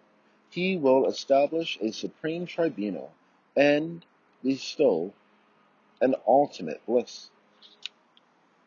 Ninth truth, the gate of God's bestowal of life and death, the manifestation of the names of eternally living and self-subsistent and giver of life and death. Is it at all possible that the one who gives life to this vast, dead, and dry earth, who in so doing demonstrates his power by deploying more than 300,000 different forms of creation, each of them as remarkable as man, who further demonstrates in his deployment his all-embracing knowledge by the infinite distinctions and differentiations he makes in the complex intermingling of all those forms, who directs the gaze of all his slaves to everlasting bliss by promising them resurrection and all of his heavenly decrees, who demonstrates the splendor of his dominicality by causing all of his creation to collaborate with one another, to revolve within the circle of his command and his will, to aid one another and be submitted to him, who shows the importance he has given to man by creating him as the most comprehensive, the most precious and delicate, the most valued and valuable fruit on the tree of creation by addressing him without intermediary and subjugating all things to him. Is it at all possible that so compassionate and powerful a one, so wise and all-knowing a one, should not bring about resurrection, should not gather his creatures together or be able to do so, should not restore man to life or be unable to do so, should not be able to inaugurate his supreme courts, should not be able to create heaven and hell? Nay, indeed, by no means is any of this possible.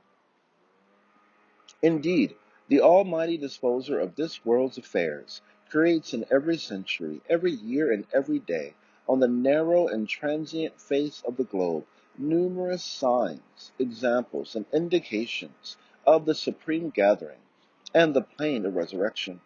Thus, in the gathering that takes place every spring, we see that in the course of 5 or 6 days, more than 300,000 different kinds of animal and plant are first gathered together and then dispersed.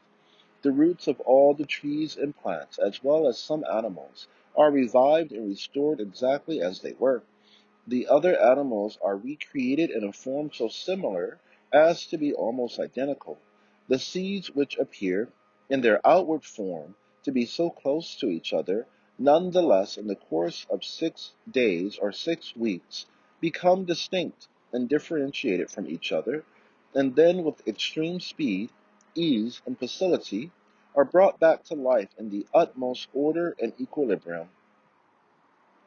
Is it at all possible that for the one who does all this, anything should be difficult, that he should be unable to create the heavens and the earth in 6 days, that he should be unable to resurrect men with a single blast? No, by means it by no means is it possible.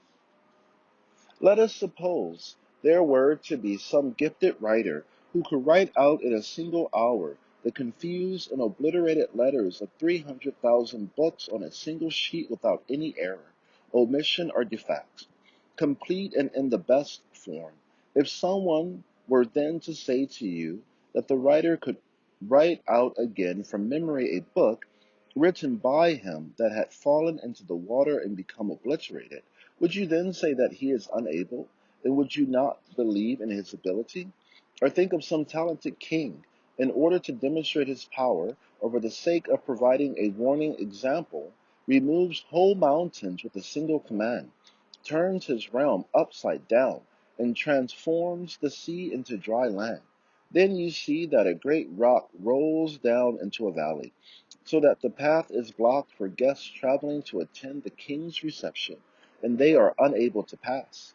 If someone should say to you, that exalted one will remove or dissolve the stone, however great it may be, with a single command, he will not leave his guests stranded, would you then say that he will not remove the stone, or be unable to do so? Or if someone one day should gather together a great army, and you are then informed that he will summon its battalions together with a blast of the trumpet, after they had dispersed to rest, and the battalions will form up in disciplined shape, would you respond by saying, I don't believe it? Were you to say any of these things, your behavior would truly be madness. If you have understood these 3 parables, now look further and see how the pre-eternal designer turns over in front of our eyes the white page of winter and opens the green pages of spring and summer. Then he inscribes on the page of the earth's surface with the pen of power and destiny, in the most beautiful form, more than 300,000 species of creation, Not one encroaches upon another. He writes them all together, but none blocks the path of another. In their formation and shape, each is kept separate from the other without any confusion. There is no error in the writing. That wise and preserving one, who preserves and inserts the spirit of a great tree in the smallest seed, no bigger than a dot, is it permissible even to ask how he preserves the spirits of those who die? That powerful one, who causes the globe to revolve like a pebble in a sling, is it permissible even to ask how he will remove the globe from the path of his guests who are traveling to meet him in the hereafter? Again, the one of glorious essence, who for non-being recruits, again, the one of glorious essence, who from non-being recruits anew and inscribes into his battalions with the command of be, and behold, it is. And with utmost discipline, the troops of all living things, the very particles of all their bodies, and thus creates highly disciplined armies. Is it permissible even to ask how he can make bodies submit to his discipline, like a battalion, how he can gather together their mutually acquainted fundamental particles and their component members? You can, moreover, behold with your own eyes the numerous designs made by God as signs, similes and indications of resurrection, designs placed by him in every age and epoch of the world, in the alternation of day and night, even in the appearance and disappearance of clouds in the sky. If you imagine yourself to have been living 1,000 years ago, and then compare with each other the two wings of time that are the past and future, then you will behold similes of the gathering and indications of resurrection as numerous as the centuries and days. If then after witnessing so many similes and indications, you regard corporal resurrection as improbable and rationally unacceptable, know your behavior to be pure lunacy. See what the supreme decree says concerning the truth we are discussing. Look upon the signs of God's mercy, and see how he restores life to the earth after its death. Verily, he it is who shall bring to life the dead, and he is powerful over all things. In short, there is nothing that makes impossible the gathering of resurrection, and much that necessitates it.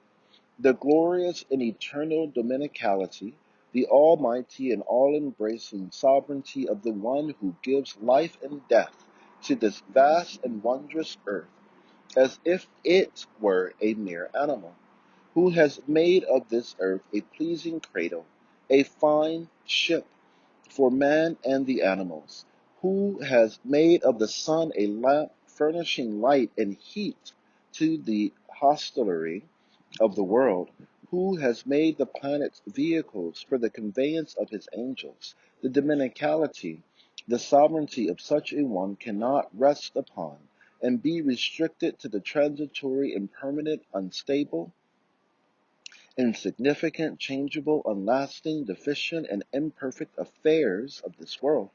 He must therefore have another realm, one worthy of him, permanent, stable, immutable, and glorious. Indeed, he does have another kingdom, and it is for the sake of this that he causes us to labor, and to this that he summons us, all those of illumined spirit who have penetrated from outer appearances to truth, and have been ennobled with proximity to the divine presence, all the spiritual poles endowed with luminous hearts, all the possessors of lucent intelligence, all bear witness that he will transfer us to that other kingdom. They inform us unanimously that he has prepared for us their reward and requital, and relate that he is repeatedly giving us firm promises and stern warnings. As for the breaking of a promise, it is baseless and utter humiliation. It cannot in any way be reconciled with the glory of his sanctity. Similarly, failure to fulfill a threat arises either from forgiveness or powerlessness. Now, unbelief is extreme crime and cannot be forgiven. Unbelief denounces creation for alleged worthlessness and meaninglessness. It is an insult to all creation, a denial of the manifestation of the divine names in the mirror of beings. It is disrespect to all the divine names, and rejection of the witness borne to the divine unity by all beings. It is a denial of all creation. It corrupts man's potentialities in such a way that they are incapable of reform and unreceptive to good. Unbelief is also an act of utter injustice, a transgression against all of creation and the rights of God's names. The preservation of those rights, as well as the unredeemable nature of the unbeliever's soul, make it necessary that unbelief should be unpardonable. The words, to assign partners to God, is verily a great transgression, expressing this meaning. The absolutely omnipotent one is exempt of and exalted above all powerlessness. Those who bring us their testimony and report, despite all the differences in their methods, temperaments, and paths, are totally unanimous and agreed on this basic matter. By their number, they have the authority of unanimity.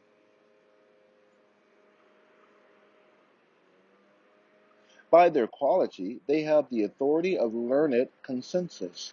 By their rank, each one is a guiding star of mankind, the cherished eye of the people, the object of a nation's veneration. By their importance, each one is an expert and an authority in the matter. In any art or science, two experts are preferred to thousands of non-experts, and two positive affirmers are preferred to thousands of negators. And the transmission of a report. For example, the testimony of two men affirming the sighting of the crescent moon at the beginning of Ramadan totally nullifies the negation of thousands of deniers. In short, in the whole world there is no truer report, no firmer claim, no more apparent truth than this. The world is without doubt a field, and the resurrection a threshing floor, a harvest. The world is without doubt a field, and the resurrection a threshing floor, a harvest. Paradise and hell are each storehouses for the grain. 10th truth. The gate of wisdom, grace, mercy, and justice, the manifestation of the names of all wise, generous, just, and merciful. Is it at all possible that the glorious possessor of all dominion in this impermanent hospice of the world, in this transient place of testing, in this unstable showplace of the earth, so manifest a wisdom, so evident a grace, so overwhelming a justice, so comprehensive a mercy, is it at all possible that in his realm, in the worlds of the outer and inner dimensions of things, there should not exist permanent abodes with eternal inhabitants, everlasting stations, with immortal residence, and that as a result of the truths of wisdom, grace, and mercy, and justice, that we now see should decline into nothingness?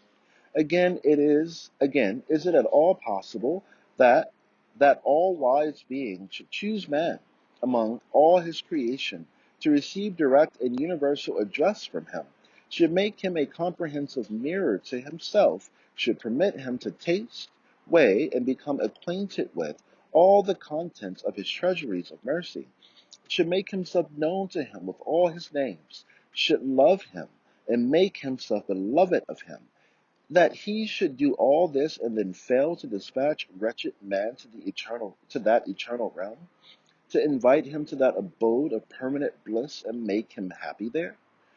Is it at all reasonable that he should impose on every being, even the seed, a task as heavy as a tree, mount in its instances of his wisdom as numerous as the flowers, and beneficial aspects as numerous as the fruits, but assigned to that task, to those instances of his wisdom and those beneficial aspects, a purpose pertaining only to this world, one as small as a seed, that he should make that purpose nothing more than the tree, more than the life of this world, that he should make that purpose nothing more than the life of this world, something less valuable than a grain of mustard seed, that he should not make of beings seeds for the world of meaning, intellect for the realm of the hereafter, for them to yield their true and worthy results,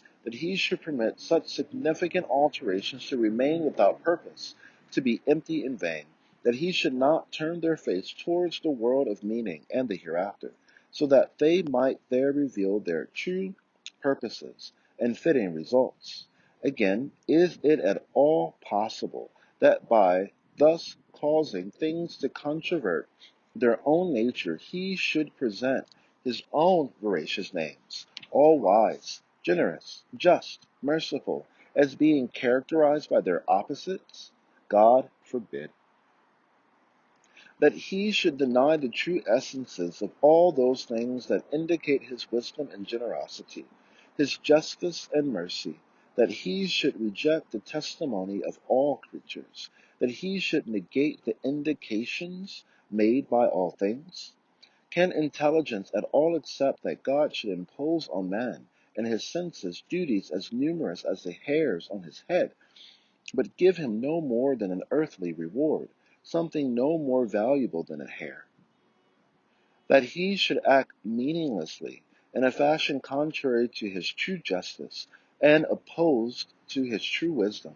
Again, is it at all possible that God, who proves and shows himself to be a possessor of absolute wisdom by attaching to every animate being, or even to every member like the tongue, indeed to every creature, instances of his wisdom, and sources of benefit as numerous as results of and the fruits he has attached to a tree? Is it at all possible that he should fail to bestow on himself the greatest of all instances of his wisdom, the most significant of all sources of benefit, the most necessary of all results, that which makes his wisdom into wisdom, his blessings into blessings, his mercy into mercy, the source and aim of all his wisdom, bounty, mercy, and beneficence, eternity, the meeting with him in the hereafter and everlasting bliss?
Were he to abandon these, he would plunge all of his doings into utter pointlessness, and cause himself to resemble a being who constructed a palace, each stone of which contained thousands of designs, in each corner of which thousands of adornments were found, and in each part of which thousands of precious household instruments and tools were provided, but failed to build a roof over it, so that everything rooted and was needlessly so that everything rotted and was needlessly destroyed. No, by no means can this be true. From absolute goodness comes forth goodness, and from the possessor of absolute beauty comes forth beauty. So too, nothing devoid of purpose can emerge from the possessor of absolute wisdom. Whoever in his imagination embarks on the ship of history and sets sail for the past will see dead stages, places, gatherings, and worlds, as numerous as the years, and each like the stopping place that is the world, the field of trial, the gathering of creation, that we now see. In form and quality, they are different from each other, but they resemble each other with respect to their orderliness, their wondrousness, and the fashion in which they display the power and wisdom of the Maker. In those impermanent stopping places, those transient fields, those fleeting gatherings, he will also see the orderly workings of so manifest a wisdom, the indications of so evident a beneficence, the signs of so imperious a justice, the fruits of so comprehensive a mercy, that he will know of a certainty, unless totally devoid of perception, that a more perfect wisdom, that which he beholds is inconceivable, that a beneficence more beauteous than that the signs of which he observes is impossible, that a justice more glorious than that the indications of which he sees cannot exist, and a mercy more comprehensive than that the fruits of which he sees is unimaginable. If to suppose the impossible, that there were no permanent abodes, lofty mansions, everlasting stations, and eternal abodes, with their eternal residence, God's joyous servants in the realm of that eternal monarch who disposes all affairs and who constantly is changing the hospice and its inmates, then it would be necessary to reject the true essences of wisdom, justice, beneficence, and compassion, those four powerful and universal spiritual elements that are like light, air, water, and earth, and to deny their existence, even though they are as apparent as that of the external elements. For it is plain that this impermanent world and its contents cannot be a complete manifestation of their true essences. If there is no other place somewhere else where they can be manifested fully, it then becomes necessary with a lunacy like that of the man who denies the existence of the sun, even though he sees its light filling the day, to deny the wisdom that we can see in everything in front of our eyes, to deny the beneficence that we can observe in our own souls and in most other things, to deny the justice, the signs of which appear so strongly. There are two varieties of justice, one affirmative, the other negative. The positive variety consists in giving the deserving his right. This form of justice exists throughout the world in the most obvious fashion, because, as proven in the third truth, it observably bestows in accordance with special balances and particular criteria all the objects of desire requested by everything from its glorious creator with the tongue of innate capacity, the language of natural need, the speech of necessity, and all the requirements of life and existence. This variety of justice is, then, as certain as life and existence itself. The other variety of justice, the negative, consists in chastening or chastising the unjust. It gives wrongdoers their due. The other variety of justice, the negative, consists in chastising the unjust. It gives wrongdoers their due by way of requital and punishment. This type of justice is not fully manifest in nature. For example, all the chastising blows and punitive lashes that have descended on all rebellious people, from the Ad and Thamud to those of the present age, show definitely that an exalted justice dominates the world. And to deny the compassion we see everywhere in operation, it follows in turn that we must regard as a foolish prankster, a treacherous tyrant, the one from whom proceed all the wise processes, the generous deeds and the merciful gifts we perceive in the universe. God forbid that this should be so. It is a totally impossible reversal of the truth. Even the foolish sophists who deny the existence of everything, and even that of their own selves, would not readily contemplate such a proposition.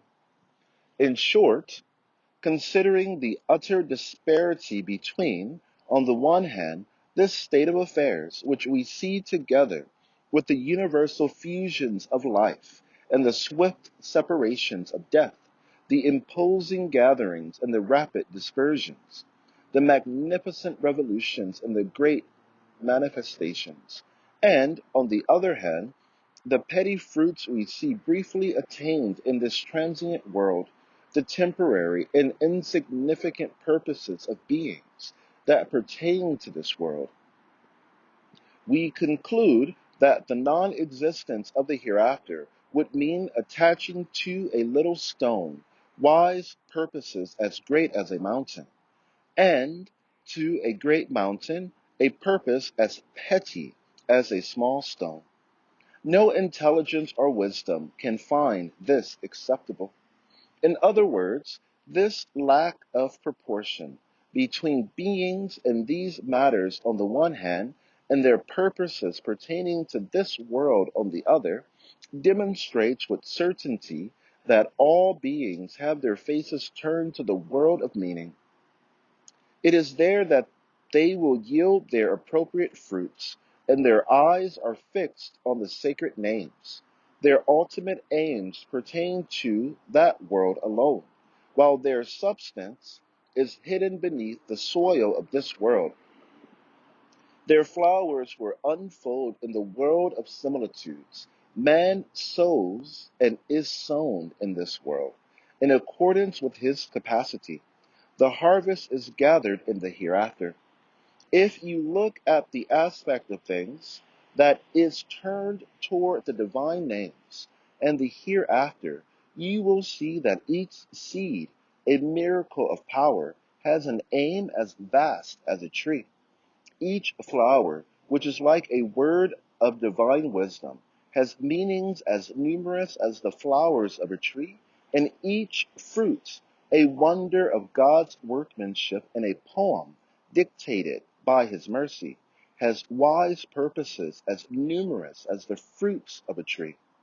As for the fruit serving us as sustenance, it is merely one out of those many thousand wise purposes.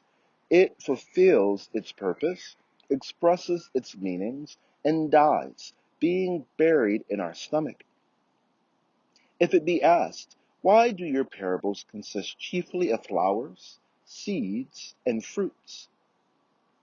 Our answer is that they are the most wondrous, remarkable, and delicate of the miracles of God's power. Moreover, since naturalists, philosophers, and the people of misguidance have been unable to read the subtle script written upon them by the pen of destiny and power, they have choked on them and fallen into the swamp of nature. Since these transient beings yield eternal fruits in another place, leave their permanent forms of themselves, and express their everlasting meanings, since they engage in ceaseless glorification of the Maker, and since man becomes man by perceiving these aspects of things that are oriented to the hereafter, thus finding his way to eternity by means of the transient. Since all of this is true, there must be some other purpose for all these beings that are cast around between life and death, that are first gathered and then dispersed. There is no error in this comparison. The above-mentioned state of affairs resembles circumstances formed and arranged by way of imitation and representation. Brief gatherings and dispersions are arranged at great expense merely for the sake of taking pictures that can thereafter be shown in the cinema. So too, one of the reasons for our passage through individual and social life in this life for a brief time is to enable pictures to be taken and images formed, to enable the result of our deeds to be registered and recorded, for display on a day of accounting, for being shown at a vast gathering, and to yield the fruit of supreme happiness. The noble saying of the prophet, upon whom be peace and blessings, this world is the tillage for the hereafter, indicates this meaning. Since the world exists, and within this world wisdom, beneficence, compassion, and justice also exist, with their numerous evidences of a certainty the hereafter also exists, just as surely as does this world.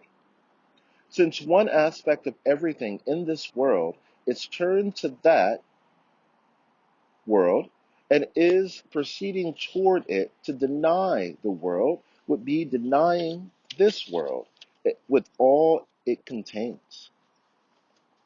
Just as the allotted hour and the grave await man, so too do paradise and hell, anxiously watching for his arrival.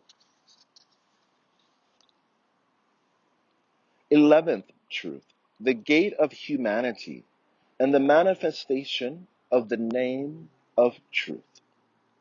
Is it at all possible that God Almighty, He who is worshipped by right, should create man within creation as the most significant of all His servants, with respect to His absolute dominicality, and with respect to His universal dominicality in all of His realms, that He should make him the most thoughtful recipient of His glorious address, the most comprehensive mirror to the manifestation of His names, that He should create him as the most beautiful miracle of His power in the fairest of forms, in order to receive the manifestation of the greatest name, as well as that quality of the greatest name inherent in the other names, in order for him to assess and perceive the contents of His treasuries of mercy,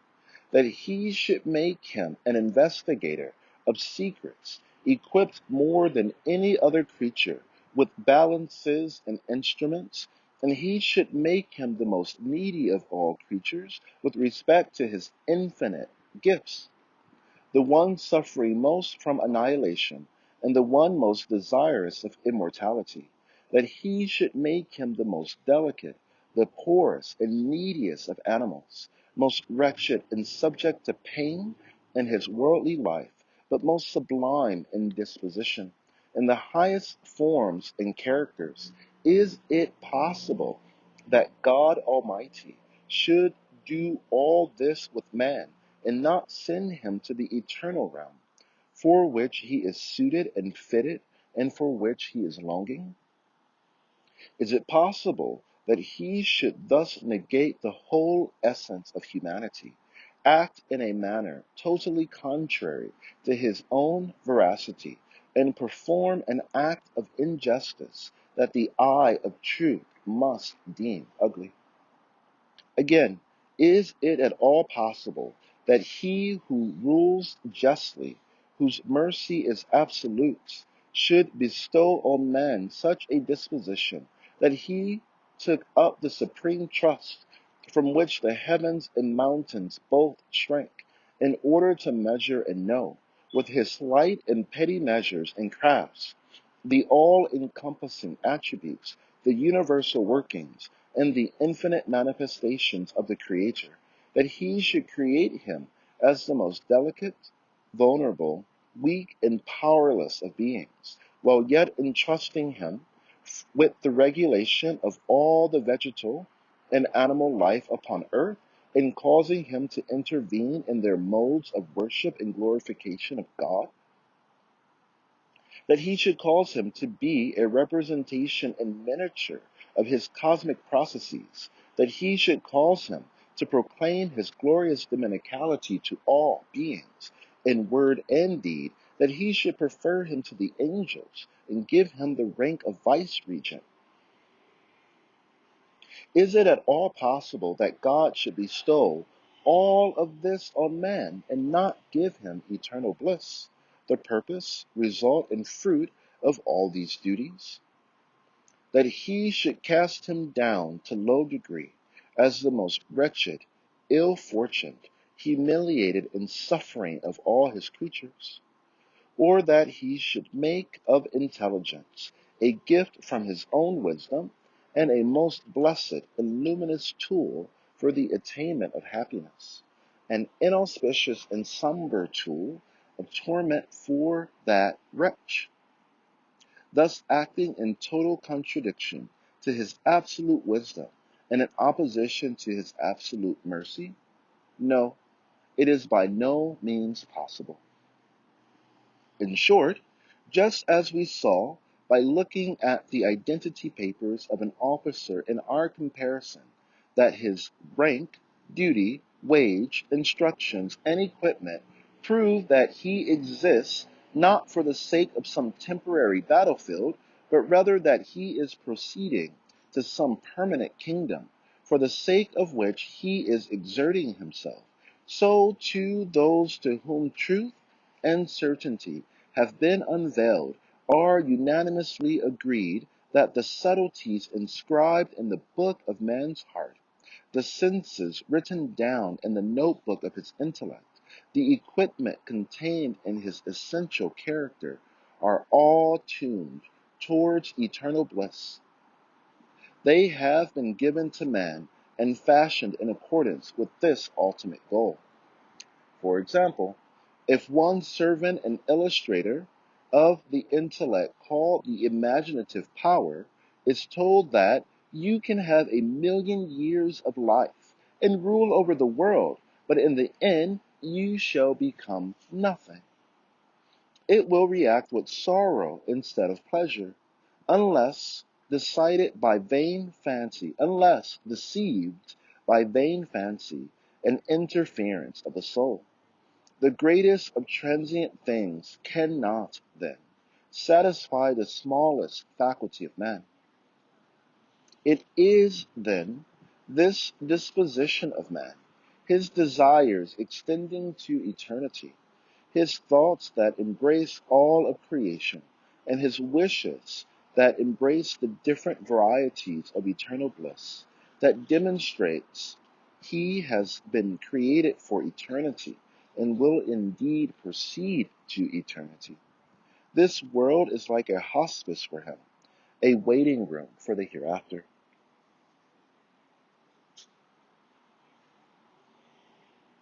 12th truth, the gate of messengerhood and revelation, and the manifestation of, in the name of God, the merciful, the compassionate. Is it at all possible that errant doubts, no stronger than the wing of a fly, could close the path to the hereafter and the gate to paradise that have been definitely opened by the most noble prophet? Peace and blessings be upon him, with all of his might, relying upon the power of his 1,000 certified miracles, as well as the thousands of decisive verses of the all-wise Qur'an, a book miraculous in 40 different ways, that prophet whose words are affirmed by all of the other prophets, relying upon their own miracles, whose claim is affirmed by all of the saints, relying upon their visionary and charismatic experiences, and to whose veracity all of the purified scholars bear witness, relying upon their investigations of them? From the previous truths, it has become apparent that resurrection is so firmly rooted a truth that not even a power capable of lifting up the globe, breaking it and casting it aside could shake it. For God Almighty himself affirms this truth in accordance with the meaning of all his names and attributes. His most noble messenger confirms it with all his miracles and evidences. The all-wise Qur'an establishes it with all its truths and verses, and the cosmos itself bears witness to it with all the creational signs it contains, and all the wise processes that take place within it. Is it at all possible that the necessary being, God, should unite with all of his creation, excepting only the unbelievers, on this question of resurrection, and doubts feebler than a whisker and satanic insinuations should shake and uproot that exalted and firmly rooted truth which resembles a mountain? No, by no means. Beware, do not imagine that the proofs of resurrection are restricted to the 12 truths we have mentioned. The all-wise Qur'an alone, that instructed us in these 12 truths, indicates thousands of other aspects of the matter as well, each aspect being a sign that our Creator will transfer us from this transient realm to an eternal one. Again, do not imagine that the divine names, which logically require the existence of resurrection, are only those we have discussed: wise, generous, merciful, just, preserver. On the contrary, all the divine names manifest in the ordering of the cosmos logically require the existence of resurrection, indeed make it imperative. Do not imagine either that the creational signs indicating resurrection are confined to those we have mentioned above. On the contrary, in the majority of beings, there exist different aspects and qualities that are like curtains opening to the right and the left. One aspect bears witness to the Maker, and the other aspect indicates resurrection. For example, the beauty of man's being, fashioned as he is in the fairest of forms, demonstrates the existence of the Maker, while at the same time the fact that, together with his comprehensive abilities, lodged in that fairest of forms, he soon declines and dies, demonstrates the existence of resurrection. Sometimes, if one looks at the same aspect in two different ways, one sees that it demonstrates the existence both of the Maker and of resurrection. For example, If one looks at the wise ordering, the just balance, the gracious adornment, and the merciful favor inherent in most things, they are seen to demonstrate that they proceed from the powerful hand of a wise, generous, just, and merciful Maker. So, too, if one looks at the brief and insignificant life of the transient beings that are the manifestations of these qualities, despite their power and infinitude, the hereafter appears before one. In other words, all things silently recite and cause others to recite, I believe in God and the last day. Conclusion. The preceding 12 truths confirm, supplement, and support each other, coming together in union. They demonstrate the required result. Does it lie in the capacity of any doubt to penetrate those 12 firm walls, each like steel or diamonds, in order to shake the belief in resurrection housed within their closed citadel? The verse, your creation and resurrection is but like a single soul, indicates the following meaning.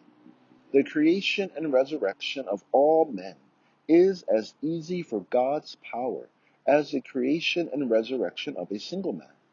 Yes, indeed, in a treatise entitled Nuqta, Point, I explained in detail the truth expressed by this verse. Here we will indicate only a summary by means of a few comparisons. If you want more detail, refer to Nuqta. For example, and God's is the highest similitude, and there is no error in the comparison.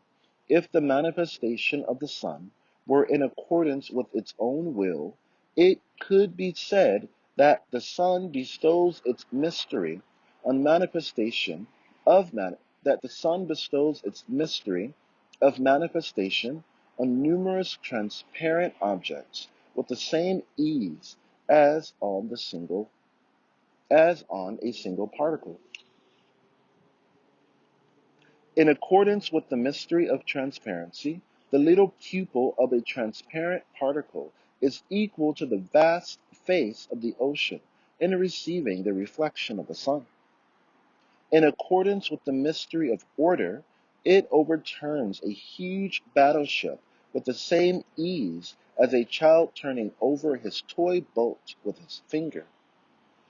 In accordance with the mystery of obedience, it causes a vast army to move with the same word that a commander uses to make a single infantryman move. In accordance with the mystery of equilibrium, let us imagine there to exist in space a balance so sensitive and at the same time so large that were two walnuts to be placed in its hands, it would fill them and be equally able to hold and to weigh two suns. If two suns of equal weight were placed in the pans of the scale, the same power, which caused one of the walnuts to be lifted up to the heavens and the other walnut to descend to the ground, will move these heavenly bodies with the same ease. Since in this lowly, deficient, and transient world of contingency, the greatest and smallest things are equal and numerous, infinite things appear equal to a single thing. Through the mystery of luminosity, transparency, order, obedience, and balance, then of a certainty, little and much, small and great, will be equal in the sign of the possessor of absolute power, and he will be able to summon all men to resurrection with a single blast of a trumpet, just as if they were one man.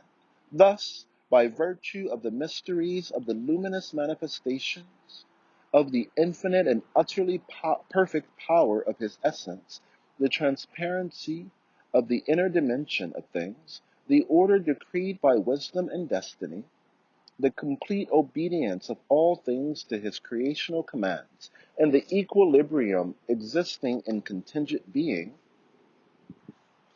that consists of the equivalence of the being and non-being of the contingent. Furthermore, the degrees of strength and weakness that a thing possesses are determined by the intervention in that thing of its opposite. For example, degrees of heat are determined by the intervention of cold, degrees of beauty by the intervention of ugliness, stages of light by the intervention of darkness. But if something exists of itself and is not accidental, then its opposite cannot interfere with it. For then a union of opposites would logically have to occur, and that is impossible. If something that exists of itself, there can then be no gradation. Now, the power of the possessor of absolute power pertains to his essence. It enjoys absolute perfection and is not accidental like contingent being. It is therefore impossible that its opposite, impotence, should intervene in it. Hence it is as easy for the Lord of glory to create a spring as it is to create a flower. But if creation were ascribed to causality, then the creation of a single flower would be as difficult as that of a whole spring. For God it is easy to resurrect and gather all men, as it is to resurrect and gather one man. All that we have expounded so far with regard to resurrection, the comparisons indicating it and its truths, is derived from the effulgence of the all-wise Qur'an. Its sole purpose has been bringing the soul to surrender and the heart to acceptance. It is to the Qur'an that the right to speak belongs. It is true speech, and all speech is subordinate to it. Let us listen then to the Qur'an. Say, with God is the argument that reaches home. If it had been his will, he could indeed have guided you all. Look upon the signs of God's mercy, and see how he restores to life. See how he restores life to the earth after its death.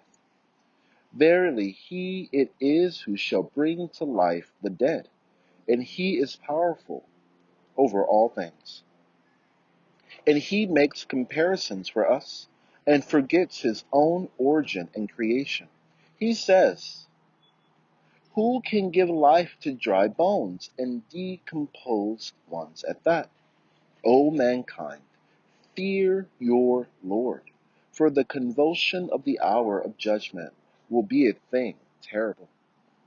The day you shall see it, every mother giving suck shall forget her suckling babe, and every pregnant female shall drop her load unformed. Thou shalt see mankind as in a drunken riot, yet not drunk, but dreadful will be the wrath of God.